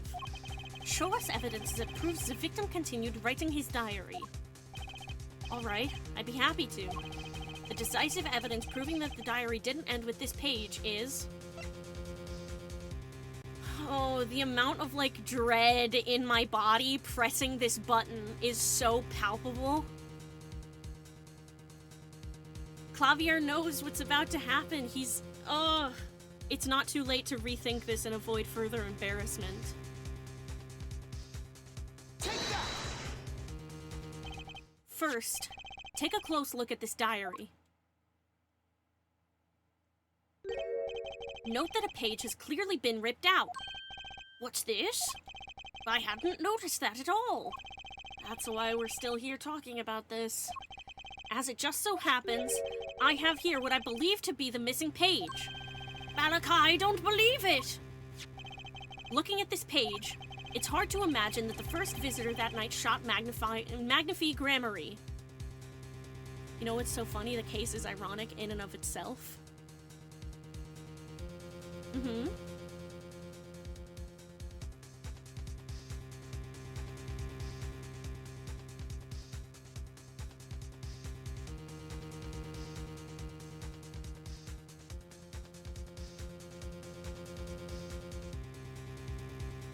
This evidence is the bullet who shot.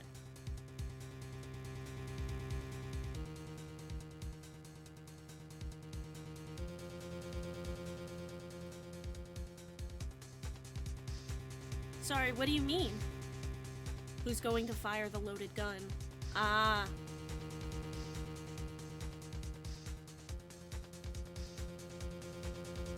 Someone sets it up. Someone presents this as a challenge. I've loaded a gun. Here it is.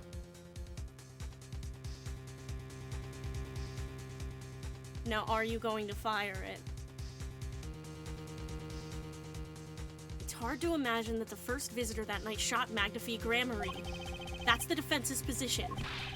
Wait, let me see that.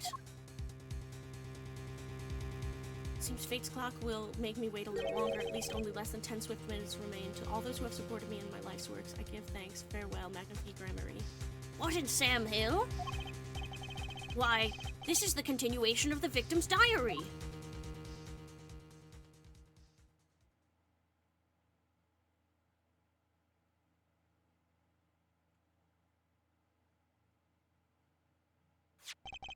Note the torn edge of the page. It's a perfect match with the torn remains of the last page in Magnifique's diary. Quite remarkable. Would you care to explain what all this means, Air Attorney? The case is a loaded gun about a loaded gun with a loaded gun. Yeah. God.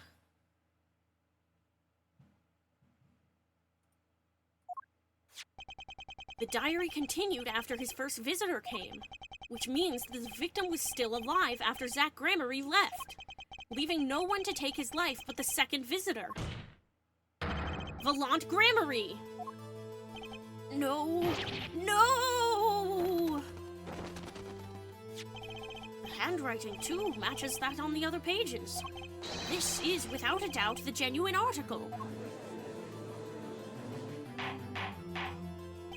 Order! Order! Order! But wait! That's impossible!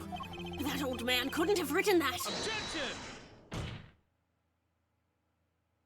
Oh, my heart is beating right now.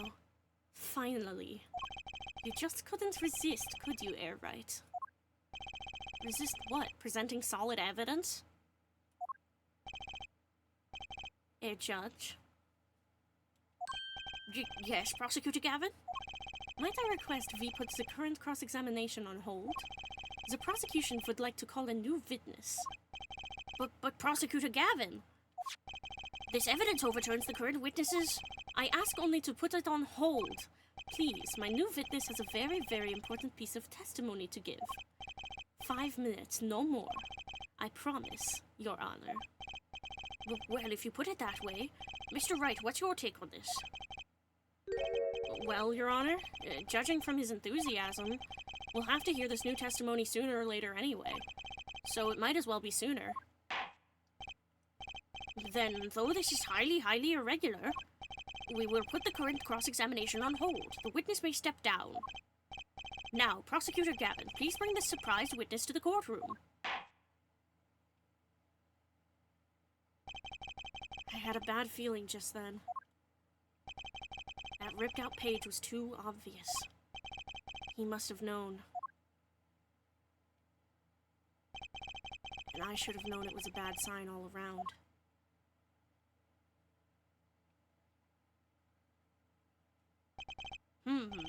Holding trial with no audience is a first, even for me, Prosecutor Gavin. I beg the court's understanding. But I had to make a judiciary deal with the witness to secure his testimony.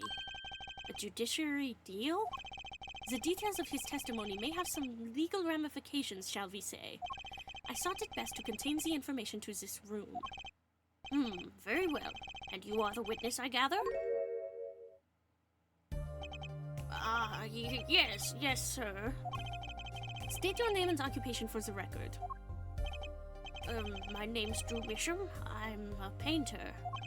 A painter? And you are somehow related to this case? No, well, not per se. I have one simple question for this witness. Mr. Misham, was it? Do you know what this is? Oh, yeah, I know it well. How's that possible? Have you seen this diary page somewhere before? Oh, yeah, I mean, I made it. You... what? You made it? Yes, you might call it one of my works. The prosecutor's office received a tip-off yesterday. Illegal evidence has been prepared for the trial of Zach Grammary. Illegal evidence? I initiated an investigation and found this witness. A painter to the world at large, Drew Misham has another side, you might say. He is skilled in making perfect reproductions of certain things. Forgeries, in other words. Forgeries? Well, so we are to understand that this page here is A fake. Prepared by a certain defense attorney. Objection! Hold it! I didn't prepare this evidence! Objection! Ah, the attorney speaks. Something about this page, I presume, but what is he saying? It makes no sense. After all, it was you who presented this evidence to us, Phoenix, right? witness. Mr. Misham, was it? Who requested this forgery? Who was your client? That I don't know. What? Most of my clients prefer to remain anonymous, even to me. I make the items they want and receive my payment. That's the extent of my contact with them. Objection! But there's no proof this is a fake. It's a fake. Huh? To avoid just this sort of problem, I always put a special mark on my works. I can say without a doubt, this is mine.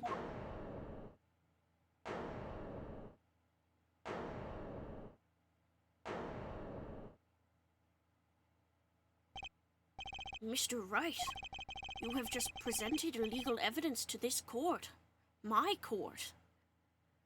All of the goodwill Phoenix had acquired gone in an instant. Yeah.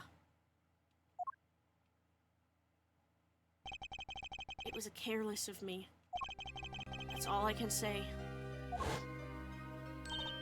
Oh, old boy.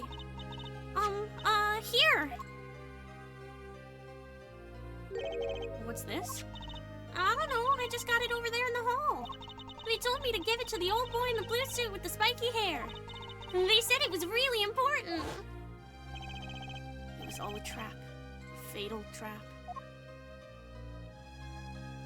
Mr. Wright, Yes? do you have an explanation for yourself? If I did, would the court hear it? Probably not. Forging evidence is a serious crime, and presenting it in court a serious mistake. A fatal mistake for an attorney. Fatal too, perhaps, for your clients, I fear. Tell me, what kind of defendant relies on forged evidence? The answer is quite clear. A guilty one! Craziest thing is that Nick did the same thing to Apollo, complete with the same girl giving it to him. Yup. Objection! Your Honor, wait! I understand that presenting forged evidence in court is a serious crime, but you cannot hold my client responsible for actions I undertook as an individual. I am sorry, Mr. Wright. Your Honor? Another close call, I dare say. If the prosecutor's office hadn't received that hot tip, everything would have gone the way you wanted it to, yeah? I even gave you a chance. Too bad you decided not to sink before embarrassing yourself. I see no need for further discussion on this matter. Special witness dismissed.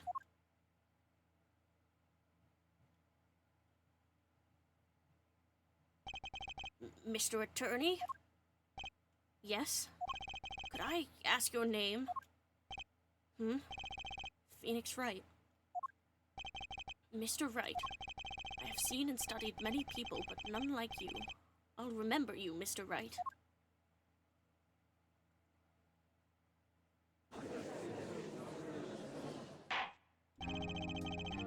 Though I deeply regret having to declare a verdict in this way, this trial is over. You have the right to find a new attorney and make an appeal. However, this court must... Ah, Your Honor? Yes, Mr. Zach? There is one thing I wish to make clear. Today, in this courtroom, you cannot declare me guilty. It is impossible. I'm afraid the defendant is quite mistaken. I most certainly have the authority to declare a verdict on you. Except, tell me, how do you plan on announcing your verdict when your defendant does not exist? Doesn't exist? What are you talking about? I am talking about this! Mr. Enigmore! The defendant's escaped! Find him, quick! Bailiff, close all exits from the building. On the double, he must not be allowed to escape. Okay, okay. That day, in that courtroom, a miracle occurred. The defendant, Shoddy Enigmar, aka Zach Gramarye, did not just escape from court. He literally, unbelievably vanished. Right before the bailiff's eyes. No one ever saw him again, not since that day. This is the Gramarye miracle! Ah ha ha ha ha ha ha! No verdict was declared. After all, the defendant didn't exist. That's how it happened. The trial of magician Zach Gramarye vanished along with him for all eternity. The mysteries that remained behind were all solved, however. Not until 7 years later. To be continued. Let's discuss. Let's discuss the choice Phoenix made. And how this affected Phoenix. Let's have a discussion. We're going back to the title screen.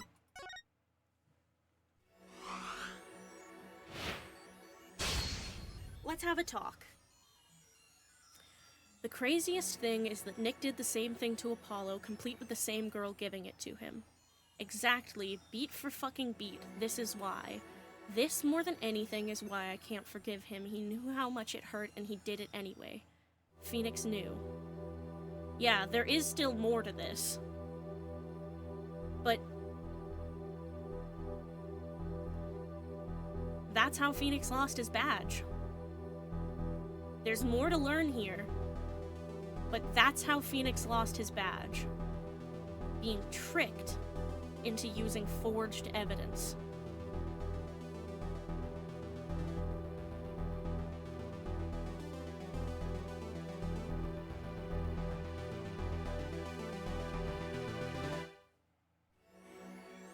Is your chest feeling tight this time, Romeo?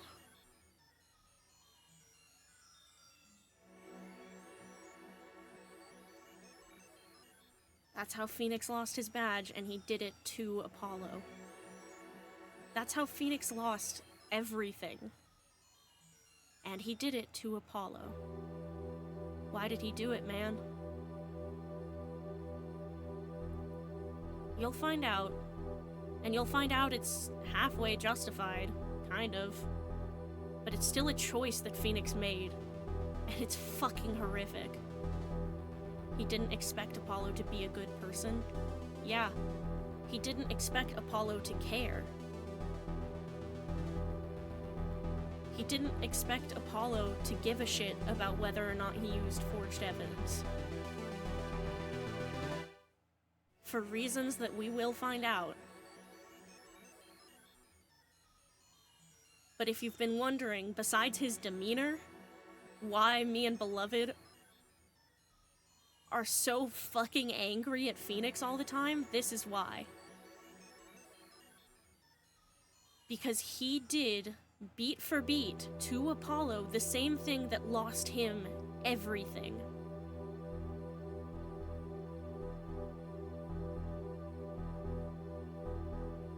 He lost his job. He lost his friends for the most part. He lost his support network. He gained a daughter he had to take care of.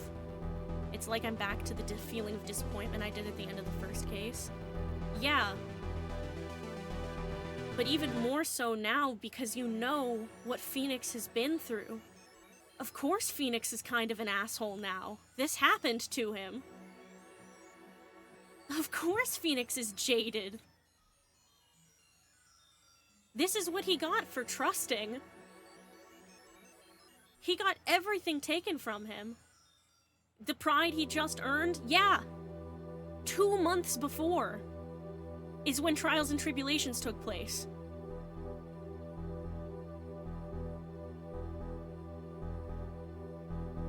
months before this, the man who loved Mia more than anyone else in the world told Phoenix that he was Mia's legacy. He said that he saw Mia living on in him. And then he uses forged evidence.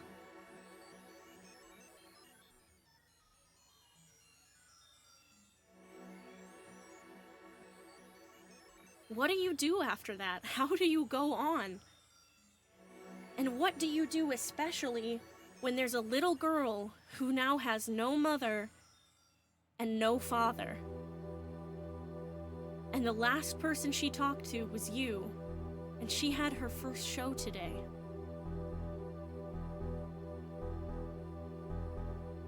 What do you do?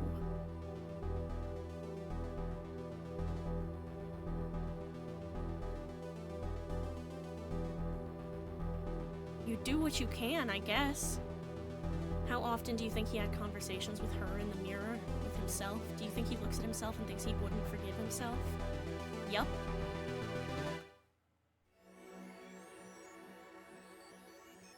Yeah. And it's kind of implied that Mia moved on. He can't talk to her again. It was kind of implied that, like, Maya wouldn't be able to channel her again. Because Mia thought that he was okay now without her. That he had earned his stripes and wouldn't need her anymore. And then 2 months later, this.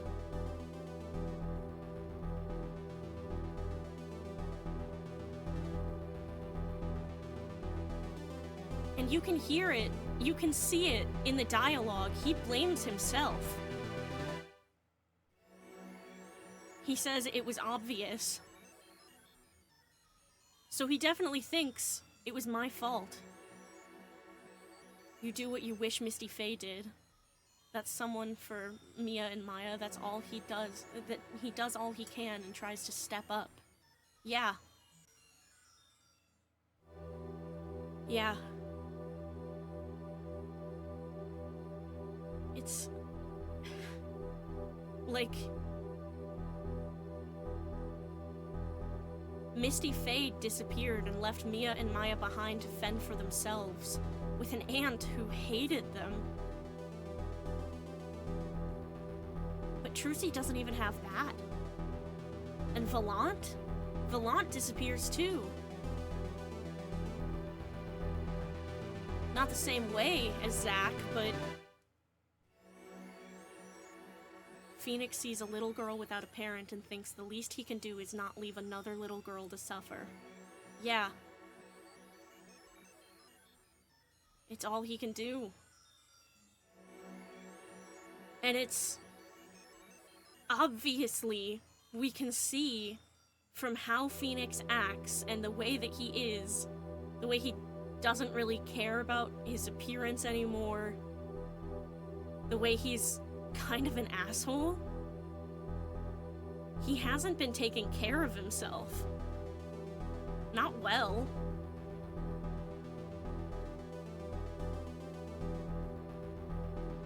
And he's been playing poker for 7 years.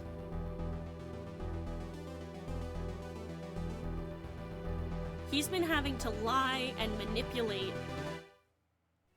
and see the weaknesses and the facades of every person around him for 7 years just to make ends meet, just to get by.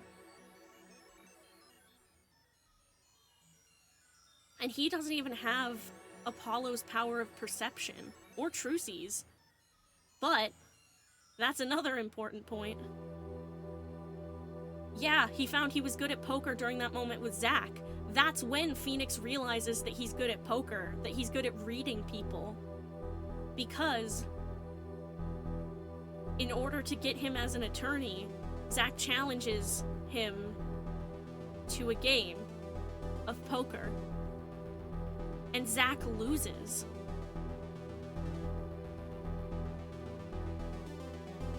Yeah, he had to do anything he could for the little girl that was his now. It's... What do you do, man? Your fucking best, I guess. But then... there's a whole bunch of shit that we can only get into once we finish the game tomorrow. But just the fact that he willingly does to Apollo exactly what someone did to him, he tricks Apollo into trusting forged evidence. And not only that, Phoenix blames himself and he feels, yeah, you blame yourself and you feel like you understand Misty Faye wanting to just disappear after having disgraced yourself so deeply. Yeah, you get it now. Wanting to just disappear. But you can't do that to Trucy, because she doesn't have anyone else, and where are you gonna put her? The system? I mean, Ace Attorney is,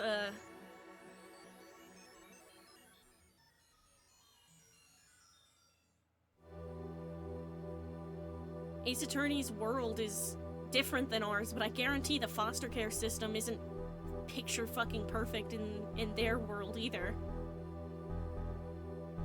Misty, Miles, Lana, you're just like them. Yeah.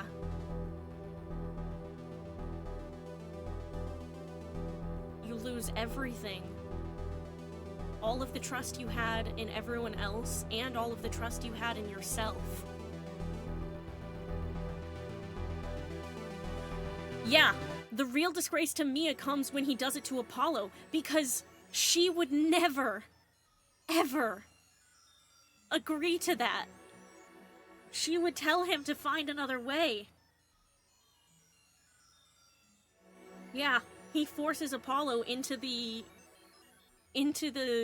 fucking I got fucked over club. Into the disgraced club.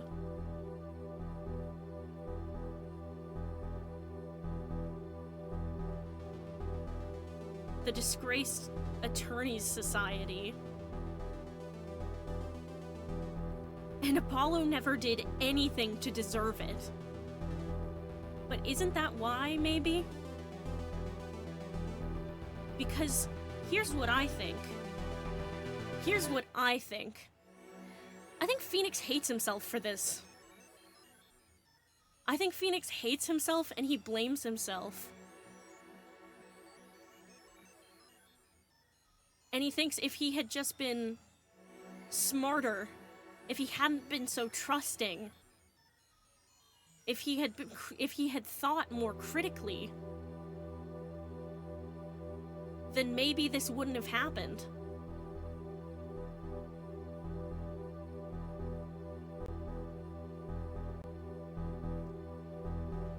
And I think that Phoenix hates himself for that. And I think it's because he hates himself that he's such a dick to Apollo. Because he sees the younger, more naive version of himself in Apollo a little bit. And he wants to punish that younger version of himself for being so naive.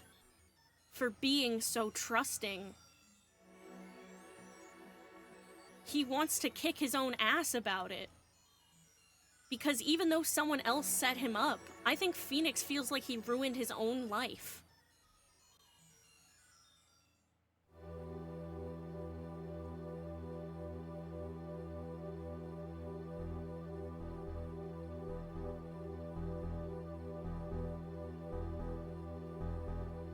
I think the reason he's such a dick to Apollo is because of that.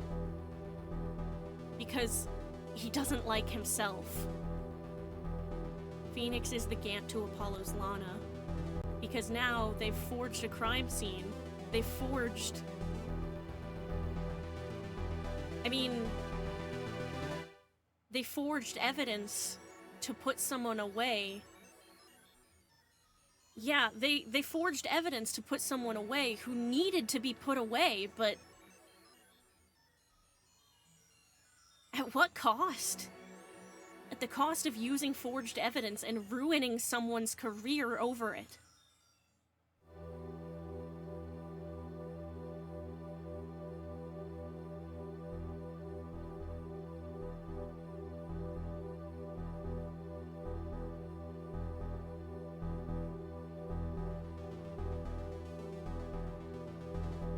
At what cost? Yeah. Because, I mean, Phoenix literally thought Edgeworth killed himself over this. Exactly this. This trial, exactly. This exact type of trial, Rise from the Ashes. The trial against Joe Dark is just like the trial against Kristoff. Joe Dark was an evil fucking man and needed to be put away. Kristoff was an evil fucking man who needed to be put away.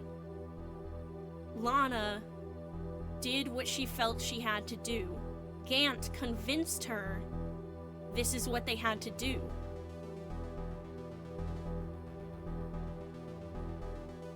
Just like Phoenix convinced himself it was what he had to do. The fucked up thing about Phoenix and Apollo is that Phoenix, having lost everything, then sees Apollo and binds shackles and ties Apollo to him. Yeah. He sees this younger version of himself that he hates, but he knows he's talented, he knows he has potential. And Phoenix does need Apollo in a super fucked up way because he can't put Kristoff away himself. He can't be the one to do it. He broke off access to that world when he lost his badge. So he needs Apollo. He needs Apollo for that access. He needs to use Apollo. And yeah, now Apollo is bound to him forever, from his very first trial. Because Phoenix could fucking ruin him.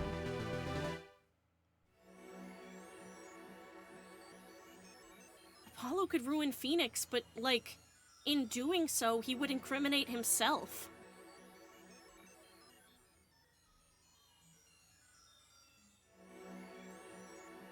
I wonder if the games ever address this tension between Apollo and Phoenix, and how fucked up it is.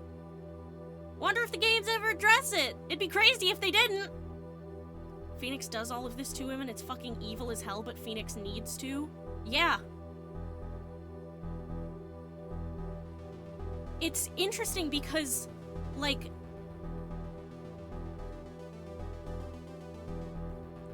Lana does it for... God, there's certain parts of this that we can't talk about. There's certain parts of this that we can't talk about because it gets revealed next.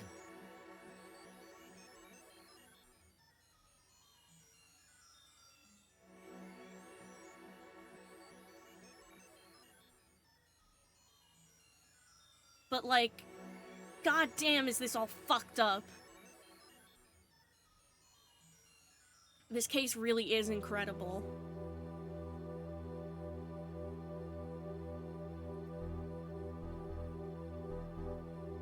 Because the thing is, like, I do kind of feel bad for Phoenix. Like, I can't stand him and I hate what he does to Apollo. I hate it. But, like, you come to realize that Phoenix, he made a choice, but it's like, how much choice did Phoenix really have if he wanted justice to happen?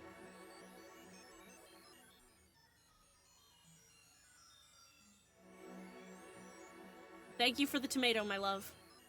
I'm gonna throw some tomatoes at him the second that Twitch loads.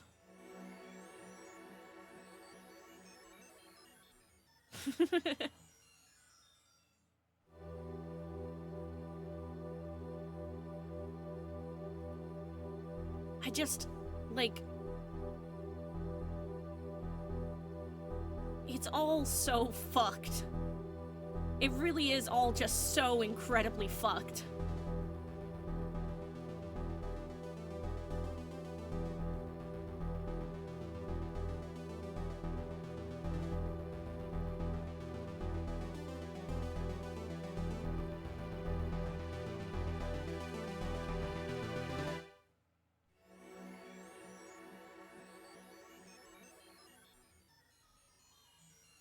I'm throwing a tomato. Let's see. I want to see it go.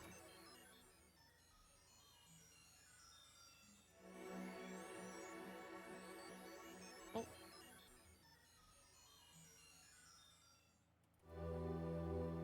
Hold on. God, I'm bad at this. It doesn't help that my cursor is, like, extremely imprecise.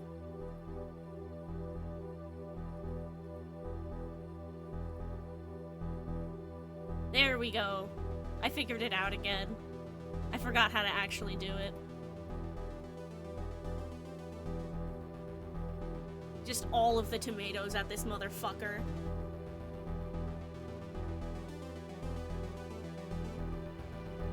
Okay.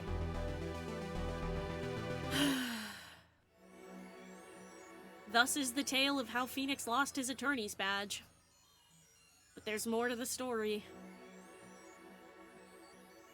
And we're gonna find it all out tomorrow. Who's excited?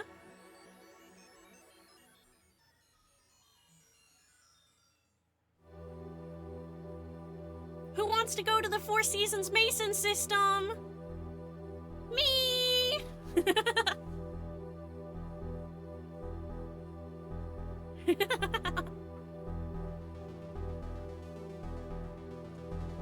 Okay, that's it for today, though. What a time! What a fucking time! I gotta go now and get ready for bed. I love you. I love you too! Thank you for coming to stream. I love you very much.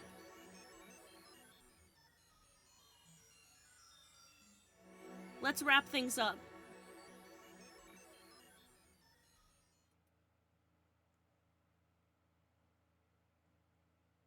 Oh, my stream's lagging. Oh. There we go. Okay. Things are working. Took a second to load, but things are working. Okay. This is gonna be it for the night, guys. I am gonna find somebody to raid.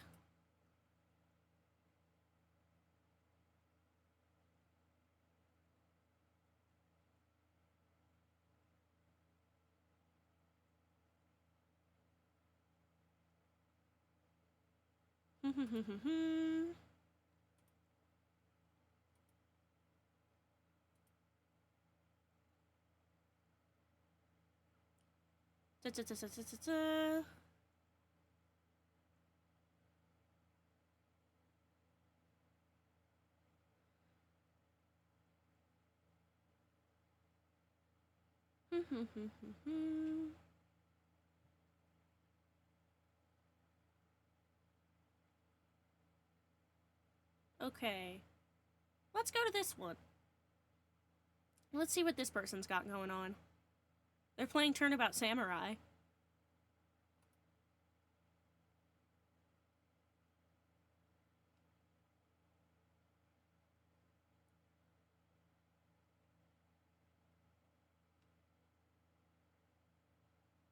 Okay, let's go here.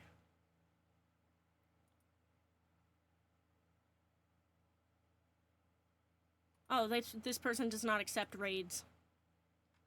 Never mind, I guess. I will go fuck myself promptly.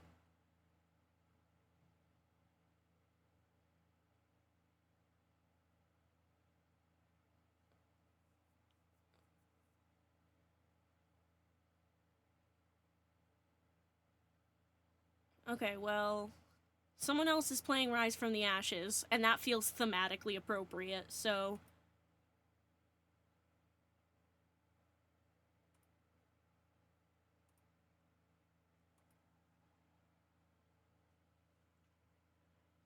It has been super fun hanging out with you guys. Super de duper fun.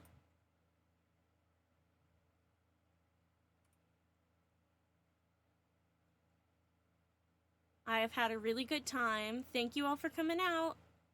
Bye!